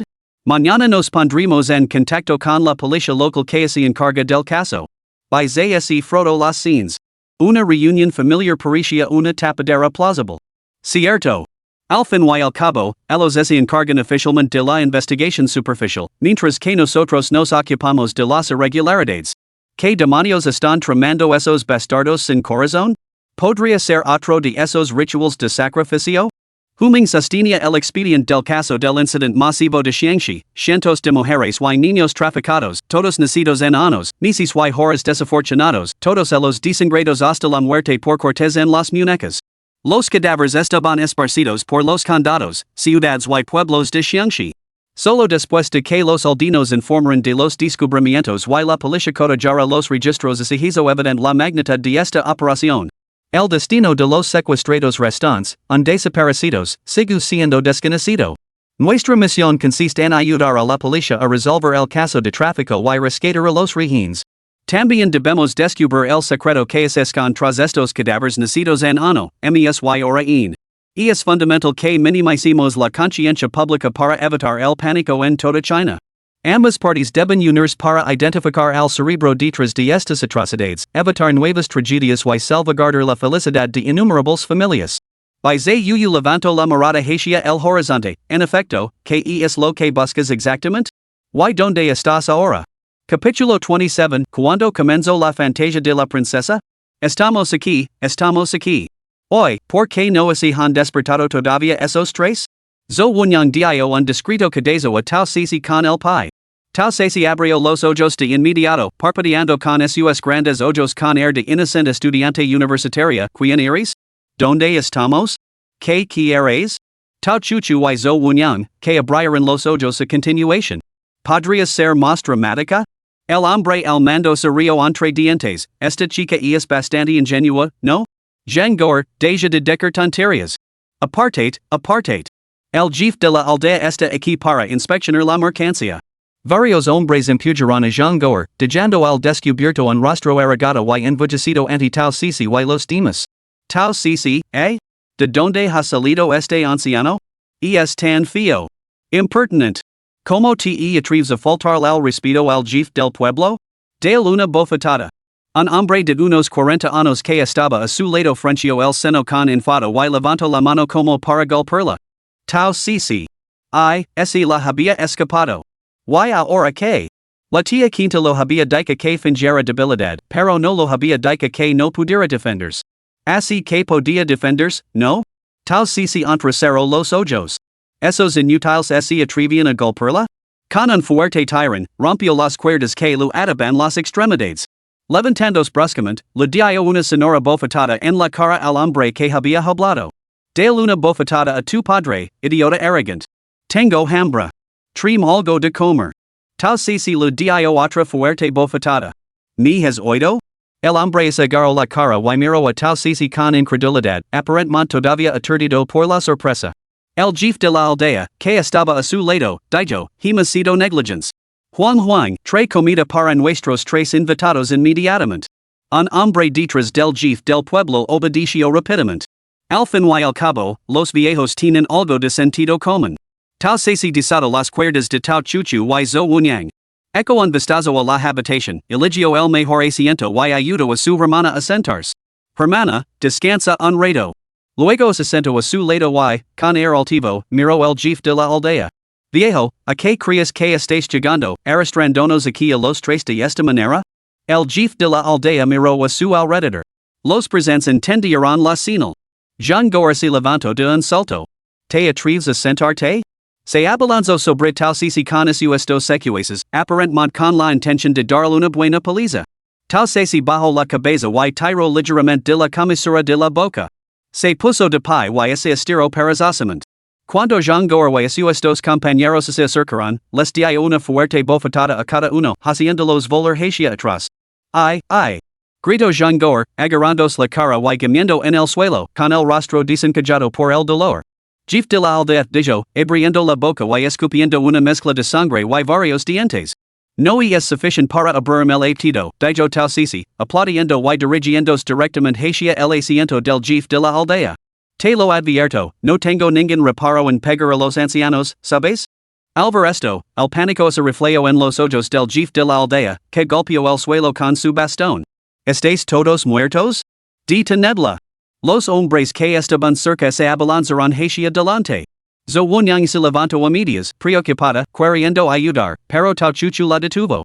No hace falta. Ya ha terminado. Zhou Wunyang miró a su alrededor. Aparte del jefe de la aldea, todos los demás yacían tirados en el suelo, retorciéndose y llorando por sus padres.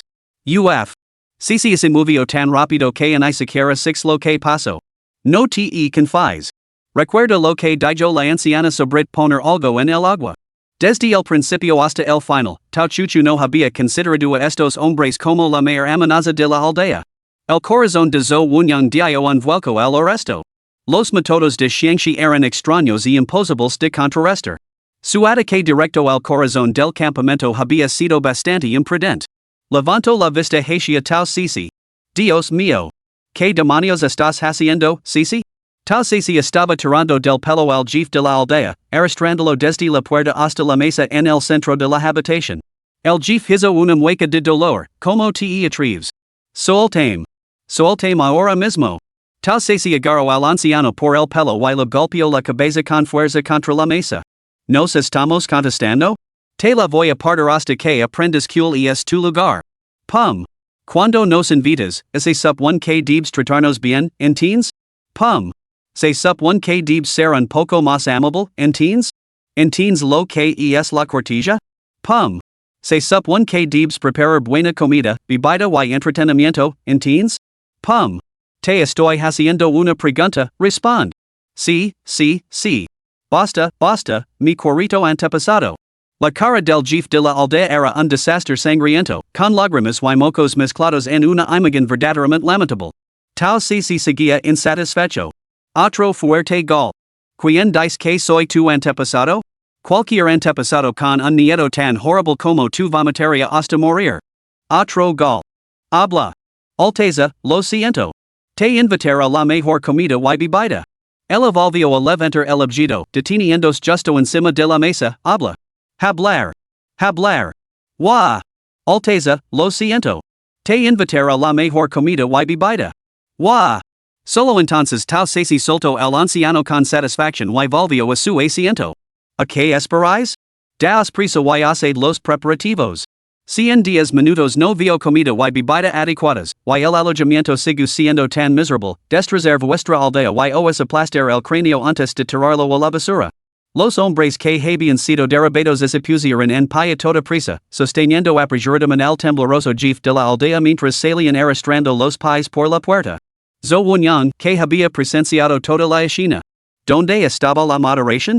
¿La estrategia? Chuchu, ni siquiera has intentado detenerlos. ¿No acabamos de agitar el avispero? Wunyang, si no nos imponemos, nos enfrentaremos a tácticas imprevisibles. Sisi ha dado un aviso primero. Ante una fuerza abrumadora, dudaron en actuar de forma imprudente, lo que nos dará más tiempo para investigar esta aldea. Tao Chuchu se volvió hacia Zhou Wunyang, con una mirada seria pero tenida de una inquietante emoción que le provocó un escalofrío a Zhou Wunyang. Además, no podemos predecir cuándo llegarán los refuerzos. Si no nos protegemos ahora, ¿quién completará la misión? Zhou Wunyang asintió lentamente. Lo entiendo. Vosotras dos, hermanas, habéis trabajado juntas a la perfección, ni siquiera he tenido tiempo de reaccionar. Tao Sisi giró la cabeza rápidamente, sonriendo despreocupadamente mientras sacaba una barra de chocolate del bolsillo superior y comenzaba a comerla. Dios mío, pensó Wunyang, es demasiado inteligente. La verdad era simple, todo lo que su hermana no había prohibido explícitamente era válido. Tao Chuchu se contuvo, pero no pudo resistirse a preguntar, Sisi, ¿cuándo decidiste que querías ser princesa? Si realmente albergaba tales ambitions, tendría que discutir con tal fome como criar un castillo y una cocina con temática principesca a su regreso. Sí, sí, cuando desarrollaste esta fantasia de ser princesa? Ah, sí. ¿Te refieres a eso? Hace un momento, en la calle de los restaurantes, voy a una chica decirle a un chico, solo si eres una princesa te llevará a comer gusanos de flor de melicotonero. Lo record, esta muy de moda, ¿verdad? Así que solo te apetece comer esos gusanos de flor de melicotonero. No importa. Tao chuchu y zo wunyang se levaran las manos a la frente. Se habían enganado a sí mismas pensando que los niños podían tener sueños más allá de la comida. Capítulo 28, que genio trata a un tautia como a un perro? Cuánto tiempo sin vernos, jeef bai. Tan elegante como siempre. El jeef chen también tiene muy buen aspecto. En un día salido y agradable, los dos jefes de los departamentos que lideraban la misión Shangxi se dieron la mano no literalmente y se estrecharon la mano con éxito para celebrar una reunión. Huming, no es necesario que grabes esto. ¿Podríamos centrarnos en los asuntos importantes? Isaiah se llevó la mano a la frente, sabiendo muy bien que Huming anotaría detalles irrelevantes. A veces, ser capaz de leer la mente era realmente problemático. Sin más preámbulos, vayamos al grano. Director Chen, hay un asunto que debemos discutir primero con usted. La expresión de dolor de Baizé hizo que el corazón de Chen Guang diera un salto al instante. El comisario Chen hizo un gesto para que todos se sentaran. Comisario Bai, habla con libertad. No es la primera vez que colaboramos. Ya conoce el enfoque de nuestra oficina. Yo, Chen Guang, lo aseguro que haremos todo lo que esté en nuestra mano. La situación es la siguiente, al llegar a Shangxi, tres de nuestras empleadas se encontrarán con personas del pueblo objetivo mientras realizaban una misión de aprovisionamiento. Ahora las han llevado al pueblo. ¿Qué? Exclamó Chen Guang dando un puñetazo en la mesa. ¿Qué hay de su seguridad? Tranquilo, ambas son capaces. De momento deberían estar a salvo. Chief Chen, envió a algún agente encubierto? Chen Guang se levantó y dio dos vueltas con el seno fruncido. Ya sabe lo grave que es este caso. Llevo días sin dormir bien. Chen Guang suspiró profundamente. Antes de que llegaras, enviamos varios equipos para infiltrarse. Esa gente tiene unas habilidades de contravigilancia formidables. Solo dos de nuestros agents lo consiguieron, un hombre y una mujer, y ahora hemos perdido todo contacto con ellos. Estoy casi desesperado. Si no hubieras venido hoy, habría ido a buscar yo mismo. Shangxi encierra algunos misterios inexplicables. Vosotros sois los especialistas en este campo. Ahora que vuestra gente está dentro, ¿hay alguna forma de establecer contacto con ellos? Comisario Chen, ¿qué es lo que sugiere exactamente? Si vuestros agents pudieran ponerse en contacto con los nuestros, la combinación de nuestros esfuerzos arrojaría mucha más luz sobre la situación. Hermos todo lo posible. Comisario Chen, ¿qué alcance tiene su cobertura operativa? Hemos asegurado todos los puntos de control críticos en Shangxi. Siempre que tengan pruebas concretas, garantizamos que nadie se escapará. Muy bien. Volveremos y nos pondremos en contacto con ellos inmediatamente, asegurándonos de que establezcan comunicación con su personal. No hay tiempo que perder. No les entretengo más. Estaremos en contacto constante. Entendido. De regreso, Huming se rascó la cabeza. Jeef Bai, ¿cómo contactemos con ellos? Shangxi tiene muchos métodos. Si nuestra gente aparece utilizando sus habilidades, sin duda serán detectados. Cuando regresemos, preparar un pequeño plato. Encuentra la manera de llevar este plato al pueblo. En cuanto entra en el rango sensorial de Sisi, ella lo sabrá. La rapidez es fundamental, insisto Baizé repetidamente, para que la energía espiritual no se disipara. ¿Un plato? Confuso, Huming no tuvo más remedio que aceptar. De vuelta en la aldea, Tausesi estaba tumbada en su silla, balanceando los pies en el columpio con deleite, esperando con descarada impaciencia a que el anciano llegara con las delicias. Tao Chuchu observaba a su hermana pequeña jugar con una sonrisa indulgente, cuando de repente la niña se sentó de golpe, con el pelo erizado. ¿Qué demonios? Dio un salto asustada. Hermana, huelo el aroma de Baizé. Es un plato que ha preparado él. El radar gastronómico interno de Tao Sisi no dejaba de pitar. Hermana, está demasiado lejos. Tengo que salir a buscarlo. Con eso, Tao Sisi salió rápidamente, dejando a Zhou Wunyan incapaz de detenerla. Chuchu, ¿fue el hermano mayor by quien envió el mensaje? ¿Está bien que Sisi salga sola? Encontrará el camino de vuelta?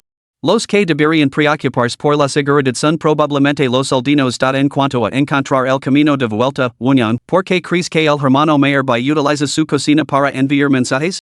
Oh. Así que el hermano mayor trata a Cici como a un perrito. Zo Wunyang serio, incapaz de contenerse. Genial, hermano mayor Genial, y una mierda. Pretendo a su buena chica como a un perrito. Tau chuchu anoto mental modesto en su pequeño cuaderno con renser. Cici corrió un kilómetro y medio sin parar. La multitud se hizo más densa a lo largo del camino, mujeres que levaban a sus hijos en brazos o transportaban cuencos y palanganas, con los rostros catidos y entumecidos por las penurias de la vida. Sin embargo, sin excepción, sus ojos mostraban piedad y compasión cuando miraban a Cici. Los hombres, en su mayoría regorditos y bien alimentados, miraban a tal Cici con sorpresa y codicia, una cara nueva que corría salvajemente por el pueblo. Lo encontré. Tal Cici irrumpió en una pequeña habitación donde tres o cuatro mujeres se apinaban en el estrecho espacio. ¿Iris la recién llegada? Ni llevara estas verduras. Dos voces hablaron al mismo tiempo. Tal Cici miró a las mujeres con sorpresa. ¿Qué? Esta cocina está reservada para preparar las comidas del jefe del pueblo. ¿Quién iris? ¿Cómo te atreves a entrar sin su permiso? Habían luchado con unas y dientes por este lugar privilegiado, protegido del viento y del sol. ¿Había venido esta recién llegada a arrebatarles el trabajo? Ah, ¿dónde está el jefe de la aldea? Tal Cici dio un paso adelante, cogió con precisión las verduras con la marca Baize y se dio la vuelta para marcharse, pero entonces recordó que el viejo jefe no lo había entregado a sus manjares. Y oído que estaba en casa del brujo hace un momento. ¿Todavía es aferran a esa superstición? ¿No hay clínica de salud pública en este pueblo? Hay una, pero la gente sigue prefiriendo el curandero. Manhwa, no lo hagas caso a sus tonterías. La primera mujer que había hablado agarró a Manhwa del brazo y la tiró hacia atrás. ¿Y tú? No puedes lavar eso. Si nos quedamos sin verduras, nos multarán. No te preocupes. Voy a dar una paliza a quien quiera que intente quitártelas ahora mismo. Tal Cici salió corriendo con las verduras. Al llegar a un lugar apartado detrás de la casa, Tal Cici examinó en silencio las verduras de Baize. Su hora parecía diferente ahora, casi rítmica. Al mirarlas de cerca, caramba, en realidad eran palabras. Baize, verdaderamente el emperador encarnado. Primero, le daría una buena paliza al jefe de la aldea y luego lo extorsionaría con buena comida y bebida para informar a su hermana. Con esa alegre decisión tomada, se zampó los platos en dos bocados y enseguida buscó a alguien para preguntar donde estaba el chamán. Para cuando Tal Cici localizó al chamán, se había formado una larga estela de aire sobre su cabeza. Las mujeres de esta aldea parecían haber sido lavadas el cerebro, negándose a hablar sin amenazas o intimidación. Sin embargo, parecían tan dignas de lástima. Si las golpeaba, su hermana seguramente se disgustaría. Este retraso había causado tanta preocupación a su hermana que se había puesto nerviosa. Con una fuerte patada, abrió la puerta de golpe. Las charlas en el interior cesaron abruptamente y todas las cabezas se volvieron sorprendidas hacia Tal Cici. Hola a todos. Estoy buscando a este anciano, declaró Tal Cici, señalando con el dedo el jefe de la aldea que yacía en el centro, recibiendo tratamiento. A su lado había una figura que realizaba una especie de danza camánica, con un bastón en la mano y una máscara aterradora. Miró a Tal Cici y luego retrocedió como si hubiera presenciado algo absolutamente aterrador. Su voz temblaba de miedo, rápido. Y es una maldición. Traerá el desastre a toda nuestra aldea. Atrapadla. Luego debemos celebrar una ceremonia sacerdotal para purgar el hora calamitosa. De presa. Capítulo 29, el fracaso ideológico leva a la ruina. Maldita sea, nada más llegar ya han empezado las pelis. Apenas he podido comer nada antes de que empezara este maldito lío. Al ver el alboroto, la agresividad reprimida de Tal Cici estalló. Sus pupilas se estrecharon hasta convertirse en dos rendijas verticales. Antes de que los demás pudieran atacar, ella se abalanzó primero. Para atrapar al ladrón, primero hay que atrapar al rey. El anciano del pueblo yacía inconsciente en el suelo, así que él se centró primero en el brujo. Bah! ¿Qué clase de criatura te crees que eres para atreverte a luchar contra mí? Tal Cici esquivó sin esfuerzo los ataques del sequito del brujo, luego dio un paso adelante y le dio un puñetazo en plena cara, haciendo que su máscara saliera volando. Caramba, que espectáculo. Un rostro pálido y estudioso bajo la máscara. Resulta que la máscara bajo la máscara era aún más inquietante. Tal se puso los ojos en blanco de forma dramática, recogió la máscara y la volvió a tirar. Eres como una muñeca rusa, ¿verdad? Ahora por fin ve su verdadero rostro, un anciano con pendientes de oro. Sus gritos de guerra anteriores habían estado llenos de vigor, era difícil saber que solo era un viejo apestoso. Pero que lo importaba eso a ella? La paliza debía continuar. Tal si lo arrebató el bastón al chamán y comenzó a golpearle en la espalda. Respeto tus costumbres, pero la mar presagio de la fatalidad en cuanto me ves? Nadie te ha enseñado que hay que evitar las superstitions? Ay, como te atreves. Esto es indignante. El chamán intentó cubrirse el trasero con las manos, pero tal si se las golpeó hasta que se le hincharon. Pum. Siguió golpeándolo sin descanso. Todos los demás leen libros, ¿por qué tú no? Realmente eres un caso perdido de la educación obligatoria de nuevos. Eres un auténtico presagio de desgracia. No te dejaremos salir impune. ¿Presagio de desgracia? Estamos en el siglo XXI viejo. Después de un rato golpeando, tal se aburrió. Con un crujido, partió el bastón en dos y lo tiró a un lado. Sosteniendo la mitad rota, la apuntó a todos los presentes y declaró. Hoy me esforzo por educaros personalmente a todos sobre lo que significa ser un ciudadano culto y progresista de la nueva era. Tao Chuchu y Zhou Wenyang habían sido convocados después de que la mujer de la cocina sintiera que algo no iba bien y lo comunicara a los ancianos del pueblo. Sumado al considerable alboroto que se había formado en la vivienda de la chamán, el pueblo no tuvo más remedio que enviarlos para que ayudaran a persuadir a los aldeanos. Al entrar, tanto Tao Chuchu como Zhou Wenyang presentaron la misma escena, aparte del jefe de la aldea, que yacía en el suelo, todos los demás estaban arrodillados, murmurando sobre ver el mundo a través del materialismo y como las cosmovisions guían la metodología. Un momento, ¿no era esto sacado directamente de las lecciones de ética del instituto? Tao Chuchu levantó la mirada y vio a su obediente hermana menor sentada en el lugar principal. En su mano izquierda sostenía un objeto parecido a medio trozo de madera, con el que golpeaba rítmicamente como si fuera la regla de un maestro, mientras murmuraba, si tu ideología no es sólida, tu vida tiende a deteriorarse. Primero debemos centrarnos en la construcción ideológica. Solo estableciendo una cosmovisión, una perspectiva de la vida y unos valores correctos podrás resistir las tentaciones negativas y seguir el camino correcto en la vida. ¿De verdad su hermana pequeña estaba dando una charla? Y esta multitud la escuchaba tan obedientemente. Zhou Wenyang estaba completamente atonida. Dios mío, y Chuchu se había callado de los malos estudios de Sisi. En su opinión, esto demostraba claramente un nivel de competencia extraordinariamente alto. Sisi. Hermana, estás aquí. Tal se levantó la cabeza con los ojos brillantes. Saltó como una pequeña bala de cañón y señaló emocionada a las figuras arrodilladas en el suelo. Mira, hermana. Les estoy enseñando a enmendarse. Tao Chuchu eco un vistazo. Las figuras arrodilladas tenían expresiones hostiles. Parecía que esa noche no iban a dormir bien. Bueno, pues tu lechen termina aquí por hoy. Volvemos a cenar y a descansar. Y comprobado la comida que han traído y, aunque no está a la altura de lo habitual, incluye tu plato favorito, el estofado picante. Tao Chuchu tomó suavemente la mano de Tao Sisi. Comida. Por fin, algo para comer. Tao Sisi asintió con entusiasmo y dijo que su hermana la lavara obedientemente. Sin prestar atención al destino de los que se quedaban atrás, Tao Chuchu se dio la vuelta y se llevó a su hermana. Una vez que estuvieron fuera del alcance del oído, el jefe de la aldea, que yacía inmóvil en el suelo como si estuviera inconsciente, abrió de repente los ojos. En ellos brillaban la malicia y la intrigante astucia.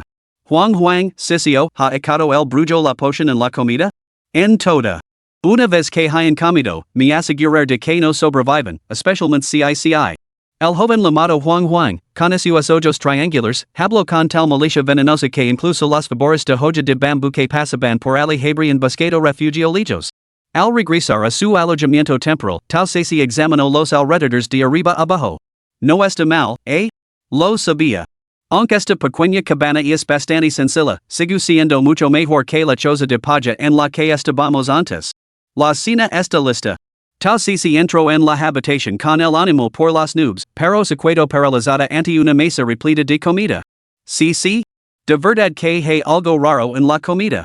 Si nunca lo haría ascos a nada comestible.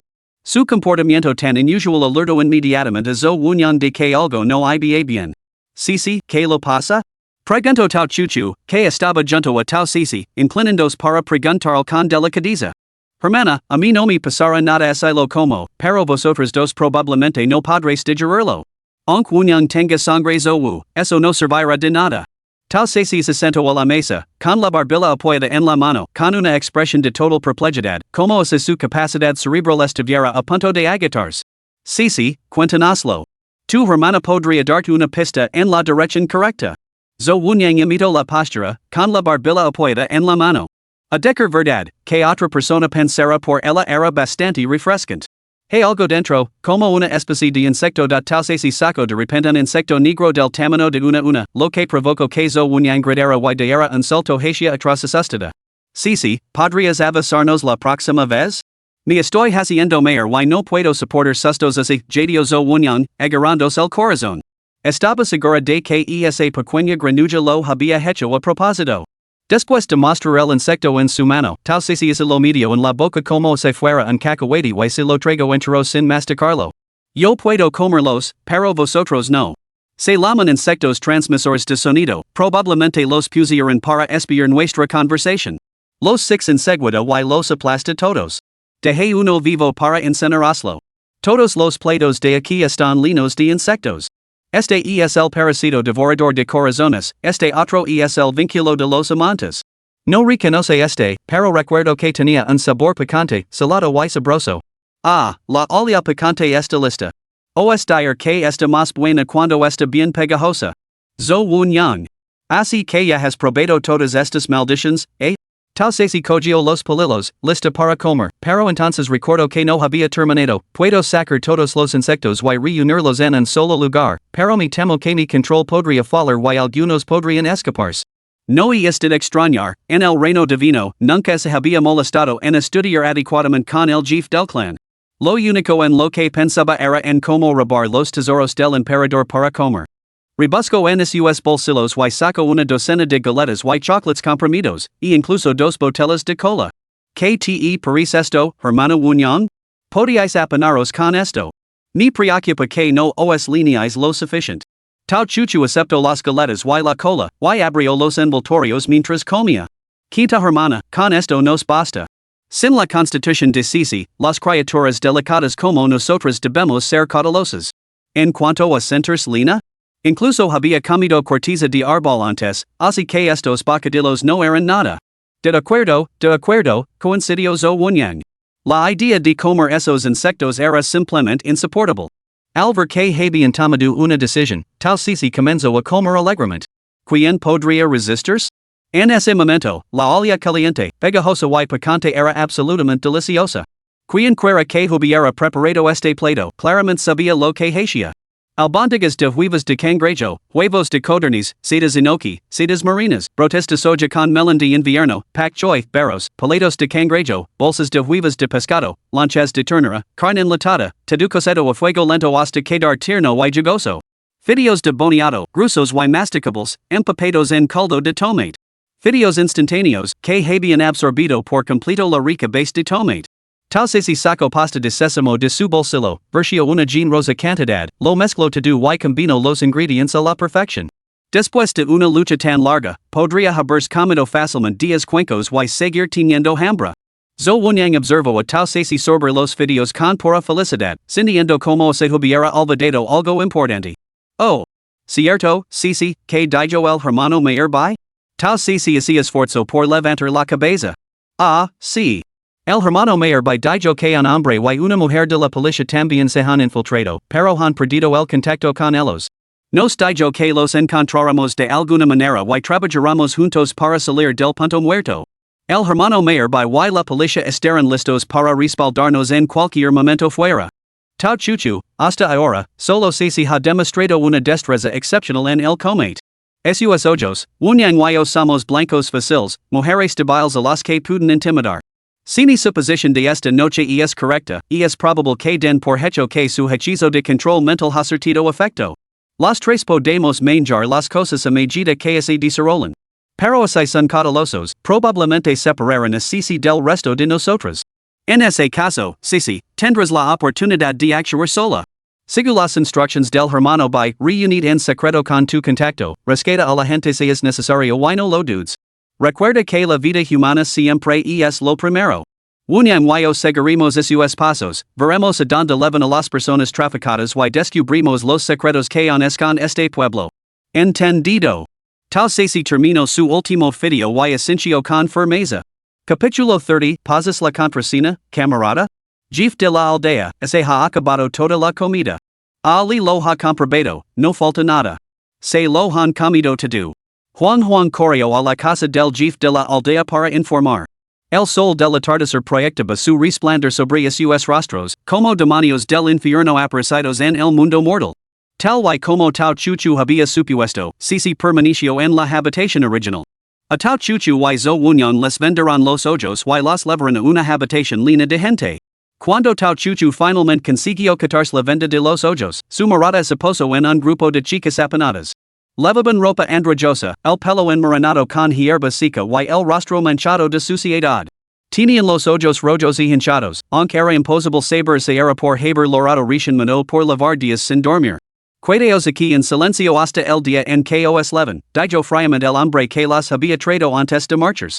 Sois nuevas aquí. No les hagáis caso. No nos dejaron ir, dijo una chica de ojos brillantes que se acercó arrastrando los pies y les agarró las manos con fervor, como si fuera a seguir suplicando hasta que aceptaran. Me gusta la haz y el martillo, dijo Tao Chuchu, mirando a los ojos de la niña durante un momento antes de pronunciar esta frase aparentemente aleatoria. La niña lo entendió al instante y sus ojos se iluminaron de repente. Miró hacia afuera, reprimiendo su emoción, y respondió en un susurro apenas audible, a mí también me gusta el dorado y el rojo. Tao Chuchu extendió la mano en silencio y estrechó la de la niña. Me llamo Tao Chuchu. Lin y. La mano de Tao Chuchu fue apretada con fuerza, pero ella no la retiró. Entendía claramente que Lin y había legado ali antes que ellas y había soportado demasiado sufrimiento. Tao Chuchu le lanzó una mirada significativa a Zo Wunyan. Wunyan lo entendió y comenzó a cubrir su conversación. Lini, ¿qué has averiguado hasta ahora? Las chicas secuestradas están retenidas en 3 lugares distintos. Este es uno de ellos. He identificado los otros dos, uno a 50 metros al este y otro a 20 metros al oeste de aquí. Hay guardias apostados en cada uno, que se turnan. Parece que nos han administrado alguna sustancia peculiar. Cada uno de nosotros obedece conscientemente las órdenes de estos hombres. Muchas chicas ya han sido seleccionadas y se las han lavado. Antes de venir aquí, me inyectan suero del Instituto de Investigación, que ofrece cierta resistencia a sus órdenes. Pero siento que su potencia está disminuyendo gradualmente. También había un chico que vino conmigo. No tengo una idea de dónde se infiltró y no he podido contactar con él. No te asustes. Tenemos a un compañero muy capaz operando en el exterior. Nuestra prioridad es garantizar la seguridad de las chicas que están aquí, no podemos dejar que se leven a otra. La voz firme y serena de Tao Chuchu como poco a poco los nervios de Lini. De hecho, ella no estaba luchando sola. Tao Sisi esperó en la habitación original durante un rato hasta que finalmente alguien vino a buscarla. Rápidamente se tumbó, fingiendo estar somnolienta, y parpadeó con sueño a la figura que se acercaba. ¿Quién eres? Ven conmigo. El hombre tenía una pequeña cicatriz en la mejilla derecha. No respondió a la pregunta de Tao Sisi, solo lo indicó con un gesto que lo siguiera. Tao Sisi se quedó clavada en el sitio, negándose a moverse. El hombre se impacientó, ven conmigo ahora mismo. Si te quedas aquí, te atormentarán hasta que finalmente te torturarán hasta la muerte. ¿Ha venido a rescatarla? Tao Sisi recordó las instrucciones de su hermana, hacha y martillo. Intercambiamos la contraseña, camarada. Los ojos del hombre, antes apagados y sin vida, se iluminaron de repente con un destello de reconocimiento. Sí. Soy yo. Dio 2 pasos emocionado hacia adelante y extendió la mano. Tao Sisi retrocedió 2 pasos asustada. ¿Por qué estaba tan alterado este chico? ¿Nombre? Recordó Tao Sisi el segundo elemento de verificación. Li Dong. Contraseña correcta. Justo cuando Tao Sisi estaba a punto de instar la quesada era prisa y no retrasara su misión, Li Dong de repente la agarró por el cuello y la arrastró hacia la puerta. No hay tiempo para hablar. Seguimen mediatement o será demasiado tarde. Adonde? Bien hecho, le don. Jefe de la aldea, lo dije que este chico no era bueno. Usted quería darle una oportunidad para demostrar su valía, y ahora que vi. Solo quiere salvar a estas mujeres. Los ojos triangulares de Juan Juan brillaban con una satisfacción mezquina. Juan Juan, leva a estos dos al brujo, dijo el jefe de la aldea con una sonrisa burlona. Jovencita, hay que pagar un precio por pisotear el territorio ajeno. El anciano te ha dado hoy una lección. Yo te cubrir. Cor ahora. Le don extendió los brazos para proteger a Tau Sisi, pero ella lo apartó las manos. No. Voy con ellos. Le don intentó resistir, pero se encontró totalmente incapaz de soltar el agar de Tau Sisi. Caramba, que fuerza tien. Tau Sisi siguió a Juan Juan hasta la guarida de la bruja con una docilidad sorprendente. Por el camino, Juan Juan luego algunas moradas adicionales. Confiando en que esos insectos venenosos nunca se equivocaban, no albergaba en una pizca de duda sobre su obediencia. Tau Sisi estaba fuera de sí por la emoción. No había comido lo suficiente ese día y ahora, al caer la noche, podía ver un espeso vapor negro que se elevaba en la dirección hacia la que se dirigían. Respiró hondo y descubrió que el aroma de esa niebla negra era absolutamente embriagador, como el aroma de las patatas recién horneadas y abiertas en un día de invierno. Así que esta niebla negra solo aparecía por la noche. Fuera cual fuera su casa, ella tenía la intención de descubrir su origen y darse un buen festín. ¿Habeas legado? Dejad que esta vieja vea que clase de muchacha os ha casado tal perdida. Antes de que apareciera la figura, una voz femenina arrogada se escuchó desde el otro lado de la puerta. Tau Sisi resopló para esos adentros ante esos gestos afectados. Le don observó la compostura de Tau Sisi y su corazón, ya ansioso, se encogió aún más. Maldita sea, la compañera que había enviado en busca de refuerzos parecía drogada hasta la estupidez. Decidió proteger a su compañera a toda costa. Juan Juan abrió la puerta. Bruja, el jefe de la aldea dice que puedes probar tus potions en esta chica como te plazca antes del sacrificio. Pero manténla con vida, ojo. La bruja, encorvada y con una gorra azul de tela, examinó a Tau Sisi durante un momento antes de emitir una serie de chasquidos de aprobación. No está mal, no está mal. Esta ofrenda sacrificial es de excelente calidad. Dile al jefe de la aldea que la próxima remisa de insectos malditos que la proporción será el doble de potente. En cuanto al chico, entregámoslo también. Juan Juan no mostró en una pizca de sorpresa. Simplemente bajó la cabeza, pensativo, durante un momento antes de responder. Puede celos, señora. Hablar con el jefe de la aldea más tarde. Conseguir un favor del brujo era una oportunidad única, el viaje había merecido la pena. Esa Zora. Si no tuviera otros asuntos que atender, lo habría encantado quedarse y escuchar sus lágrimas y súplicas de clemencia. Tau Sisi contuvo la respiración hasta que Juan Juan y la bruja terminaron sus cortejas y se marcharon. En cuanto estuvieron fuera del alcance del oído, se abalanzó hacia delante y le metió un trapo en la boca a la bruja. Ah, por fin paz. ¿Eres una vieja bruja venenosa, verdad? ¿Experimentos con humanos? Si no me equivoco, eso es experimentación con humanos? ¿Te atreves a hacer esas cosas en este pequeño pueblo? ¡Qué descaro!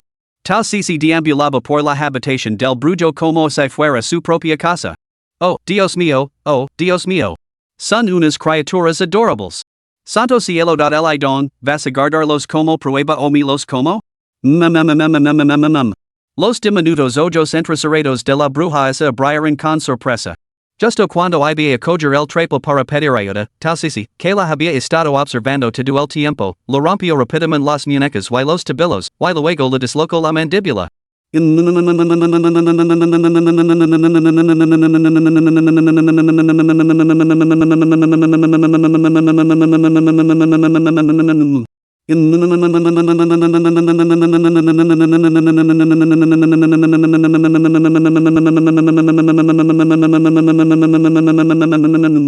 Capítulo 31. ¿Quién es el topo? Pero, ¿por qué os lo pregunto a vosotros? Vosotros no sois los responsables de esta zona. Somos nosotros los que nos ocupamos de estos malditos insectos, ¿no? ¡Qué pena! Todos estos insectos estaban incompletos. No había ninguna razón válida para consumirlos. Tau Sisi parecía totalmente arrepentida. Oyala hubiera provocado a esa vieja bruja para que invocara un insecto maduro que ella pudiera devorar. Oh, camarada. Me lamo tal sisi. Ah, camarada tal. Debemos ir rapidamente un plan para detener su ritual. Según información reciente, están cortando las arterias de las mujeres traficadas antes de deshacerse de ellas en un lugar específico. Parece que están utilizando esta sangre para alimentar algo. Ni han mantenido bajo vigilancia constante, así que no he descubierto los detalles cruciales. Pero estoy seguro de que lo que están alimentando es profundamente malvado. Le don caminaba nerviosamente por la habitación, y sus movimientos miraban a tal sisi. Ella se apresuró a agarrar del brazo. ¿Sabes por qué están criando esa cosa? Se rumorea que lo veneran como una deidad, creyendo que les concede todos sus deseos, prolonga su vida y garantiza la perpetuidad de su lineage. Le don si burlo. La ignorancia de este pueblo rosa lo repugnant. En lo profundo de estas montañas, en bosques tan antiguos, es inevitable que abundan cosas peligrosas y aterradoras. Tal Ceci, sin embargo, miró a la bruja con expresión complacida. El libro de cocina del gluten afirma, cuanto más peligrosa es la criatura, mayor es su exquisitez. Vieja bruja, ¿qué opinas? ¿Podrían descubrir tu situación y volver para ofrecerse como sacrificio? Tal Ceci reflexionó un momento y decidió buscar primero a su hermana antes de rastrear el origen de la niebla negra. Al fin y al cabo, la noche acababa de empezar. Abuela, tú debes saber dónde es el levaron a mi hermana, ¿verdad? Tal Ceci cogió a la bruja en brazos y la llevó como si fuera un bolso. Si voy en la dirección correcta, di un solo wu. Si ni equivoco, di dos wus. ¿Entendido? Di un wu ahora. Tras 2 segundos de silencio, Tal Ceci se impacientó. Hizo girar a la vieja bruja como una peonza, hasta que le don veo que la anciana ponía los ojos en blanco y le salía espuma por la boca. Temiendo que Tal Ceci causara problemas, se apresuró a detenerla. Sin soltarla, Tal Ceci la sacudió de nuevo y lo exigió, rápido, wu. Un wu apenas audible escapó de los labios de la vieja bruja. Dios mío, que clase de monstruo la estaba atormentando así. Que el espíritu de la bruja se la lev. Tal Ceci estaba satisfecha. Oyala hubiera sido tan sensata antes, ahorrando todos esos problemas. Levantó la pierna y se dirigió hacia el oeste. La bruja prefirió dos gatos, por lo que Tal Ceci giró decididamente hacia el este. Esta vez, la bruja solo consiguió un único wu. Camarada Tal, ¿confías en ella? Le don la alcanzó por detrás, con voz urgent. Tal Ceci se encogió de hombres con indiferencia. No te preocupes. Si ni engana, ni la cámara. De cualquier manera, no salgo perdiendo. La bruja. Eres tan altiva y engreída. Consideras que mi vida no vale nada. Maldillo para sus adentros, pero no se atrevió a enganar a Tal Ceci. Tao Chuchu había observado durante mucho tiempo el horario de rotación de los guardias y había notado un intervalo de 5 minutos en el que la puerta quedaba desprotegida. Aprovechando el momento, se escabuló mientras nadie miraba. Wu Yang y Lin se quedaron atrás para proteger a las chicas. Las habitaciones estaban aseguradas con cerrojos de hierro. Sin Ceci present, no podían forzarlas con las manos. Tenía que conseguir rápidamente todas las llaves y localizar a Ceci. Los insectos malditos que tenían las niñas secuestradas debían neutralizarse antes de comenzar la operación de lo contrario, en cuanto se movieran, esas niñas controladas se volverían contra ellas. Con las precisas indicaciones de la bruja, Tal Ceci se abrió paso entre la multitud con notable facilidad, llegando al lugar donde se encontraban las secuestradas. Luego justo cuando Tao Chuchu había noqueado el aldino que las custodiaba, había conseguido todas las llaves y había dado instructions a las chicas para que esperaran en silencio a que las rescataran. Hermana. Al ver acercarse sigilosamente a su hermana, Tal Ceci no se atrevió a gritar. Lo saludó en silencio con la boca antes de lanzarse hacia ella como una pequeña bala de canon. Ceci. Al ver a su obedient hermana menor, el corazón de Tao Chuchu se tranquilizó al instante. Aunque sabía que Ceci era capaz, solo verla a salvo con sus propios ojos le proporcionó verdadera tranquilidad. CI, ¿qué tienes ahí? Oh, la vieja bruja que cría insectos venenosos. No te preocupes, le saludó la boca y las manos. Tan pronto como Tal Ceci terminó de hablar, tanto le don como la mujer de los insectos venenosos la miraron conmocionados. Por Dios, ¿de verdad tenías un propósito en mente cuando atacaste? Pensábamos que solo eras una matona violenta que atacaba simplemente porque no le gustaba la anciana. Camarada Chuchu, soy le don. Cooperar plenamente con los siguientes pasos. Hermana, ¿qué hacemos ahora? Tao chu chu miro a la pareja y recupero la sonrisa. Bien, procederemos juntos. CICI, primero ocupate de los insectos venenosos que hay dentro de todas las víctimas. Las acciones de CICI provocaron inevitablemente malestar entre los aldeanos. Li dong, tu, yo, Lin y Wen Yang, los cuatro nos encargaremos de cualquiera que intente interrumpir el trabajo de Cici. Wen Yang avisara a bailado para que venga a buscarnos una vez que Cici haya terminado con los parasitos. Mientras esperamos refuerzos, inevitablemente nos enfrentaremos a los aldeanos. Ellos son más numerosos, así que debemos proteger a las víctimas. Una vez que lleguen los refuerzos, nos retiraremos todos sanos y salvos de esta aldea. Entendido. Tao Cici seguía sujetando al brujo, pero se apresuró a correr hacia la intersección de las tres habitaciones donde se encontraban las víctimas secuestradas.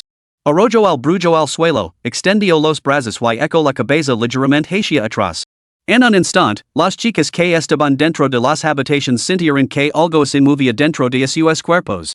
En menos de un segundo, numerosos insectos negros irrumpieron a través de la piel de sus manos, disparándose hacia afuera y lanzándose hacia Tao Cici a una velocidad más allá de la comprensión humana. Lini, cuyas manos también fueron perforadas por los insectos negros, estaba completamente horrorizada. ¿Qué método inhumano era ese? Verdaderamente aterrador. Juró no volver a comer nunca más pupas de cigarra fritas. En el centro de la intersección, Tao Cici permanecía de pie con los ojos cerrados, completamente embriagada.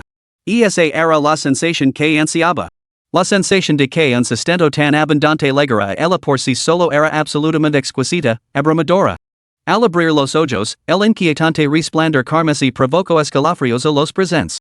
Tao Cici digirió rápidamente los insectos que pululaban, que se disolvieron en vapor negro y fueron succionados por su boca antes de que pudieran alcanzarla. Espera. ¿Qué es este obstáculo? El pie derecho de Tao Cici presionó ligeramente, haciendo que una figura saliera volando en un arco parabólico desde el centro de la habitación y se estrellara con fuerza contra el suelo. ¿No eres una persona normal? Observó Tao Cici a la mujer en el suelo. Qué intrigante, una persona insecto, una auténtica persona insecto. ¿Cómo podía acabar traficada un ser así? Suéltalo. ¿Quién eres? ¿Qué tramabas entre estas chicas? Tao Cici frunció el seno, molesta por esta molestia que interrumpía su comida. Nunca imaginé que alguien pudiera reconocer mi verdadera naturaleza. Parece que no todos los forasteros son tontos, después de todo. La mujer se puso en pie con dificultad, y su inocente sonrisa se transformó en la de una víbora venenosa. Capítulo 32, ¿Una reunión de 10,000 insectos? Más bien un festín de insectos en toda regla. Realmente nunca imaginé que tuvieras tanta resistencia, consumiendo el insecto sin ninguna reacción. Ha pasado demasiado tiempo desde la última vez que salí al mundo. No tenía ni idea de que las cosas habían avanzado tanto. En el transcurso de esa frase, la mujer que tenía Tao Cici ante sus ojos sufrió una transformación gradual, pasando de ser una chica pequeña y mona de 6 metros de altura a una belleza madura y altísima de 78 metros. Tao Cici. Dios mío.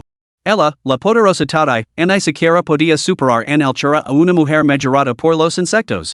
Zhuanyanya había salido de la casa para unirse a Tao Chuchu y los demás en el mantenimiento de un perímetro defensivo, lista para la batalla en cualquier momento. Al ver la expresión indignada de Tao Cici, comprendió al instante la causa. Se apresuró a consolarla. Cici, esa altura es solo los insectos inflando su cuerpo, no es real. No te enfades. No pierdas los estribos por esto. Con el hermano mayor by ascent, la pequeña Zhou no podía manejar la situación. Tao Cici. Hubiera sido mejor sin el consuelo. No te lo esperabas, ¿verdad? Que entre todos estos hubiera alguien como yo. Sí tú. Antes de que terminara la frase, Tao Cici dio un paso adelante y le propinó una patada directa en el pecho al hombre, que salió volando 2 metros. Cayó al suelo, toshiendo sangre. Tao Cici así dio la vuelta con disgusto. La sangre que vomitaba una persona poseída por un insecto era oscura y turbia, como la sangre de cerdo que se deja toda la noche después de hervirla. La sangre fresca y roja era mucho más agradable a la vista. La mujer en el suelo jadeaba, con el dolor aún presente en sus ojos. Incrédula, balbució, ¿cómo has podido atacar antes de dejarme terminar? ¡Qué falta de verdad marcial! Tao Cici le dio la cabeza, confundida. ¿Acaso soy tonta?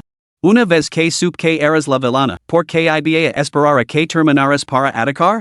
Los insectos venenosos también te han devorado el cerebro? ¿Quién lucha por turnos en una peli?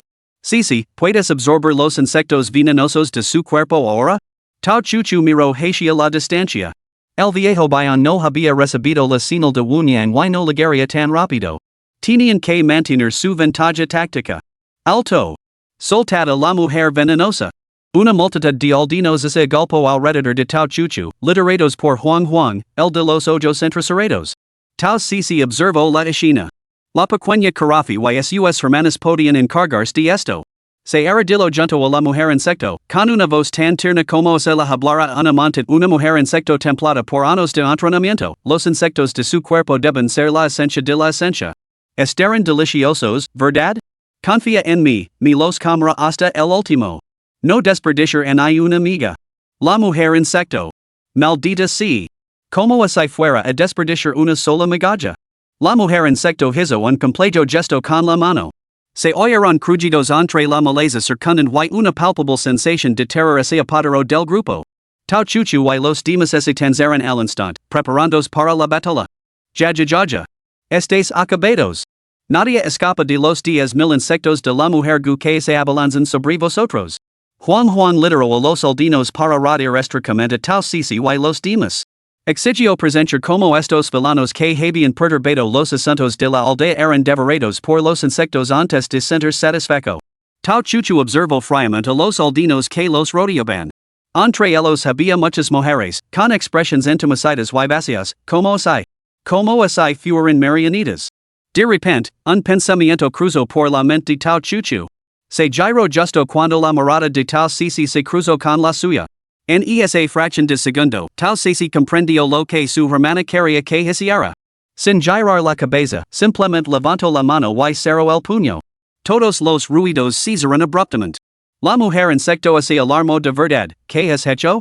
¿Cómo has podido interrumpir mi invocación a mitad de camino? Intentó levantar la mano para repetir el gesto, pero Tao Sisi le dislocó rápidamente ambas articulaciones de la muñeca. Tao Sisi no se molestó en responder. Ya había explicado por qué no dejaría que el movimiento definitivo del enemigo completara su preparación, por supuesto que tenía que interrumpirlo inmediatamente. En cuanto a los 10,000 insectos rinden homage, en su opinión, era hora de disfrutar del gran banquete de insectos. Se preguntaba si el sabor estaría a la altura del banquete de delicioso insectos que había probado en Spring City. Claro, y los insectos que infestaban a los aldeanos que los rodeaban. Tampoco los pasaría por alto. Después de todo, una bestia glotona nunca desperdicia ningún bocado que codicia, a menos que sea derrotada. Para los ojos inexpertos, la multitud solo veo a Tao Sisi agachada y inmóvil mientras las joyas a su alrededor se arremolinaban sin brisa. Los aldeanos que veneraban al dios insecto sintieron que sus corazones se hundían de terror. Algunos gritaron, es un presagio. Hemos enfadado al dios insecto. Juan les espido, calaos, idiotas. Habiendo aprendido la lección de la anterior retransmisión en directo, en la que otros invitados vislumbraron su hora dorada, Tao Sisi ahora mantenía su energía de manifestación dentro de unos límites invisibles para los mortals. Tao Chuchu, Zhou Wunyang y las doncellas y ancianas insecto venenosas en el suelo podían ver una forma dorada de tautai de 3 metros de altura manifestarse lentamente detrás de Tao Sisi.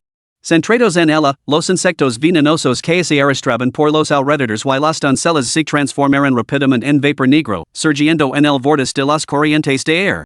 Visiblemente, el número de parásitos disminuyó a medida que el tautai, iluminado por una luz dorada, absorbía y digería el vapor negro a un ritmo aterrador. Al enfrentarse por primera vez a la verdadera forma de Tao Sisi como tautai, Zhou Wunyang se sintió profundamente inquieta. En silencio, se maravilló, con Sisi envuelta en una densa niebla negra, irradiando una aura absolutamente aterradora, con los ojos brillando en color carmesí, cualquiera que presenciara esto seguramente la consideraría el demonio más temible de todos. ¿Estáis todos muertos? Ay de ali y de tenedla. Es un presagio de desastre. El dios insecto está a punto de despedida. Si no la matamos, el dios insecto nos castigará. El jefe de la aldea, que por fin había llegado, gritaba como un loco detrás de los aldeanos. Estaba completamente exasperado con ellos. Con tan pocos, podrían ahogarla solo con saliva, pero se quedaron clavados en el sitio, completamente inmóviles. A la carga. Huang lideró la carga, lanzándose hacia Tao Sisi. Antes de que pudiera acercarse, fue arrastrado por un vortis negro y cayó al suelo como un debilucho, toshiendo sangre frenéticamente. Tau Sisi? No acababa de ver una pequeña pluma flotando en el aire? Li Dong y Lini, empuñando las barras de hierro que les había dado Tau Chuchu, protegieron a las víctimas temblorosas del avance de los aldeanos. Sin embargo, sin saberse entre los aldeanos había algún trasfondo inocente, sus acciones fueron moderadas. A esto se sumaba la relativa debilidad en comate de Zhou Wenyan, y el gran número de aldeanos los abrumaba. Durante un tiempo, solo Tau Chuchu pudo defenderse de días oponentes con energía de sobra, mientras que los demás se vieron envueltos en luchas desesperadas. Tau Sisi, que había estado disfrutando de la euforia de la inmensa energía que fluía por su cuerpo, abrió los ojos para eructar. Por el rebillo del ojo vio a su hermana siendo asediada por más de una docena de agresores, y la IRA se apoderó de ella al instante. Dios mío. Tau Sisi aceleró su ritmo de absorción en el acto. Con un movimiento de su intención, la verdadera forma de la bestia glotona comenzó a recorrer todo el campo. Por donde pasaba, no quedaba en el rastro de los insectos venenosos. Siguiendo el pensamiento anterior de su hermana, la verdadera forma de la bestia se centró específicamente en los insectos que atacaban a las mujeres del pueblo. Las mujeres, que habían estado luchando por sus vidas, se quedaron repentinamente paralizadas, con sus armas suspendidas en el aire. Yo? ¿Qué está pasando? Una mujer con una falda a cuadros verdes miró a sus manos desconcertada. Mis manos. ¿Por qué están tan ásperas? Solo salí a comprar salsa de soja. ¿Dónde estoy? No era la única afectada. Li Dong y Lini se dieron cuenta inmediatamente de que Tau Sisi había disipado los insectos malditos que los afectaban. Ahora eran libres, con su voluntad restaurada. Al cesar los ataques de las mujeres, la Maria de la Batilla cambió visiblemente a favor de Tau Chuchu. El grupo dio un suspiro de alivio colectivo, pudiendo hacer una breve pausa. Al recibir la señal de Wu Yang, Bai se avisó inmediatamente al Jeef Chun. El y Huming se apresuraron a prestar apoyo sin demora. A mitad de camino, sintió la aparición de la verdadera forma de Sisi como Tau Tai. Se lo encogió el corazón. Problemas. Sisi había amplificado su poder. Acorralado, el enemigo lo quería hasta la muerte. Sisi y sus compañeros podrían no ser capaces de hacerles frente. Huming, acelera el paso. Huming respondió con un rápido sí, señor. Pero por dentro refunfuno. Eran humanoids incluso con lineages bestials, no podían transformarse en bestias para viajar más rápido. Este era el límite absoluto del transporte humano. Estaba haciendo todo lo posible. Tal y como había dicho Baize, de vuelta en la aldea, Tau Sisi devoró hasta el último insecto que quedaba en la esquina antes de soltar un suspiro de satisfacción. Por fin, una comida decente hoy. Como buena glotona, incluso en los viajes de negocios, no se debe defraudar al estómago. Tau Sisi miró con satisfacción a la marquita mujer insecto que yacía en el suelo, ahora desprovista de sus parásitos. Se volvió para observar a la anciana insecto superviviente, se levantó para estirarse, luego se acercó y la levantó en sus manos, dándole un pequeño rebot como para confirmar algo. Bien, ahora ninguna de las dos podría causar más problemas. Su hermana seguramente la elogiaría por haber hecho un trabajo espléndido. Justo cuando Tau Chuchu acababa de noquear a un hombre corpulento, se volvió y vio a su obediente hermana menor con una expresión que gritaba ven a elogiarme ahora. Una sonrisa tan amplia como la del perro de 100 kilos del mensaje de Fanyoshi. El jefe de la aldea, al ver cómo se purgaba a los parásitos de los aldeanos y como tanto la bruja como la anciana quedaban inutilizadas, escupió sangre en silencio. Anos de enraigas se habían esfumado hoy, pero él no se daría por vencido. El dios parásito seguramente despertaría y lo ayudaría a castigar a estos traidores. El jefe de la aldea creía que se había escabullido sin que nadie lo notara, retirándose de la multitud. No se dio cuenta de que Tau Sisi había fruncido el seno y entrecerrado sus ojos carmesí. Vía, un viejo cabrón tratando de escabullirse y causar problemas, ¿no? Capítulo 33, demasiado lejos. Con todas las mujeres del pueblo abandonando la peli, Tau Chuchu rápidamente controló la situación junto con Lini, Li Dong y Wu Yang. Tau Chuchu se acercó a Tau Sisi, con expresión angustiada, Sisi, Lini y los demás están en desventaja numérica. Tengo que cuidarme para garantizar la seguridad de las víctimas. Wu Yang te acompañará para localizar al jefe del pueblo que ha huido. No actions impulsivamente, has caso a Wu Yang. Lo que Tau Sisi escuchó fue, y divertit. Si las cosas se salen de control, Wu Yang se encargará de arreglar tu desastre. Muy bien. Hermana, mi voy. Tal sesi vio como sesi, arrastrando a la bruja con una mano y a la chica posada con la otra, se marchaba muy animada. Superpado se contrajo violentamente, pero con Wunyang present, la situación no debería descontrolarse por completo. Zhou Wunyang.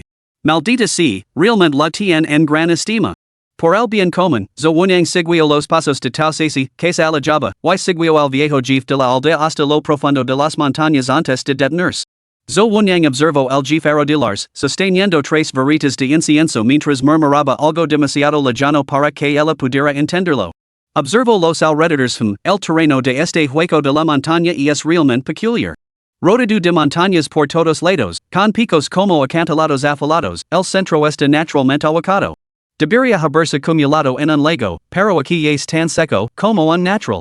Atad, terminó Tao Ceci con un tono inquietante. Que intrigante.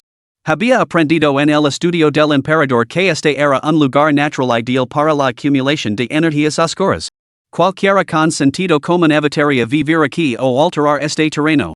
Así que cuando mencionaron que la aldea estaba construyendo algo, debían de referirse a este lugar. Sin embargo, era extraño, porque no salía ninguna niebla oscura. Entonces, ¿de qué se alimentaba? Wunyang, mira a tu alrededor. ¿Hay algo que lo esté reprimiendo? No vio nada. ¿De qué demonios está hablando el jefe de la aldea? Las dos permanecieron agachadas, observando los movimientos del jefe de la aldea. Se habían consumido tres varitas de incienso, pero aún no había señales de que ocurriera nada. La paciencia de Tao Ceci se estaba agotando. Ceci. Zhou Wunyang sabía muy bien que no podría detener la velocidad de Ceci cuando se lanzara a la carga. El jefe de la aldea, a mitad de sus tres postrations y nueve reverencias, levantó la vista y se encontró con la cabeza marquita de la mujer insecto mirándolo fijamente. El corazón casi se les sale del pecho. Ea. Retrocedió a gatas, arrastrando varios pasos antes de darse cuenta de que la mujer insecto permanecía inmóvil. Solo entonces se detuvo y volvió a levantar la vista, solo para encontrar a Tao Ceci sonriendo como un gato de Cheshire. Ya. Te arrastras más feo que cualquier mono del zoológico, eh? Monos, no nos mentions. Es insultante. Heraldo de la fatalidad. La diosa insecto está a punto de despedida. Tu tiempo se acaba. Tao Ceci miró al anciano con confusión mientras él la señalaba con absoluto desprecio. ¿Por qué no había ni rastro de ella? En caso de duda, pregunta, anciano, ¿de qué estás hablando exactamente? Aquí no hay ni rastro de ella. ¿Te han examinado la cabeza? La bruja, agarrada por la mano izquierda de Tao Ceci, de repente comenzó a llorar frenéticamente, llamando la atención de ambos. ¿A qué viene tanto alboroto, vieja bruja? El rostro de la bruja se retorció de furia. Ella misma solo le quedaban unos días de vida. Dado que había nacido en enano, MSY día de Enayen, ella y la niña bruja eran las ofrendas perfectas para el sacrificio. Si se lanzaba ahora al círculo de sacrificios celado que había detrás de ellos, junto a la niña bruja, el espíritu de la bruja despertaría al instante.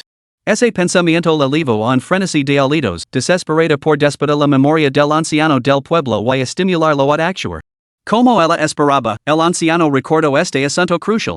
El anciano del pueblo se abalanzó imprudentemente hacia Tao Ceci, con la intención de empujar hacia atrás a la persona que ella sostenía por los brazos. Sin pensarlo dos veces, Tao Ceci apartó al anciano de una patada. Mirando al anciano que vomitaba sangre en el suelo, Tao Ceci se quedó paralizada, incrédula. ¿No sería posible? Su destreza en el combate era innegable. Este anciano frágil estaba claramente intentando simular un accidente. Wunyang. Sálvalo. Era un testigo crucial. Si moría, su hermana y el viejo by la castigarían. No podría soportar ningún castigo. Incluso un día comiendo solo verduras sería su muerte. Esa mucosa. Zhou Wunyang maldijo para sus adentros mientras se apresuraba a atender al anciano del pueblo, al menos para mantenerlo con vida por ahora. Al ver que la vida del anciano ya no corría peligro inmediato, Tao Ceci dio un suspiro de alivio. Al mirar a las dos personas que tenía en sus manos, se dio cuenta de que el anciano había intentado hacerles volar hacia el campo que había detrás de ellos. ¿Podría ser esa la clave para desbloquear la energía oscura? Ay, Dios mío, este anciano me ha empujado. Tal sesi ese derumbo dramaticamente en el suelo en una exagerada cámara lenta, pero sus manos se movieron a la velocidad del rayo, lanzando con fuerza a la mujer insecto y a la bruja insecto hacia el campo que tenían detrás. Zhou Wen Yang. Podría ser, que después de todo no estaba ciega? En el momento en que la bruja y la anciana tocaron el suelo, se abrió abruptamente una fissura debajo de ellas, que las tragó por completo. Inmediatamente, la tierra retumbó violentamente, con tanta intensidad que Tao Chuchu sintió los temblores desde donde estaba. Y Zai Huming acababan de llegar al perímetro de la aldea cuando percibieron esta extraordinaria perturbación sísmica. Rápido, Huming. Avisale al Jifchen que envía un escuadrón para celar esta aldea, que nadie entre en y salga de tu te quedarás aquí para cubrirnos. En cuanto leguen los refuerzos, lévalos al lugar que Wen Yang envió antes para rescatar a los secuestrados. Yo voy a buscar a Sisi ahora mismo. Con eso, y se lo ordino a Huming que se bajara y hacia adentro con el todoterreno en las montañas. Wen Yang, tú y el anciano, retroceden, tal se trago saliva nerviosamente. Esta vez realmente la había fastidiado, parecía que se habían tapado con algo gordo. Desde que entró en el reino humano, nunca había intentado enfrentarse a algo tan grande. Estaba un poco asustada, pero no era para tanto. Podía manejarlo. Al ver la postura de Tao Sisi, Zhou Wenyang cargó al anciano del pueblo a sus espaldas y corrió frenéticamente hacia la ubicación de Tao Chuchu. Que el cielo nos ayude. ¿Había llegado ya el hermano mayor by? Los temblores se intensificaron, pasando de una sacudida por segundo a 3 por segundo. Tao Sisi observó como la tierra bajo el atad comenzaba a ondular como las olas del mar, una cresta tras otra, mientras un vapor negro se derramaba en olitas frenéticas. El aroma intenso y embriagador les secó la garganta. Dios mío, toda esta trama estaba compuesta por insectos parecidos. Cualquiera que tuviera miedo a las multitudes se desmayaría en el acto. Al igual que las sacudidas antes del parto, tras olitas de intensos temblores, la escena se quedó repentinamente en un silencio sepulcral. Sin embargo, en ese mismo momento, Tao Sisi sintió que se lo erizaba cada pelo del cuerpo. Boom! El suelo delatado se hizo añicos. Enjambres de insectos salieron arrastrándose y volando de la tierra, acompañados de una interminable corriente de niebla negra. Juntos, se fusionaron en una colosal criatura humanoide. ¡Oh caramba! Tao Sisi finalmente comprendió por qué se requería la sangre de una mujer concebida en un anoín, anemiasin y un diaín, para los insectos venenosos y el lugar de reunionín, era el mejor alimento imaginable. ¿Qué gran dios del veneno? La monstruosidad que tenía ante sus ojos era la encarnación misma de innumerables alemanes convergiendo en una sola forma, fusionadas con los espíritus vengativos de innumerables mujeres, formando en última instancia un gran rey fantasma, un espectro que controlaba un cuerpo infestado de alemanes. No era imposible lidiar con un rey demoníaco como este, pero era realmente enorme. Frente a él, Tao Sisi se sentía como una hormiga frente a un humano. El jefe del plan lo había dicho una vez que nada era imposible de consumir para su clan Tao Tai. Tao Sisi calculó que tragárselo entró probablemente en y siquiera la lanaria. Sin duda, valía la pena intentarlo. Si ligaba el caso, su hermana probablemente invocaría al blanco para rescatarla. Por hacer una analogia, ese un muslo de pollo tan fragante, suculento y enorme apareciera ante un Tao Tai, alguna vez elegiría no comérselo? Imposible. Armandos de valor, sin nadie alrededor, Tao Sisi liberó todo el poder del Tao Tai. La forma dorada de 3 metros de altura del Tao Tai se hinchó hasta superar los 10 metros. Con un solo pensamiento, el Tao Tai dorado saltó sobre el rey fantasma Gu y le hincó las mandíbulas. El recién emergido rey fantasma Gu se despertó sobresaltado por la mordedura y agitó su enorme pata para ahuyentar al pequeño gato. El Tao Tai dorado cambió rápidamente de posición, aferrándose a otro lugar y mordiendo de nuevo. Donde quiera que el Tao Tai dorado mordía, enjambres de insectos Gu y miasma negro se disipaban. Cuando se llegó rápidamente al lugar donde se encontraba Tao Sisi, vio al bloten dorado burlándose del rey demonio insecto, mordisqueando varias partes del cuerpo. Cada vez que la enorme pata del rey demonio amenazaba con golpear, el bloten dorado se alejaba rápidamente. Al ver a Tao Sisi de pie en el suelo, con el rostro sonrojado por la emoción, el corazón de se tranquilizó un poco. Salió para inspeccionar el coche de Huming. Había sufrido bastante. Tendría que transferir algo de dinero para repararlo más tarde. Apoyado casualmente contra el capo, se observaba a Tao Sisi jugar con tranquila indiferencia. El espectáculo casi lo arrancó una sonrisa a su ritmo actual, el rey fantasma gu estaría medio derrotado en poco tiempo. En realidad, tal se sentia menos cómoda de lo que sugería su comportamiento exterior. Sencha que el rey fantasma gu se regeneraba lentamente, probablemente sostenido por una gran formación debajo de él. Solo podía acelerar su ritmo devorador más ala de la tasa de recuperación del rey fantasma gu para aniquilarlo por completo. Pero a este ritmo, la digestión podría resultar insuficiente. Podría convertirse realmente en la primera glotona de la historia en perecer por comer en exceso. Capítulo 34, el deseo de golpear al jefe es genuino. Isaiah enderezó ligeramente su postura, sintiéndose inexplicablemente inquieto. Leo los pensamientos actuales de tal Sisi. ¿Cuántas veces esta pequeña glotona lo había dejado exasperado y sin palabras? Solo una glotona hambrienta hasta el punto de devorarse a sí misma podía existir. ¿Cómo era posible morir por comer en exceso? Tal Sisi sintió la presencia de Isaiah y escaneó frenéticamente sus alrededores. Al verlo junto al vehículo todoterreno, casi laro de alivio. Por fin habían llegado los refuerzos. Aunque su boca estaba ocupada absorbiendo la niebla negra, parpadeó frenéticamente y lo lanzó miradas significativas a Isaiah.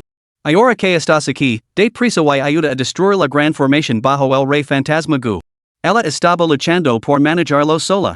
¿Cómo podía el líder simplemente disfrutar de los frutos del trabajo de sus subordinados sin contribuir? Absolutamente desvergonzado. Isaiah, recibiendo el mensaje. Bien. Ella todavía tenía energía para maldecirlo mentalmente, lo que demostraba que su fuerza vital seguía siendo fuerte. Isaiah tenía la intención de dejar que tal Sisi se esforzara al máximo para despedir su potencial tautai. Pero el resentimiento en sus ojos se estaba solidificando en flechas dirigidas directamente hacia él. Si no intervenía ahora, esta pequeña glotona lo guardaría renser. ¿Quién sabía que acrobacias espeluznantes haría a continuación? No podría soportarlo para haber llegado a esta etapa, la pequeña glotona había trabajado muy duro. En un instante, Isaiah se materializó detrás del rey fantasma gu. Su mano derecha ejecutó una rápida presión hacia abajo, y la barrera protectora de la gran formación bajo el rey fantasma gu se rompió como un cristal alcanzado por una bala, agrietándose hacia afuera desde su centro. Con un estruendo, se rompió por completo. La formación que alimentaba al rey fantasma gu finalmente reveló su verdadera forma. Tal Sisi la escaneó y jadeó, ¿no era esta una versión mejorada de la formación sacrificial anterior? No, parecía haber algo más superpuesto. No podía identificarlo lo pensaría más tarde. ¿Quién demonios era tan depravado como para colocar formaciones tan maliciosas por todas partes? ¿Qué demonios buscaban? Isaiah presionó con su mano derecha. La formación, envuelta en una siniestra niebla negra, se hizo añicos como el frágil recubrimiento de azúcar de un espino confiado, crujiendo bajo la fuerza de la corriente de aire que el desató. Maldita sea. Tal Sisi dio un pequeño grito de alegría mental. Esto significaba que el rey fantasma gu estaba acabado. Sin un suministro constante para regenerarse, ahora era su juguete para ser destrozado y devorado como el quisiera. Después de que Huming legara con refuerzos, Tao Chuchu terminó rápidamente su coordinación con él y corrió hacia donde estaba su hermana pequeña. Tal y como había advertido Wen Yang, el sacrificio de la doncella gu y la anciana gu había invocado a una bestia colosal. La idea de que se enfrentara sola ella casi la había llevado a la desesperación. Cuando Tao Chuchu legó, Isaiah acababa de desmantelar la gran formación. Reclinado en el asiento del conductor con la puerta abierta, observaba la batalla de Tao Cici mientras descansaba. Así, lo que Tao Chuchu presenció fue a su superior observando tranquilamente el espectáculo mientras su querida hermana menor luchaba desesperadamente sola contra la monstruosa criatura. Su temperamento estalló al instante. Si la situación de su hermana no hubiera sido tan crítica, se habría sentido tentada de golpear a Isaiah en ese mismo momento, a pesar de que era su superior directo.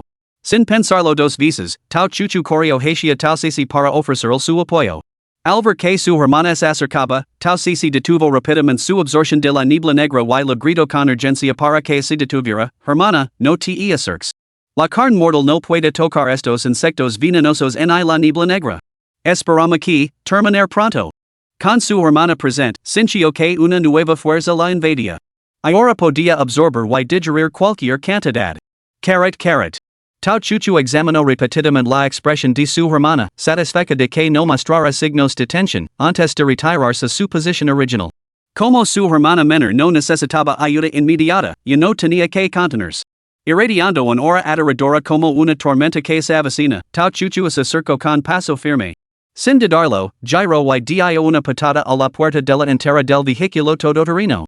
Agarró a Baize por el cuello con una mano, con los ojos ardientes de furia fijos en los suyos, y señaló a Tao Cici con la otra, con voz fría y penetrante. Baize, ¿qué crees que estás haciendo? Tú, el combation más fuerte de toda la oficina, te quedas de brazos cruzados mientras una niña pequeña como Cici lucha contra monstruos? ¿Eres un hombre? ¿Eres un compañero? No has hecho ninguna de las dos cosas. ¿Qué sentido tenía venir aquí si no ibas a porla? ¿Solo para ver el espectáculo? ¿Te parece entretenido? ¿Ahora vas a aplaudir? Baize se quedó aturdido por el aluvión de preguntas, momentáneamente desconcertado. Una mujer obsesionada con su hermana era realmente aterradora. Levantó apresuradamente las manos en señal de rendición. Chuchu, come primero. Al menos déjame explicarte. La feroz explosión de Tao Chuchu había descargado su ira reprimida y rápidamente recuperó la compostura. Al fin y al cabo, era una agente experimentada perder el control de sus emociones era muy poco profesional. Jeff by, he perdido los nervios. Mis disculpas. Pero espero una explicación razonable.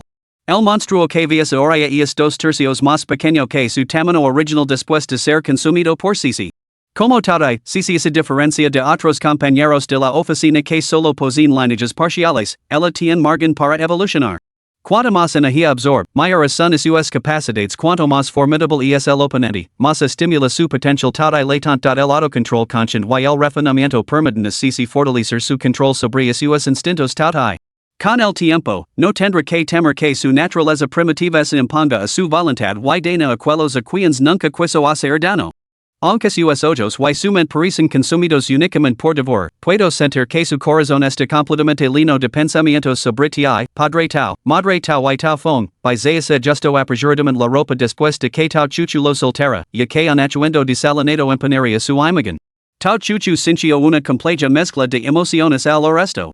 Sabía que Cici se esforzaba por protegerlos, pero siempre había creído que eran ellos quienes protegen a Cici, asegurando una infancia feliz.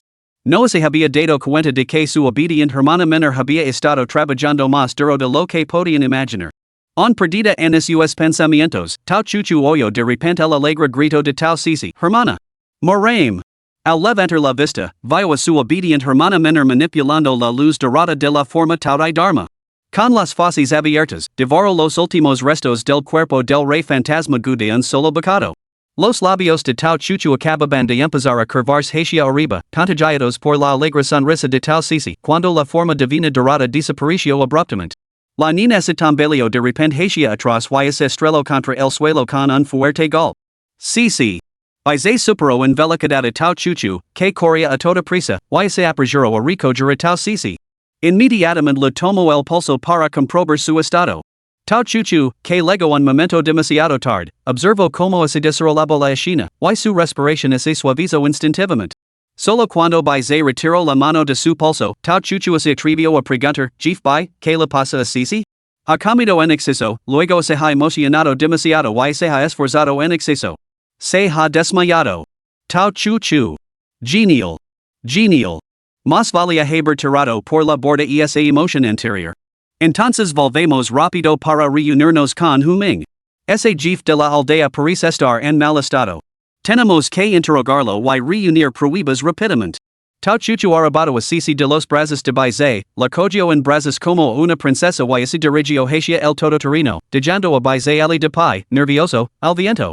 Efectivamente, no había ni una sola mujer delicada en su oficina. Capítulo 35, el veneno más letal se encuentra en el corazón humano. Juan Gu, 65 años, número de identificación XXXXXXXXXX. ¿Eres tú? Al recibir el mensaje de Baize, Chen Guang se apresuró a acudir al lugar de los hechos. Ahora estaba sentado con Tao Chuchu en la sala de interrogatorios, interrogando al jefe de la aldea capturado. Baize, Huming y otros agentes de policía permanecieron en la sala de control. Lini, Li Dong y Wunyang dirigían el personal de ambos departamentos para ocuparse del apoyo y el alojamiento de las víctimas, organizar las reuniones familiares y gestionar los asuntos de la aldea. Soyo. Juan Gu se desplomó abatido en la sala de los sospechosos, con una voz apenas audible. Era usted el cerebro detrás de la operación de tráfico? ¿Cómo podía una aldea de apenas un centenar de habitantes facilitar secuestros a tan gran escala? También fue idea suya cortar las muñecas de las mujeres nacidas al atardecer para ofrecerlas en sacrificio? ¿Cuál era el motivo subyacente? ¿Hay otros cómplices? Juan Gu, en esta phase, debería confesar con sinceridad. ¿A qué esa afera? A Chen Guan le dolía el corazón cada vez que pensaba en las familias destruidas por esa escoria que tenía ante sí. Camarada, con tantas preguntas, ¿a cuál debo responder primero? Juan Gu mantuvo su actitud apática, lo que hizo que Chen Guan sintiera la necesidad de golpearlo. Comisario Chen, permítame. Hay ciertos métodos que se adaptan mejor a mi posición. Y se empujó la puerta. Chen Guan lo entendió al instante y, sin decir nada, se dio la vuelta y se marchó. Juan Gu, déjame adivinar. Alguien te dijo que sacrificar mujeres al atardecer podía cultivar insectos venenosos, y que estos insectos podían considerar tus deseos, ¿verdad? La primera frase de Baise al sentarse conmocionó a Juan Gu. Déjame adivinar otra vez. ¿Cómo consigues traficar con tanta gente durante tantos años sin dejar rastro? Podría ser que recientemente hayas perdido el contacto con esa persona, dejando sin nadie que cubra tus huellas? Parece que he acertado. Juan Gu, tanto se lo revelo yo como se lo confiesas tú, afectará a tu sentencia. ¿Lo entiendes? Si es así, entonces coopera plenamente. Tao Chuchu aplaudió en silencio en su mente. La habilidad del viejo by resultó invaluable ahora, aunque no podía leer todo a la perfección, el anciano aún tenía que confesar por sí mismo. Hablar. Las defensas psicológicas de Juan Gu se habían derrumbado bajo el implacable interrogatorio de Baise. Nuestra aldea era tan pobre que nadie quería a nuestros hombres. Además, estaba esa bruja que criaba insectos venenosos.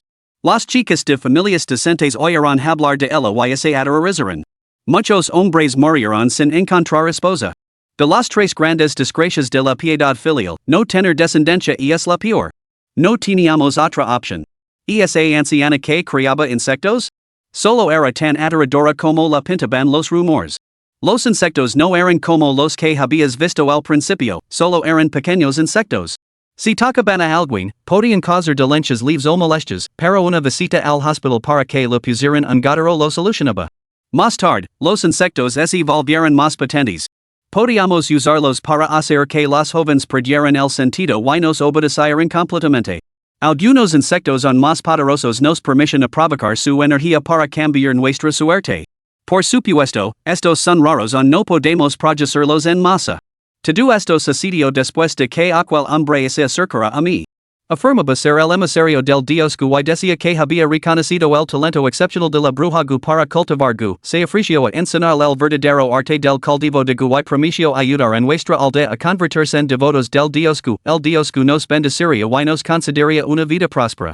Al principio éramos escépticos, pero pensamos que las cosas no podían empeorar mucho más, así que decidimos probarlo. Enviamos a un aldino a probarlo y, efectivamente, trajo consigo a una joven hermosa. Era obedient y dócil, y hacía todo lo que se le pedía. En su mundo, nosotros éramos sus dioses. Esa sensación era absolutamente maravillosa.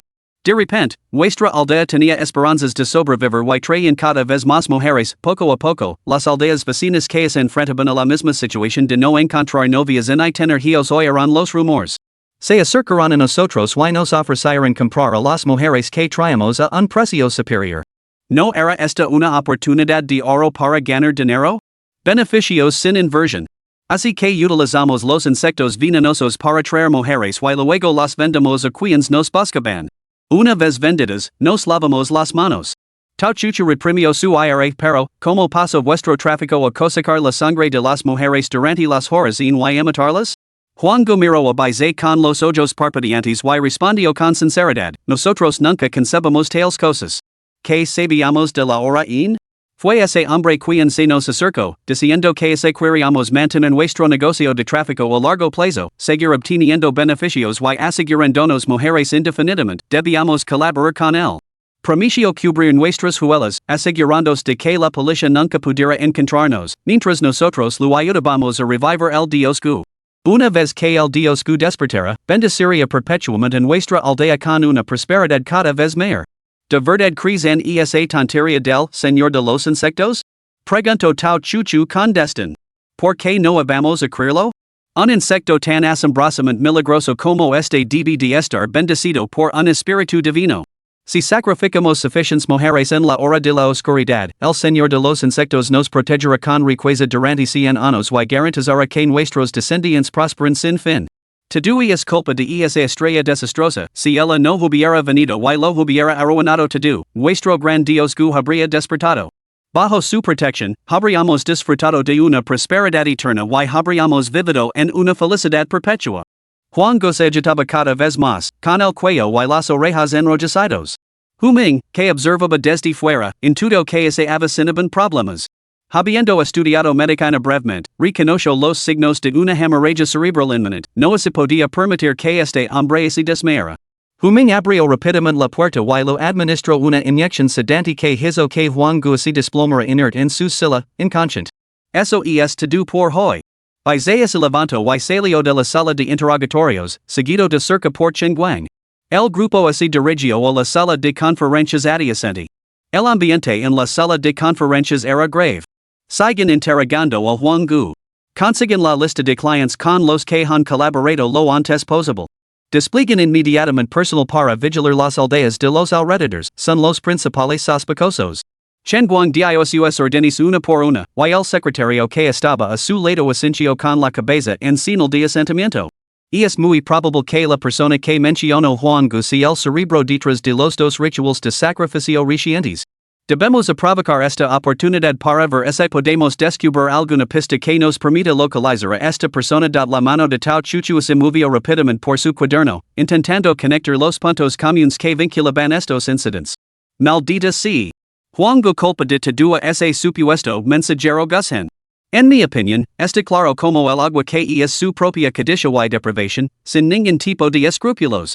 Cometer en actos ilegales a sabiendas y, cuando fueron descubiertos, intentaron eliminar a la policía, lo que hace que sus crímenes sean peores. Huming golpeó con fuerza la mesa con el puño, furioso. Exacto. Son la escoria más vil, echando la culpa al Dios Gu. Tonterías. Los verdaderos villanos no son ese supuesto mensajero, sino estos aldeanos ignorantes y maliciosos. No sienten remordimiento alguno, están dispuestos a hacer cualquier cosa para su propio beneficio. No hay nada más venenoso que el corazón humano. Debemos seguir investigando, profundizar más. Exclamó Chengguang dando un puñetazo en la mesa, decidido a no dejarlo pasar. Esa bruja se escondía entre las mujeres traficadas. ¿Podría ser que estuviera buscando a la niña en ahora para sacrificarla? Ese individuo es realmente formidable, ha cultivado tanto a una bruja joven como a una bruja anciana. Si no hubiéramos encontrado a Sisi, que es inmune a los insectos venenosos, nos habrían exterminado. Wu Yang se estremeció al recordarlo. Hablando de eso, ¿dónde está CICI? Tao Chuchu levantó la vista de sus notas, sigue descansando en su habitación. Probablemente no se haya despertado. Trabajo duro durante la dura prueba de antes. Una vez que se levanta, bailado y planeamos enviarla a casa. No participará en el seguimiento. By Zaya Sinchio. No solo ella tiene que volver, sino que tú, Chuchu, quizá también tengas que retirar de este caso. Her que Xuancheng se encargue de tus funciones. El segundo episodio del programa de variedades en directo está a punto de emitirse, y la labor publicitaria y educativa es un proyecto crucial para nosotros. En tu en ICC podíais estar asens. Tao Chu Chu. Muy bien. Acataria el acuerdo. Capítulo 36, quien hubiera pensado que, después de todo este tiempo, seguirías siendo tú. Tao se acababa de despertarse y todavía estaba un poco aturdida. Masticando un chicle, con el pelo erizado como un erizo, miraba fijamente mientras su hermana hacía las maletas y la subía al helicóptero. No fue hasta que levaban más de 10 minutos en el air cuando una interrogación se formó lentamente sobre la frente de Tao Sisi. Hermana, hemos completado nuestra misión. ¿Nos vamos a casa? Machem, la agencia se encargará del seguimiento. Lo gestionaron todo adecuadamente, así que no tienes que preocuparte. Nuestra prioridad ahora es descansar en casa antes de salir corriendo a grabar ese programa de variedades en directo.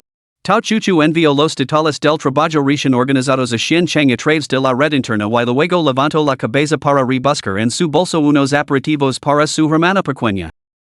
Solo mi hermana mi quer, dijo Tao Sisi, arrebatando el jerky de ternura que lo ofrecía su hermana. Es una especialidad local que nos ha enviado huming, jerky de ternera sacado al sol en su propio jardín. Dijo que te encantaría. Me encanta. Está delicioso. Tal si lo devoro sin parar.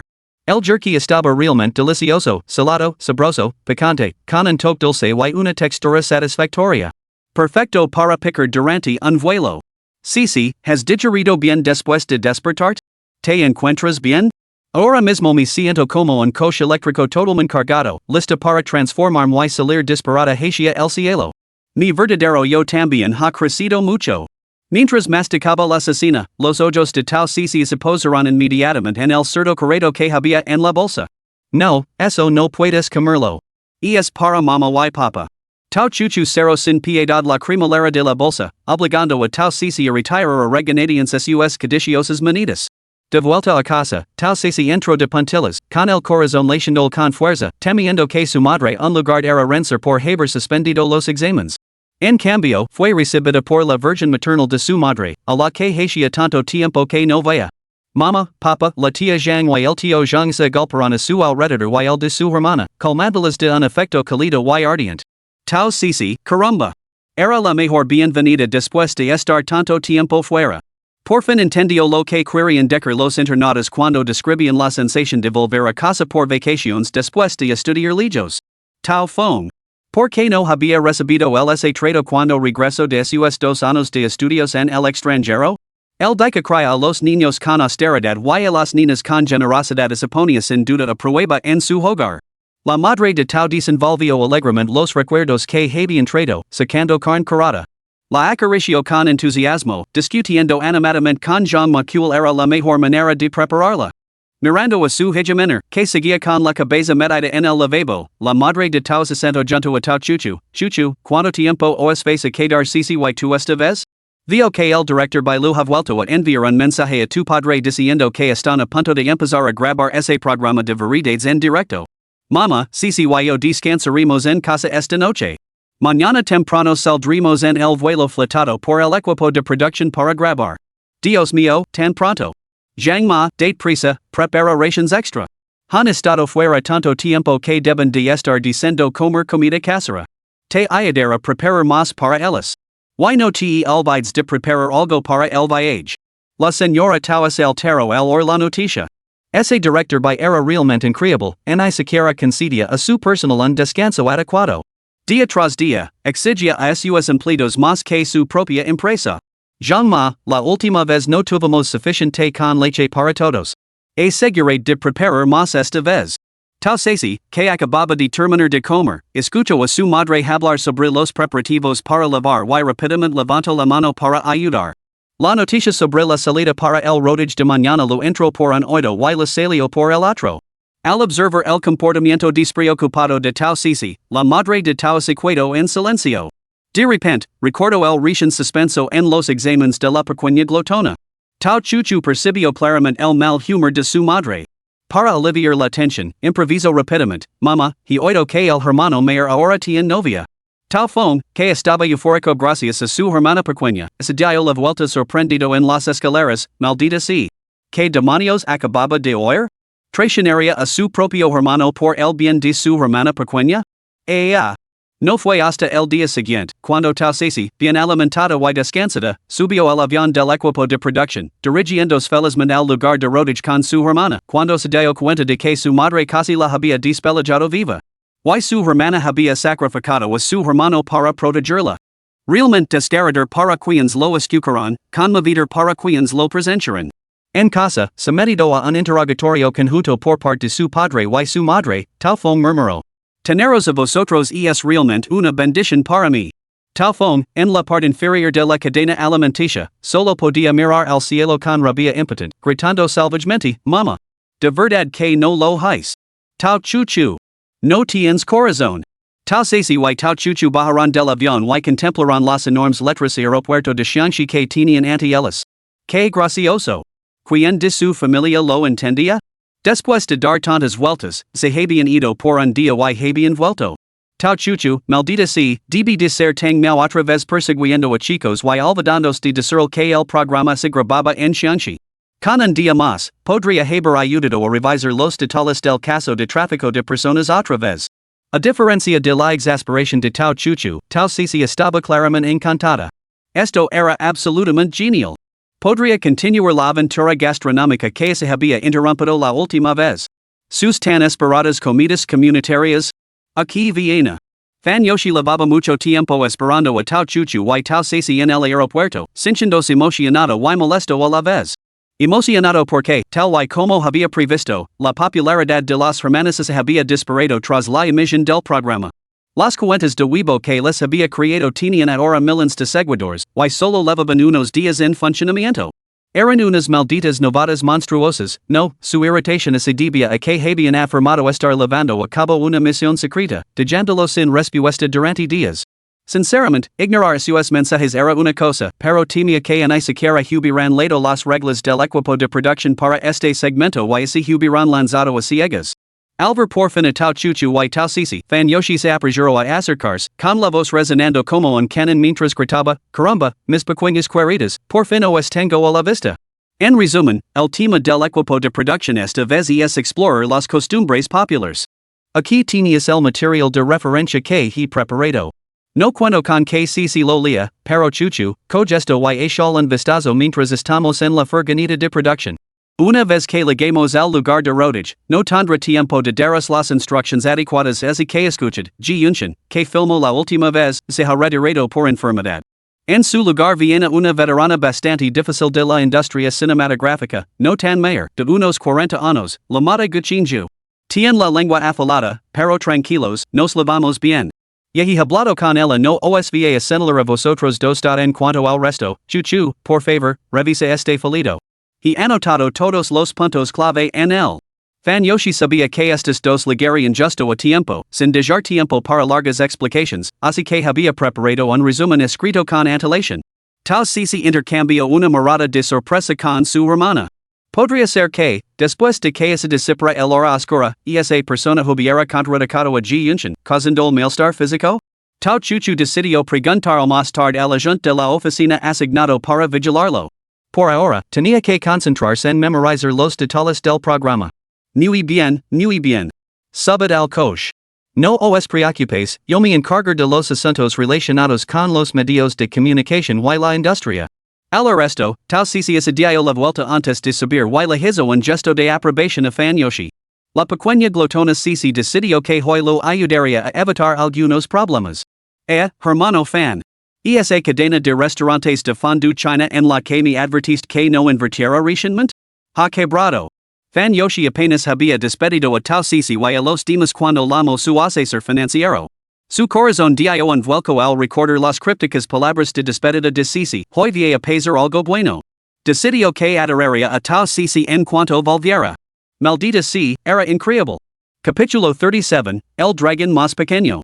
Ante una pequeña aldea en Xianxi, el director Lu tomó un megafono y anunció, bienvenidos a la transmisión en vivo de Explorando lo Oculto. Nuestro tema de hoy es descubrir al dragón más pequeño de China, el Nyalón. Por fin lego. Mi programa favorito para cenar. Ver programas de ocultismo mientras cenas? 10 puntos para el autor del comentario anterior. Por fin puedo volver a ver a mis queridas chicas. Cici, tu madre está aquí. Cici pertenece a la hermana Chuchu, y la hermana Chuchu es mía emoji de cabeza de perro. ¿Cómo te atreves a llamar la hermana Chuchu? Es mi marido. Caramba, director Lu, vamos a grabar en este pueblecito esta vez? Song Jingqing deambuló por los alrededores antes de volver a la cámara, mostrando una sonrisa burlona. Por favor, denme otra oportunidad, espectadores. Esta vez, no soy el viejo Song Jingqing, soy Nujula Jingqing. Voy a deshacerme por completo de esa reputación de Loran. Desde que se emitió el último episodio, los fans de Song Jingqing lo apodaron Pequeño Loran y Song el Miedoso. Incluso convirtieron sus gritos y momentos de agarrarse las piernas en memes. Aunque él mismo los usaba alegremente, era un hombre adulto, no tenía orgullo. Tranquilizada por su abundante suministro de té de burbujas, Tao Cici intentaba robar la caja de aperitivos del director Lu. Había detectado una gran cantidad de chocolate en su interior, nada menos que de su marca favorita. Director Lu, mira a Tao Cici. Mirela. Su caja de aperitivos está a punto de desaparecer. Todo el mundo está denunciando a esa chica, está a punto de llorar de hambre, jaja. Director Lu, décelo. Exacto. La pobre no ha comido en 2 minutos. Se está muriendo de hambre. Mi gato naranja robando croquetas se parece mucho a Tao Cici en este momento. El director Lu miró sin palabras los comentarios antes de buscar a Tao Cici. Para entonces, ella había legado a su caja de aperitivos, había abierto un paquete de chocolates y se había metido uno en la boca. ¿Quién en la industria no sabía que lavaba chocolate para el trabajo? El chocolate era su esencia, sin él era un cadáver andante. Bien hecho, Tao Cici. Hoy lo has ofendido. Y lo has hecho de maravilla. Porque eso es lo que es, una ofensa menor. El director Lu miró a Tang now junto al monitor esos músculos en los brazos, y esa espalda tensa y se tragó las lágrimas con una punzada de tristeza. Dando la espalda, silenció su micrófono y le pidió en voz baja a su asistente que le trajera otra caja, para guardarla discretamente. Caramba, se ha vuelto Tao Cici tan formidable que ni siquiera el director Lu se atreve a contrariarla? Ni he hecho fan. La reputación de esta chica es sólida como una roca.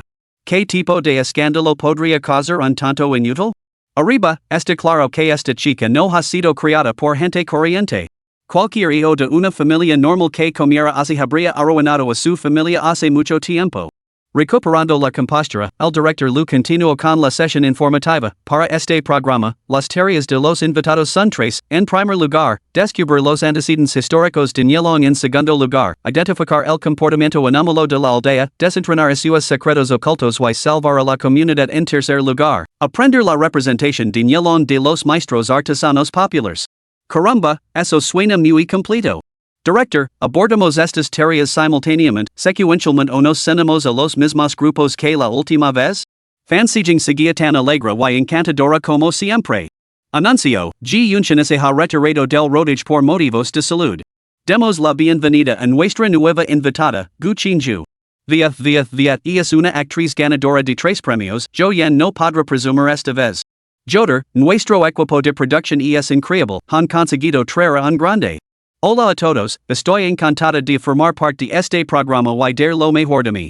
Gu Qinju saludo a la cámara con una sonrisa serena. Tras presentar a la invitada, el director Lu finalmente respondió a la pregunta anterior de fansijing. Esta vez formaremos 2 equipos, el equipo del patrimonio y el equipo de promoción, con 4 invitados por equipo. Director Lu. ¿Podemos elegir nuestros propios equipos y compañeros esta vez? Pregunto fansijing animado, desesperado por estar en el mismo equipo que Tao Cici y Tao Chuchu. Aprovecharse del éxito de otra persona Lu parecía una auténtica maravilla. A mí también me encantaría, Director Lu. ¿Por qué no lo hacemos así? Intervino Song Jingqing con entusiasmo. Como alguien totalmente incapaz en el come, comprendió al instante lo que fansijing daba a entender de la casualidad de que él también lo apetece unirse al equipo de Tao Cici. Yo yen resoplo con destin. ¿Te apetece unir a su equipo? Probablemente no quieren que les lastres con vuestra presencia. ¿Quién no quería aprovecharse del éxito de otra persona? Después de que se emitiera el último episodio, por razones desconocidas, se había convertido en un NPC oculto del equipo de producción. Su actuación totalmente convincente había hecho que su base de fans se disparara una vez más así que había hecho todo lo posible por sundir a sus contactos y, finalmente, había reunido vagos rumores que relacionaban todo el asunto con Tao Cici y Tao Chuchu. Esta vez, por muy descontenta que estuviera, estaba decidida a seguir los pasos de esos dos. La voz imperturbable del director Lu continuó con el anuncio. Lamentablemente, no se pudieron satisfacer los deseos de los invitados. La asignación de equipos se determina por sorteo aleatorio. Cada concursante se acercará a una caja transparente para sacar una fruta. El código correspondiente a la fruta aparecerá en el panel situado detrás de ellos. Aquellos cuyos códigos coinciden formarán automáticamente un equipo. Ahora, la primera concursante, Tao Cici, dará un paso al frente para sacar una fruta.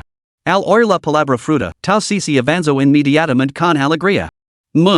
Detectó 8 tipos en el interior. Si solo podía elegir uno, entonces el más grande sería el adecuado, el durian. Tao Cici metió la mano, agarró el durian por las espinas y lo sacó. Sin dudarlo, antes de que el equipo de producción pudiera reaccionar, ya había abierto el durian con sus propias manos y se estaba metiendo un trozo en la boca. Capítulo 38, el trabajo está bien, pero pagué más. A decker verdad, el director Lu había previsto alguna absurdidad, pero nunca imagino que tal casi simplemente lo ignoraría por completo. Cuando un vistazo a los comentarios en directo, igualmente atenidos, ahora estaban encarcajados. Me muero de risa, gente. Me imagino perfectamente la cara de asombro del director Lu. Prometin que mostraras la expresión del director Lu en los momentos destacados más tarde, ¿de acuerdo? Tao chuchu, será mejor que la controls. El director Lu sostenía el megafono con impotencia, poniendo sus esperanzas en Tao chuchu para controlar a esta pequeña glotona. Suspiró, presionando su mano contra su frente. No era culpa de Ceci, y Lauda le había enviado un mensaje antes. Debido a la abrumadora energía del rey fantasma Gu, Ceci parecía haberla absorbido por completo ahora, pero su mente podía entrar con frecuencia en un estado meditativo para digerirla. Solo ciertas palabras podían sacarla de ese estado. Así que cuando el director Lu recitó su discurso, su hermana pequeña realmente no había prestado atención. Dando un paso adelante, apartó a Ceci y lo entregó el aceitamente especialmente formulado por Bailauda, destinado a que tang mauzilo para ella. Ceci, este es el aceitamente especial de Bailauda te ayuda a concentrar la mente. Se bueno y frotatelo en las scenes. Después, se volvió hacia la cámara para explicar. Disculpen todos, Ceci acaba de recuperarse de una enfermedad que ha padecido estos últimos días, por lo que a veces le falla la concentración. Pero ya se ha aplicado el balsamo, así que no debería volver a ocurrir nada parecido. Agradecemos su comprensión. Más vale que no abras el micrófono para criticar a Ceci. Ella ha tenido la amabilidad de dar una explicación, y si alguien tiene el descaro de seguir hablando mal, la buscará en internet y le dará una buena reprimenda en cuanto termine el programa. Con el balsamo refrescan aplicado, Tao Ceci se sintió mucho más alerta. Como ya no la necesitaban, miró el durian que tenía en la mano. Como ya había empezado a comerlo, más valía terminarlo. Luego sacó el chocolate que había guardado antes en su bolso, con la intención de pedirle a su hermano que compensara al director Lu con algunos fondos para la filmación más tarde. Justo cuando estaba a punto de acusar a Tao Ceci de estar fingiendo, él se adelantó y lo explicó. Ahora no sé qué hacer con mis manos. Probablemente esté diseñado para detener a gente como tú, que se lanza directamente a los comentarios en directo cuando tu cerebro se sobrecalienta emoji de cabeza de perro. Casi saco mi espada de 40 metros de largo para contraatacar. El director Lu, el que Teng Miao había mirado de reojo. ¿Qué otra cosa podía hacer? Perdonarla, por supuesto. Simplemente salir del paso, ¿no? Epsilon equals Omicron suspiro. El programa continúa. Invitados, por favor, acerquense para sacar su fruta. Cuando le tocó el turno a Tao Chuchu, Teng Miao le dio instructions a trades de su auricular, mango y CICI se quedan en el mismo equipo. Después de elegir, apartheid y mantén la compostura. Tengo algo muy importante que anunciar. La oficina ya ha desplegado una gran fuerza para barrer toda la zona de tensión. Aprendiendo de la última vez, hemos llevado a cabo un barrido de vigilancia exhaustivo, en forma de cuadrícula, de la formación. Deberíamos estar seguros, pero mi párpado no ha dejado de temblar. Así que, por precaución, enviamos y Lenao, de nuestro segundo equipo, a lo más profundo de la aldea para realizar un segundo barrido. Hace unos momentos, los ratones de oreja perdieron la señal de localización. Los drones que enviamos no han enviado ninguna imagen y su posición también ha desaparecido. Sospechamos que unas fluctuaciones anormales del campo magnético pueden estar interfiriendo las señales, o que algo los ha retenido. Por el momento, no podemos confirmar si están a salvo. Sin embargo, el programa ya está en marcha. Detener la filmación sin justificación provocaría inevitablemente una tormenta mediática, lo que daría a los oportunistas munición para atacar. Por lo tanto, tras la aprobación, tú y Ceci entraréis en la aldea como invitados. Localizada Shimu y Leno lo antes posible. El personal de la agencia, disfrazado de equipo de cámara, os ayudará a garantizar la seguridad de vuestros compañeros invitados. Al mismo tiempo, deben identificar el origen del peligro. Una vez garantizada la seguridad, eliminan la amenaza inmediatamente sin más consultas. Mantengan el contacto, les apoyaremos plenamente en su operación. En breve desplegaremos otro equipo para llevar a cabo una tarea independiente, pero no tardarán mucho. Proceden con rapidez. Eso es todo. Confirman con un pedido. Tao Chuchu se tocó el auricular sin expresión alguna. Shunmu y Lei Niao se encontraban entre los mejores combatientes del equipo dos. Lo que fuera que los había atrapado probablemente fuera formidable. Aun así, en este lugar no se habían registrado víctimas mortales, lo que sugería que no se trataba de uno de los anteriores rituals de sacrificio. Tau chuchu miro a tau sisi y la hizo discretamente una señal con la mano con el número 6. Tau sisi, que estaba comiendo durian, captó la señal al instante. Dijo de masticar, sorprendida, otra misión era inminente. Cada vez que filmamos, acabamos cazando entidades malignas. By debería pagarnos las horas extras, pensó tal sisi indignada, tan furiosa que se metió to duel durian en la boca y se lo trago entero. Cualquier empleador que te hiciera trabajar sin pagar era un jefe despiadado, merecedor de un castigo según las leyes laborales. Necesitaría al menos 3 raciones de sopa nutritiva para recuperarse. Espera, tal sisi se acaba de meter 3 trazos de durian en la boca? ¿Tiene un agujero negro en la boca que conduce a otra dimensión? Dios mío. A borrar sin engordar.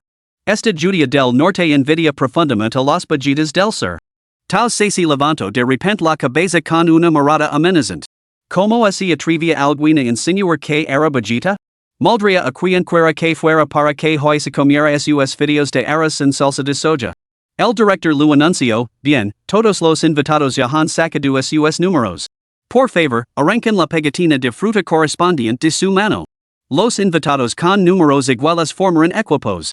Song Jingqing estaba lleno de expectación, con los dedos ligeramente temblorosos por los nervios. Que Dios mío, tengo que estar en el mismo equipo que Tau sisi. Cerró los ojos, extendió la mano y arrancó la pegatina con un seco snap. Ya, lo sabía. El durian y las cerezas son la combinación perfecta. Ya, Tau sisi, estoy en tu equipo. Song Jingqing sonrió radiante, agitando triunfalmente su pegatina anti-fan-sieging. Se retorce como un gusano sobre brasas, hoy, no te he atacado? Que pena, parece que entonces soy el elegido. Song Jingqing es un descarado, jajajaja. Tonterías. El durian y el mango son la combinación perfecta. ¿Nunca has oído hablar del amor entre el durian y el mango? Estoy de acuerdo. ¿Quién comería cerezas con durian? La cara de fan sieging se hinchó como un pez globo. Por el bien de las cámaras, se había contenido una y otra vez, pero la arrogancia de Song Jingqing era realmente insoportable. Hoy, fan sieging cogió un globo del suministro del equipo de producción y así lo lanzó a Song Jingqing. Para esquivar el ataque del globo, Song Jingqing retrocedió rápidamente, solo para chocar bruscamente con alguien. Se dio la vuelta y se disculpó profusamente. Lo siento. No fue mi intención. Su mirada se puso en su propio muslo, elegido con el que había chocado. Tau sisi miró fríamente a Song Jingqing, ahora a pocos centímetros de distancia. Su torpe esquiva había dejado sus rostros perfectamente alineados. Dado que ese era el caso, entonces. Song Jingqing sintió un cosquilleo involuntario ante esta repentina proximidad, solo para ver a Tau sisi inspirar bruscamente y fruncir los labios. Pensando que ella estaba a punto de regañarlo, Song Jingqing intentó retroceder torpemente, pero Tau sisi soltó un tremendo.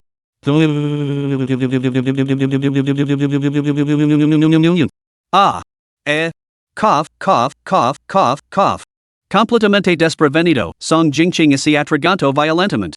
Medio inclinado, con una mano agarrándose la rodilla y la otra golpeándose el pecho, tosió sin parar.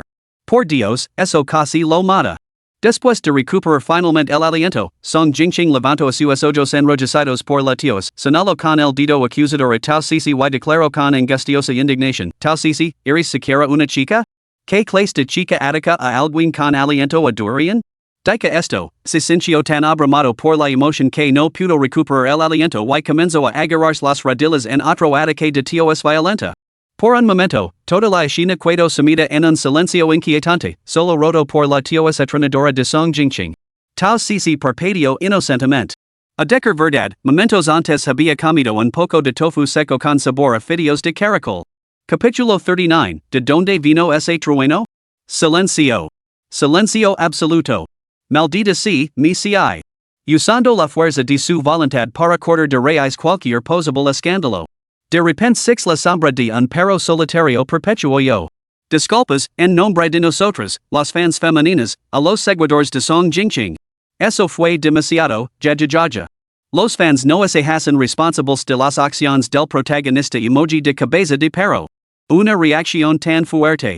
¿Podría ser que Song Jingqing sea una de esas personas que no soportan el durian? Acabas de confirmarlo, arriba. Ayuda. Aunque mi pareja favorita está sufriendo, no puedo dejar de reírme, jajaja. El lugar permaneció en silencio. Fansiging, que inicialmente había planeado lanzar globos a Song Jingqing, se rea a carcajadas por dentro, pero se contuvo. Por una vez, no sintió celos después de todo, no así debe discutir con un pero tanto. El director Lu, alertado por Tang Mao, anunció rápidamente, ahora anunciar la asignación de equipos, sin ningún orden en particular. El equipo heritage está formado por Tao Sisi, Tao Chuchu, Song Jingqing Limang Shanghan. El equipo promotion está formado por Guchinju, Zhou Yen, Fansiging Wang Linwan.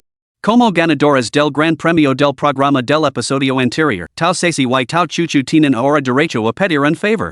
El equipo de producción y los invitados deberán cumplirlo incondicionalmente. Caramba, eso es genial. Chicas, lo estáis haciendo genial, CICI. Zhou Yen finalmente aprovechó la oportunidad para dirigirse a las hermanas Tao. Tao Chuchu bajó la cabeza para consultar en voz baja con su obediente hermana menor antes de volverse para anunciar, nuestra petición es la siguiente, el equipo heritage partirá primero para entrar en el pueblo y comenzar nuestra tarea. 4 horas más tarde, el equipo promotion les seguirá. En esas 4 horas, el equipo promotion deberá preparar una cena que satisfaga a todos los invitados. Las expresiones del equipo de promotion se ensombrecerían de inmediato. Entrar en la aldea solo después de 4 horas? Para entonces, la cena estaría fría como una piedra. Guchinju intervino rápidamente, eso no es muy justo, pequeña Tao. Tu petición parece un poco injusta para nuestro equipo. Lo es un poco, coincidió Fansiging. ¿Qué tal si lo discutimos, hermana Chuchu? ¿Y si lo cambiamos a 2 horas? Ella también consideraba que el plazo era demasiado largo, su equipo no tendría tiempo en pantalla para mostrarse. Wang Linwan permaneció en silencio, creyendo que este privilegio se había ganado gracias a los esfuerzos de la hermana Chuchu y la hermana Cici en el episodio anterior. Habiendo hecho la petición, debían llevarla a cabo. Tao Chuchu fingió dudar y, tras una breve pausa, asintió levemente, que son 2 horas. Solo Tao Cici sabía que su hermana había tenido la intención de conseguir 2 horas desde el principio. Zhou Yen miró la expresión de Tao Chuchu y comenzó a persuadir a Guchinju, que todavía parecía algo descontenta, hermana Gu, en realidad es bastante sensato dejar que entren primero en el pueblo para evaluar la situación. Podemos preparar la cena fuera, puede que si menos agotador que su tarea. Además, el rodaje de este programa no se completará en un solo día, todavía tenemos mucho tiempo. Recordando las instrucciones de Fan Yoshi, Guchinju asintió a regañadientes.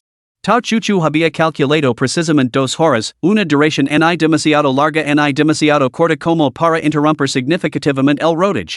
Al fin y al cabo, muchos espectadores sintonizaban el programa específicamente para ver a los invitados del otro equipo. Un tiempo de pantalla insuficiente disminuiría la audiencia, socavando la intención original de la oficina de promover el materialismo. Director Lu respetó su decisión final. El cronómetro empieza ahora. El equipo heritage, por favor, entran en el pueblo. El equipo promotion, preparen la cena de los invitados fuera del pueblo. Recordatorio amistoso, uno de los invitados tiene bastante apetito. Asegúrense de que haya provisions suficientes para satisfacer a todos los invitados. Divertidísimo, Tao Sisi, ¿por qué no usar simplemente mi número de identificación? Director Lu, guardando renser.jpg. Me gusta bastante este arreglo. De todos modos, este tema no trata sobre la competencia entre equipos. Me intriga bastante este asunto del dragón demoníaco. ¿Qué sabéis vosotros? Está claro que el director Lu adora a Cici y Luatera que pase hambre o cuiden satisfaca. Disfrutad del espectáculo. Tao Chuchu y sus 3 acompañantes, cada uno acompañado por un cámara personal, entrarán en la aldea. Su tarea principal era localizar rastros de Shimu y Leno. Tao Chuchu intercambió una mirada cómplice con los cámaras asignados a ella y a Cici. Ambos operadores lo entenderán inmediatamente y ajustarán simultáneamente sus ángulos para permitir que Tao Chuchu lo mostrara a Tao Cici las tarjetas de identificación, que anteriormente levaban Shimu y Lena y que habían obtenido de Tingmiao, para que las oliera. Tao Cici alfadio, hizo una señal de aprobación y indicó que había memorizado el olor. Tao Chuchu guardó rápidamente las tarjetas de identificación en el bolsillo de su pantalón y, a continuación, entregó deliberadamente a su hermana pequeña un puñado de nueces secas ante las cámaras. ¿Por qué nueces? Porque era lo único que llevaba consigo. Sin darse cuenta del intento fingido de su hermana por cubrir sus huellas, tal se si comió alegramente las nueces mientras olía el aroma persistente shimu y leno en el aire. Siguiendo el rastro de su aroma, sus pies comenzaron a moverse por sí solos. Hoy, tal Sisi, ¿a dónde vas? Song Jingqing la vio con sus agudos ojos, temiendo que el tao chuchu lo dejaran atrás. Antes de llegar, había oído que el pueblo que había elegido el equipo de producción era bastante peculiar. Song Jingqing, si vienes, seguenos en silencio. Hagos lo que hagos Sisi, ocupate de tus asuntos. Tao chuchu se adelantó y se colocó delante de Song Jingqing. Su expresión era claramente amable, pero, inexplicablemente, a él le brotó un sudor frío en la espalda. Lo sabía. Tao chuchu era un más intocable que Tao Sisi. Solo pudo asentir obedientemente, sí. Sir un buen chico. Satisfecha, Tao chuchu se dio la vuelta y siguió a Sisi. Sin darse cuenta del alboroto que se había formado a sus espaldas, Tao Sisi detectó un aroma mucho más intrigante, un espíritu profundamente obsesionado en acción, envuelto en una niebla oscura pero sin malicia. Esto significaba que no tendría una excusa legítima para darse un festín sin motivo. Hermana, ven rápido. Los he encontrado. Después de caminar casi 200 metros, Tao Sisi de repente agitó la mano con entusiasmo. Tao chuchu estaba desconcertada. No se habían adentrado mucho en la aldea y la zona había sido despejada de antemano. ¿Cómo era posible que Tang Miao y los demás no encontraran a nadie? Pero Sisi nunca comete errors. Sisi, ¿hay algo sospechoso aquí? ¿Algo que los instrumentos no pueden detectar? Decidió preguntar Tao chuchu directamente. Oh, es bastante interesante. Un espíritu con una obsesión tan profunda creó una ilusión aquí. Esas dos almas desafortunadas probablemente activaron algo que las atrayó a la ilusión y quedaron atrapadas. Pero están bien, no te preocupes, hermana ting miedo de Tao chuchu miró a Sisi con asombro. Era el efecto de la cita mente del viejo by o de los aperitivos de nueces que le había dado su madre? La repentina demostración de conocimientos de su hermana la dejó encantada y animada. Después de hablar, Tao Sisi saltó sobre un pie, rebotando una y otra vez. Debió de pasar algo, porque todos los presentes oyeron un crujido agudo. Dos figuras salieron redondo del claro que tenían delante. Una de las chicas seguía maldiciendo furiosamente, agitando los brazos. De repente, dos o tres rayos atravesaron el cielo, que hasta entonces estaba despejado. Público y espectadores. Joder, el cielo está despejado, ¿de dónde han salido esos rayos? Capítulo 40, Conocimientos triviales de geografía. Froggy fun, con rayos como esos, no me digas que son efectos especiales. ¿Esto es científico? Hacer una entrada con truenos y relámpagos. ¿Son estos dos el dios del trueno y la diosa del rayo? Correction, son dos chicas, así que deberían ser la diosa del trueno y la diosa del rayo. Maldita sea, la diosa del trueno y la diosa del rayo? ¿Por qué no llamarlas simplemente el dúo trueno-rayo? Los internautas de esta generación son unos desastres poniendo nombres. La Niao seguía maldiciendo cuando Shimu, tras recuperar el sentido, se levantó del suelo de un salto. Una patada voladora hizo que La Niao cayera hacia atrás. La Niao se quedó paralizada por un segundo antes de estallar de furia, serpiente verde. ¿Qué demonios me estás haciendo? Shimu se apresuró a tapar la boca a La Niao. Culpa a ella, culpa a ella. En su pánico, había recurrido a la violencia ante la cámara. La hermana Miao las regenería a ambas durante semanas y semanas cuando regresaron. Calate. Hey, una cámara. Una cámara. Cámara, una mierda. Primero te voy a retorcer el cuello. La Niao luchó frenéticamente con Shimu, negándose obstinadamente a cerrar la boca. ¿Qué? ¿Cámara? Ah, la cámara. La Niao se quedó paralizada como si le hubiera quedado un rayo. Ay, había metido la pata. La hermana Miao seguramente lo descantaría toda la bonificación. La Niao giró la cabeza temblorosamente hacia la cámara, esbozando una sonrisa agiladora. Tang Miao, que observaba el monitor, se sentía a la vez exasperada y divertida. Estaba claro que las dos estaban en plena forma, sin lesiones, al parecer. Pero como diablos iba a explicar ese trueno en pleno día? Song Jingqing extendió una mano visiblemente temblorosa, como diablos se han materializado estas dos de la nada? ¿Por qué hubo un trueno cuando aparecieron? Tao Sisi, ¿qué demonios estabas haciendo? Dios mío, ¿había sido acaso una buena decisión seguir a Tao Sisi? Parecía que se había metido en un lío un mayor. Tao chuchu se sacudió con calma el polvo que habían levantado La Niao y Shimu el Palurs. Miro a song jingching con una expresión que gritaba, está claro que no has leído un libro en tu vida, no te lo enseñaron en clase de geografía, y es simplemente un movimiento atmosférico del aire. Un trueno sin lluvia en un día despejado probablemente indica que los frentes fríos y cálidos convergen en la parte superior de la troposfera o en algún lugar lejano. Lo que significa que está lloviendo en algún lugar lejano. Se volvió hacia Meng Shanghan se está preparando para los exámenes de acceso a la universidad, así que debería saberlo bien. Ah, sí, y es cierto. De repente, Meng Shanghan tartamudeó y asintió con la cabeza en respuesta. Tao Chuchu miró a Song Jingqing, cuyas señales cerebral seguían funcionando mal, con un tono lino de lastima, bueno, he indica que dice un rayo caído del cielo. Seguro que lo has oído, ¿no? Song Jingqing. Lo había oído, claro, pero verlo suster ante sus propios ojos era absolutamente impactante. ¿Qué tipo de mirada lo estaba lanzando Tao Chuchu? Por el amor de Dios, era un graduado universitario. Entonces, ¿cómo explicas que hayan aparecido estos dos? Song Jingqing se negaba a creer que pudiera haber una explicación racional. Meng Shanghan intervino timidamente, bueno. Supongo que puede ser porque esa gran roca nos bloquea la vista. Además, en ese momento todos estábamos concentrados en la hermana Sisi, así que su llegada no fue precisamente repentina. Tao Chuchu le lanzó a Meng Shanghan una mirada de agradecimiento. Bien chico. ¿Podría ser otro de los agentes encubiertos de Bailauda? Seamos sinceros, el razonamiento de Tao Chuchu tiene sentido, pero es un poco demasiado coincidente, ¿no? No sé si debería decir esto, pero ¿podría ser que la última frontera del misticismo fuera en realidad la ciencia? ¿Lo crees, amigos? Yo no. Eso fue claramente un poder psíquico. ¿Sois de aquí? Preguntó Tao Chuchu a Shimu Waileno con una sonrisa amable. Shimu Waileno estaba a su lado, con un aspecto muy educado. Al oír la pregunta de Tao Chuchu, negaron rápidamente con la cabeza. Oh, no somos de aquí. Solo estamos de visita, Jaja. Nos hemos perdido antes. Sentimos mucho haber molestado. Será mejor que nos veamos, con eso, dirón media vuelta y echaron a correr hacia la salida del pueblo. Hermana miau. Venimos a pedir perdón, Tao Sisi no prestó atención a la farsa de Shimu y Lei Niao. Aunque intrigaba la habilidad de Lei Niao para invocar reyes, su curiosidad se centraba ahora en los muertos vivientes capaces de crear ilusiones. ¿Qué inmensa obsesión podía alimentar tal poder? A decir verdad, esta cámara de transmisión en vivo era una maldita molestia. Tao Sisi sacó un muslo de pollo blasido con miel envuelto en papel de aluminio de su bolsillo con una mirada exasperada, rompió el envoltorio y comenzó a masticar. Tao Chuchu percibió agudamente el estado de ánimo de su hermana menor, era la primera vez que Sisi mostraba tanta curiosidad por algo que no fuera la comida.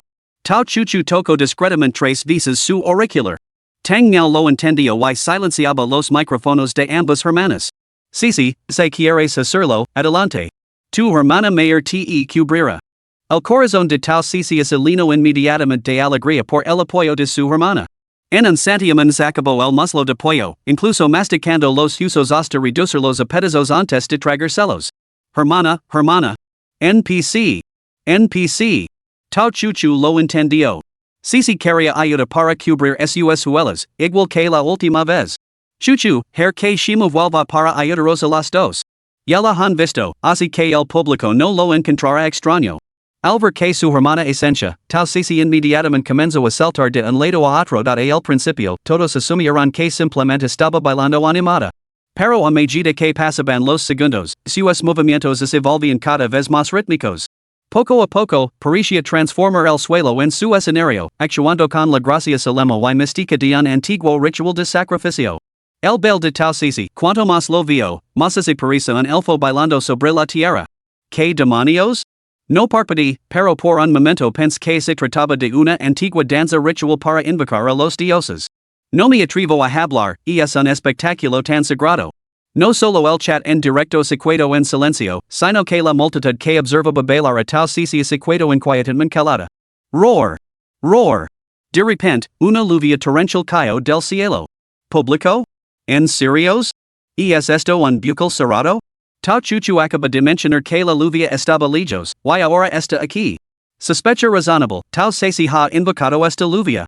Como materialista convencido, debo preguntar, ¿habías olvidado todos la explicación anterior de Tao Chuchu?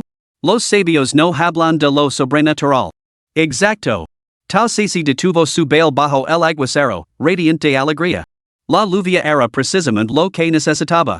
De hecho, había estado rezando por ella, solo la lluvia podía lavar esta tierra con la esencia de la naturaleza, romper los límites de la ilusión y permitir captar el hora del maestro de la ilusión. Justo como ahora. Que aroma tan delicioso. Como palomitas de maíz banadas en chocolate espeso y rico. En medio del torrencial aguacero, todos se apresurarán a buscar refugio y levantarán barreras improvisadas. La cámara de la transmisión en vivo ocultaba sus movimientos. Aprovechando este momento oportuno, Tao Ceci se deslizó entre la multitud como un fantasma. Solo Tao Chuchu sabía en qué dirección iba. Con su hermana tomando medidas, ella tenía que cuidarse atrás para suavizar las cosas. Te pill. Pequeño espíritu delicioso con una obsesión tan profunda. Capítulo 41, Tales Recuerdos. El espíritu translúcido, bello como una flor de loto, giró sobre sí mismo aterrorizado. Al ver la cara sonriente de Tao Ceci, intento huir, pero se encontró clavado en el sitio. ¿Quién eres? ¿Cómo me has visto? Balbució el espíritu, incapaz de hablar por el miedo. Soy Tao Ceci. He venido a Kumrut.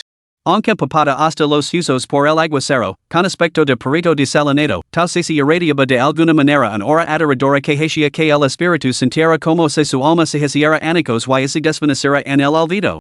De repente, la voz de su hermana crepitó en el auricular. Ceci, no seas tan brusca.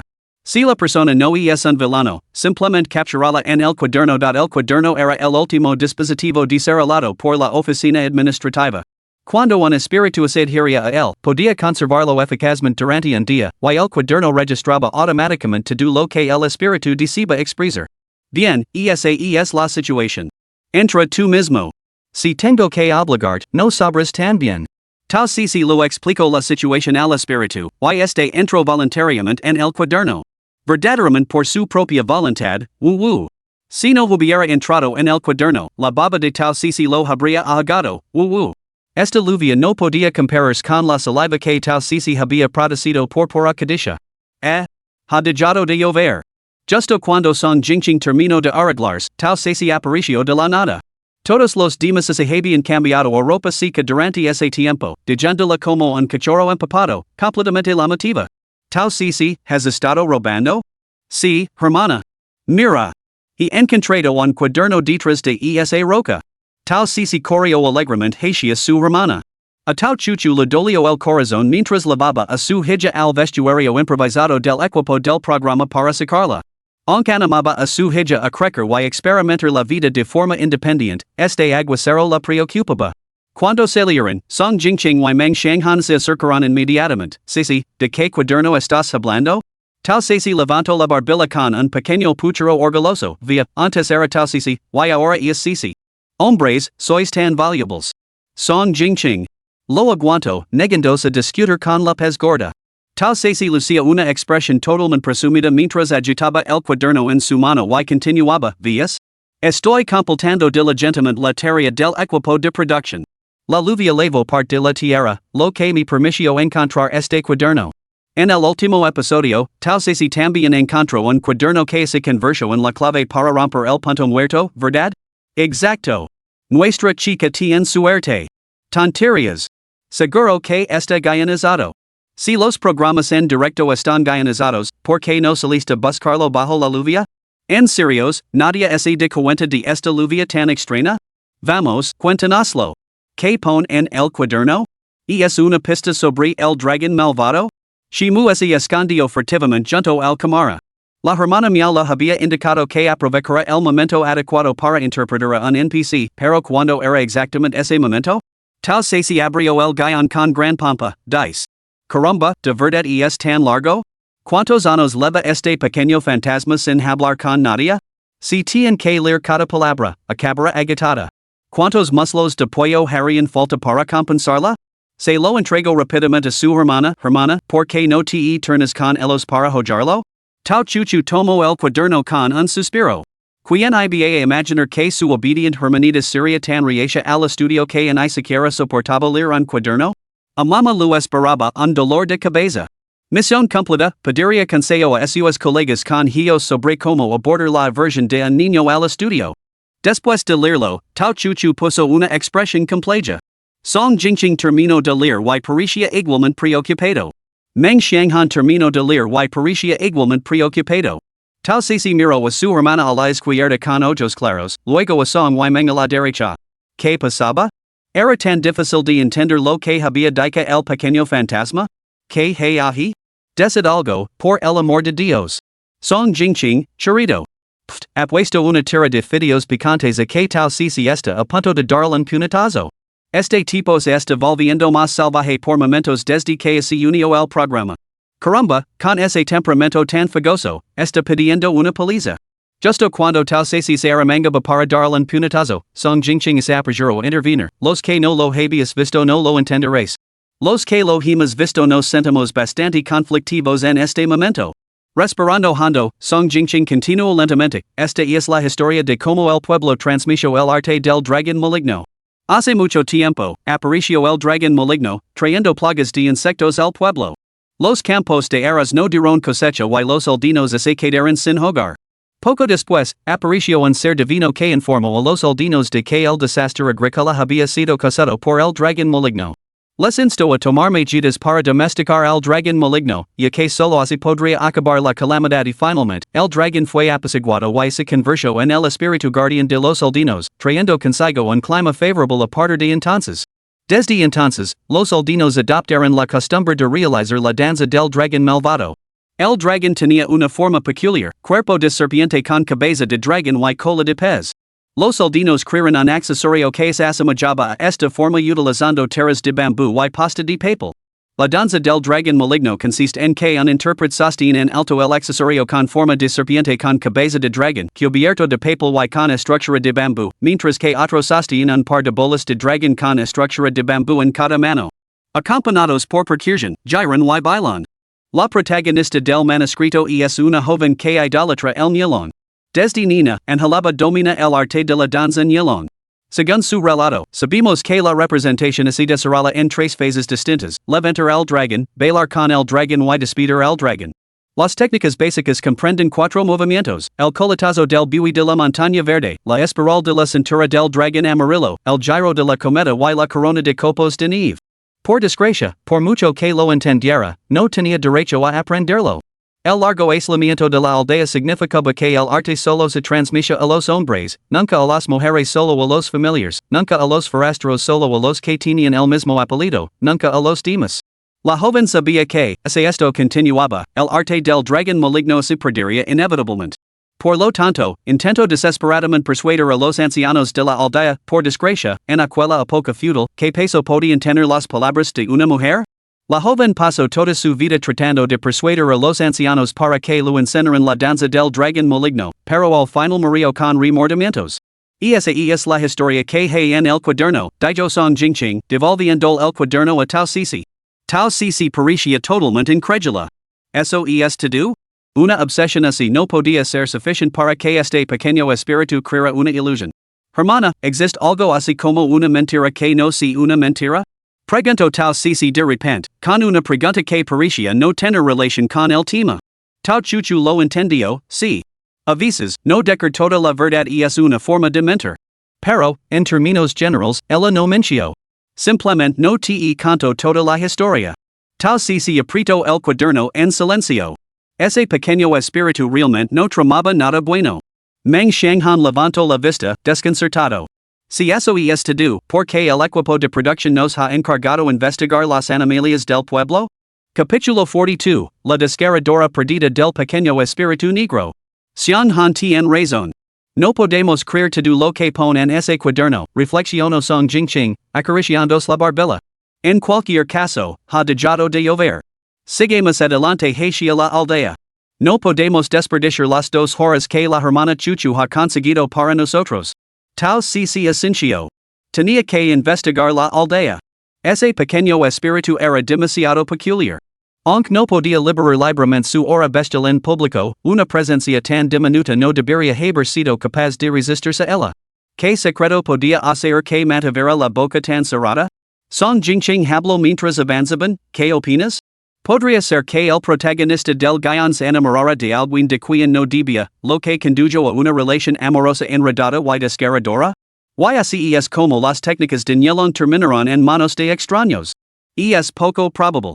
Llevas tanto tiempo en la industria del entretenimiento, incluso como cantante, ¿alguna vez has visto una actuación de Nielon en alguna de las películas o programas de televisión que has visto?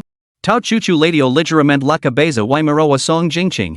Sorprendido por la pregunta, Song Jingqing lo pensó detenidamente antes de responder tras una pausa. Tienes razón, no lo he visto. Tao Chuchu, satisfecha con su respuesta, siguió caminando. Exacto. Si los forasteros lo hubieran dominado en aquel entonces, el arte del Nielon seguramente se habría extendido, o al menos sería más conocido de lo que es hoy en día dado que ahora muy poca gente lo conoce. Y sumado a la rápida modernización de la sociedad, el arte del dragón maligno podría estar pendiendo de un hilo. Llevamos caminando mucho tiempo, y aún no nos hemos encontrado con ningún aldino. Preguntó Meng Shanghan, que iba delante, deteniéndose de repente. Bueno, hablando del rey de Roma. Esa persona que viene ahí delante debe de ser del pueblo. Hermano mayor, Meng Shanghan corrió hacia la figura que se acercaba. Tao Sisi, que iba detrás, levantó la vista y sonrió ampliamente. Un regalo de pasteles negros de chi entregados directamente en su puerta. Meng Shanghan había empezado a correr hacia la figura, pero de repente una ráfaga lo adelantó. Tao Sisi se adelantó mucho, lo que obligó a Meng a acelerar para alcanzarla. Cuando alcanzó a Tao Sisi, la encontró con un aspecto completamente destacado. Rascándose la cabeza con desconcierto, Tao Sisi no sabía qué hacer y solo podía esperar a que llegara Tao Chuchu. Sí. Tan pronto como llegó Tao Chuchu, su hermana pequeña se lanzó a sus brazos, escondiendo el rostro sin decir palabra, con un aspecto terriblemente injustificado.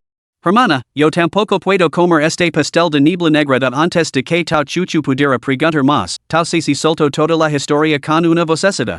Resultó que esta persona sí que tenía energía oscura, pero había sido heredada de una generación anterior. La persona en sí no había cometido ningún acto atrás, y la energía oscura estaba ligeramente entrelazada con méritos dorados.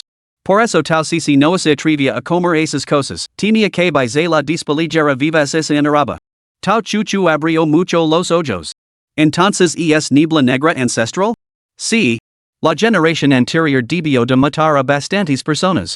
Hermana, seguimos buscando. Tao Sisi intuía que no se trataba de un pastel de niebla negra cualquiera, sino de un grupo de hielos.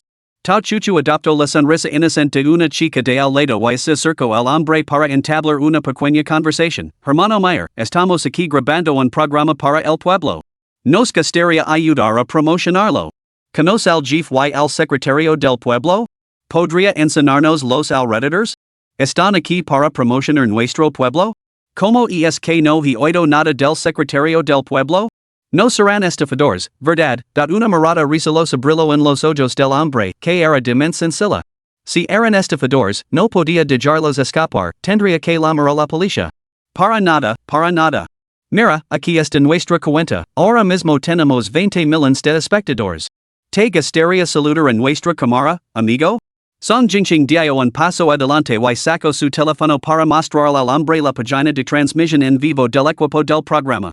Caramba, me estáis haciendo sentir bastante temido, dijo el hombre con una sonrisa, rascándose la cabeza. ¿Qué debo decir? Lo que quieras. Muy bien, hola a todos los que nos estáis viendo. Ya, yo también salgo en la tela. De repente, el hombre recordó la petición que la había hecho Tao Chuchu. Bien, ahora os llevará a ver al jefe del pueblo. El tipo condujo a los 4 miembros del equipo de gerencia mientras les explicaba, miren, vuestro pueblo solía ser terriblemente pobre. Gracias a las buenas políticas del gobierno, ahora todos los hogares tienen gas natural. Todas las casas en ruinas han sido renovadas y ahora todos viven en hogares cómodos. Caramba, incluso las consignas de estas paredes son muy acertadas. Meng Shanghan observó las campanas de concienciación jurídica y los mensajes inspiradores que cubrían todas las paredes, de un rojo intenso, como se suele decir. Por supuesto. Nuestros corazones están totalmente dedicados a nuestra nación. Apoyamos firmemente a la madre patria. Nuestros antepasados incluso lucharon contra los invasores japoneses en su día. El hombre se erguió, con el pecho hinchado de orgullo. Aquí estamos. A menudo nos reunimos aquí cuando no tenemos nada mejor que hacer, charlamos, jugamos a las cartas, escuchamos opera, jugamos al ajedrez, lo que se te ocurra. Tal Cici miró con curiosidad.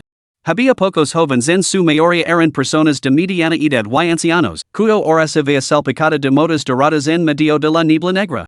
Que extraño. Tal Cici eligió un puesto de té y se apertuyo entre tres o cuatro ancianos que estaban bebiendo té. Sin andarse con rodeos, preguntó, la danza del dragón maligno, ¿la conocen? Al mencionar el dragón maligno, los ancianos se sobresaltaron visiblemente. Uno de ellos, el más rápido en recuperarse, habló primero, jovencita, ¿cómo ha sabido usted del dragón maligno? ¿Por qué no iba a saberlo? Respondió tal Cici, sentándose con familiaridad y cogiendo uno de los bocadillos que acompañaban al té y metiéndoselo en la boca. Releno de castanas, no está mal, aunque un poco pegajoso. Tío, dame una taza. Este pastelito está un poco pegajoso. Ya, no eres tímida, ¿verdad? Este es un té excelente, te estoy haciendo un favor. Aunque sus palabras delataban su renuencia, sus manos se movieron rápidamente para servir una taza y entregársela. Tal Cici la aceptó con naturalidad y se bebió más de la mitad de un trago. Está buenísimo. Abuelo, estas galetas combinan mucho mejor con el té. Cuando me vea, dame algunas para lavarme y te dar algo a cambio. Tal Cici sacó rápidamente una barra de chocolate de su bolsillo. El director Lu, que estaba mirando el monitor, se puso rojo como un langostino al ver el chocolate. Por Dios, usando su chocolate para hacer un trato, ¿eh? Tal Cici, eres increíble. Eres una buena chica, justo mi tipo. No te cobrar nada. Pasad por mi casa más tarde. Mi mujer lo hace ella misma. Te preparar una bolsa entera para que te la leves. ¿A qué esperamos? Vamos ya. Tal Cici se levantó rápidamente, y su urgencia contagió al anciano, que se sintió inexplicablemente nervioso también. Después de despedirse de sus compañeros, Tal Cici prácticamente la llevó a rastras a casa. Tal Chuchu y los demás, completamente desconcertados, no tuvieron más remedio que seguirla. Tal Cici explicó, por supuesto que tengo prisa. Este hombre tiene el hora negra más pesada y el hora dorada más intensa. No podemos dejar que se nos escape. Capítulo 43, El corazón roto de Chuchu. Ya hemos legado. El anciano había estado caminando a un ritmo vertiginoso. Esa niña debía de ser la reencarnación de las rutas del viento y del fuego. Si no hubiera estado entrenando regularmente, solo su ritmo lo habría agotado por completo. Esposita. ¿A qué viene tanto griterío? Parece que estuvieras llamando a un alma de una mujer salió de la casa, con una diadema verde y un vestido floral fresco. Los ojos de Tal Cici se abrieron de par en par al instante. Dios mío, que tía tan encantadora. Sin esperar a que la invitaran, Tal Cici se acercó flotando. Hola, tía. Soy Tal Cici. Eres tan guapa, tía. A Cici lu gustas mucho. Tal Chuchu. Esa phrase le resultaba tremendamente familiar, esa mirada le resultaba tremendamente familiar. ¿No era esa la escena de su primer encuentro con Cici? Su hermana pequeña era una bichita coquita y obsesionada con la apariencia. Chiño se echó a reír. ¿De dónde había sacado el anciano a una niña tan traviesa? Sí. Soy yo, tía guapa. He venido a recoger unos pasteles de té. Put. Chiño estaba completamente divertida. Mi llamas tía, pero como llamaste mi marido? Tío. But. El caballero que estaba junto a la puerta observaba como su esposa se reía hasta las lágrimas por culpa de la niña que había traído a casa, que incluso había confundido el tratamiento generacional. Su mirada asesino de un toque de resentimiento. Tao Chuchu, Meng Shanghan y Song Jingqing, que también estaban de pie en la puerta, parecían completamente mortificados. ¿Es que esta niña no recordaba por qué estaba allí? ¿Por qué estaba tan obsesionada con esos pasteles?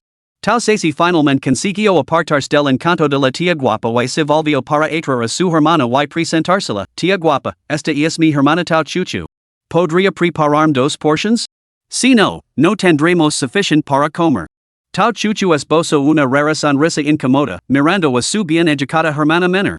Justo cuando estaba a punto de decir algo, su hermana pequeña le aranó varias veces la palma de la mano, dejándola momentáneamente atonida. ¿Estaba escribiendo? ¿Qué intentaba transmitir Cici? 5 trazos? Tal Cici estaba escribiendo. Cuando terminó, miró expectante a su hermana. Con el perfecto entendimiento que había entre ellos, seguro que su hermana captaría su significado. Tau chuchu asincio, si dio la vuelta y salió. No te preocupes, Cici, tu hermana cumplirá tu petición. Al ver salir a su hermana, Tau Cici siguió a la encantadora tía al interior con alivio. Dejados en la puerta, sin saber si seguir a Tau chuchu fuera o a Tau Cici dentro, Manhwa son sudabanamaras. ¿A qué demonios estaban llegando estos dos? Ayuda. ¿A dónde se suponía que debían ir? Finalmente, el anciano caballero también los invitó cordialmente a entrar. Tan pronto como Tau Cici entró en la habitación, sus ojos se posaron en el altar, llamativamente prominente, situado en el centro. Chiños adelanto para explicar este altar lo instaló mi padre, y se ha transmitido de generación en generación. Y es para render culto a nuestros antepasados. ¿De verdad? Entonces, ¿por qué la tía guapa también tiene marcas de marito doradas? Tía guapa, ¿tú también sabes el baile del dragón? Al ver el accesorio con cabeza de dragón y cuerpo de serpiente en la esquina, Tau Cici se acercó y extendió la mano para cogerlo. No toques eso. Chiños apresuró a detener a Tau Cici, colocó con cuidado el adorno fuera de su alcance y se volvió con una sonrisa. Cici, no le de importancia. Lo hizo a mano mi padre. Y es el único que queda. Se lo rompería el corazón ese dinara. Tau Cici frunció el seno. La niebla negra que lo cubría no tenía ningún rastro de maritos dorados. Como era posible, no lo entendía. ¿Por qué no había vuelto con su hermana? Quizás quería un pequeño aperitivo para abrir el apetito? Fingiendo darse la vuelta para admirar la decoración de la habitación, su mano retiró sigilosamente toda la niebla negra del artefacto con cabeza de dragón y cuerpo de serpiente y la consumió. ¡Ay, qué pena! Había tan poca y desapareció en un instante. No había nada más en la habitación. Tendría que sacar información al anciano más tarde para averiguar de dónde había salido la niebla negra. Cuando Tau Cici había explorado casi todos los rincones de la casa, Chinyan había llenado dos grandes bolsas de pastéis y Mang Shanghan y Song Jingqing habían terminado una taza de té con el anciano. Tau Chuchu finalmente regresó con dos grandes tazas del té con leche especial de Zhang Mama. ¡Caramba! Té de burbujas. Exclamó Tau Cici con una sonrisa radiante mientras lo cogía, insertaba hábilmente una pajita y se bebía casi la mitad antes de volver a la realidad. Un momento, espera un segundo. ¿Cómo había conseguido su hermana el té de burbujas? ¿Y el cuaderno que lo había pedido? El que había desarrollado la oficina. Había usado el sello para contener a los pequeños espíritus. Necesitaba ese cuaderno para recoger en secreto la energía oscura del anciano y de la tía guapa. De lo contrario, se lo hacía ella misma, tanto la energía oscura como el marito dorado serían absorbidos por ella. Antes de que su obediente hermana menor la sacara a rastras, Tau Chuchu es esencia lina de orgullo, el tipo de orgullo que solo una hermana mayor puede sentir al saber que había anticipado y cumplido a la perfección la petición de su hermana menor. Ese orgullo se desvaneció por completo en el momento en que Tau Cici le preguntó, hermana, ¿dónde está el cuaderno que te pedí? ¿Cuaderno? ¿Qué cuaderno? ¿No era té de burbujas? ¿Libro? ¿Té? Vocal, ambos tienen 5 trazos. Tau Cici miró a su hermana con desconcierto y sin palabras. Ella se había tomado muy en serio esta tarea, pero su hermana solo podía pensar en el té de burbujas, aunque, hay que reconocerlo, estaba bastante delicioso. Perdida en sus pensamientos, Tau Cici inclinó la cabeza y comenzó a sorber. Sinceramente, las perlas de tapioca que preparó la tía Jean eran maravillosamente masticables y de generoso tamaño. La pura felicidad de media taza lina de perlas. ¡Caramba! La cara de Tau Chuchu permaneció serena, mientras que su corazón se rompía en mil pedazos. Sacó un cuaderno del bolsillo superior y se lo entregó a su obediente hermana menor. Cogió las dos bolsas de galletas que Chiñao había preparado y se dirigió hacia la puerta. Cici necesitaba absorber la energía oscura, no podía molestarla. Saldría fuera y loraría un rato ella sola. Tau Cici sorbió su té de burbujas sorbo a sorbo con una mano mientras absorbía hábilmente la energía oscura con la otra. En el momento en que desapareció, el anciano exclamó sorprendido, caramba, me siento mucho más ligero. Podría ser gracias a este pequeño amulito de la suerte, declaró Tau Cici con air de suficiencia, pasando junto a Chiñao. Amigo, dime, ¿dónde ha estado últimamente tu malvado dragón de atrizo? Bueno, ya que lo preguntas, no hay nada de malo en compartirlo. El otro día lo llevé dar un paseo hasta las afueras del pueblo. Verás, estoy planeando enseñar a los aprendices la danza del dragón malvado, así que lo llevo conmigo para hacer una demostración. A las afueras del pueblo, eh? Levanos ali alguna vez. Cuéntanos las historias del dragón malvado mientras estamos ali. Está bien, está bien.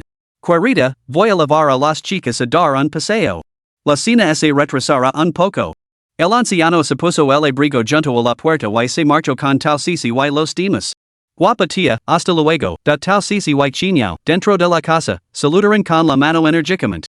La luz del sol se filtraba, proyectando una suave sonrisa en el rostro de Chiñao, medio iluminado y medio en sombra, lo que parecía añadir un toque de misterio a su belleza. Abuelo, ¿te sientes mal a menudo? Tao Chuchu había oído su comentario anterior y pensó que era una buena oportunidad para hablar. No pasa nada. La gente moderna siempre tiene algún problema de salud. ¿Tú también sabes lo que es la subsalud? Tao Chuchu miró a su educada hermana menor, preguntándos de dónde había sacado ese acento. Bueno, no afecta a nuestras vidas, así que no nos preocupamos por ello. ¿No es eso lo que decís vosotros en internet? Tiburón crujiente, piel dura y difícil de masticar, ya. Así que aquí termina el pueblo, viejo amigo?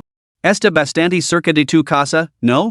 Comentó Song Jingqing, pensando que ni siquiera habían caminado tanto como cuando entraron en el pueblo. Bueno, el pueblo no es tan grande, dijo el anciano con una sonrisa, eligiendo un tocón limpio y sentando simplemente con las piernas cruzadas en el suelo. Tal Ceci hizo lo mismo, sentándose como perdida en sus pensamientos, mirando fijamente la escena que tenía ante ella. Así que, después de todo, no era solo el pequeño espíritu.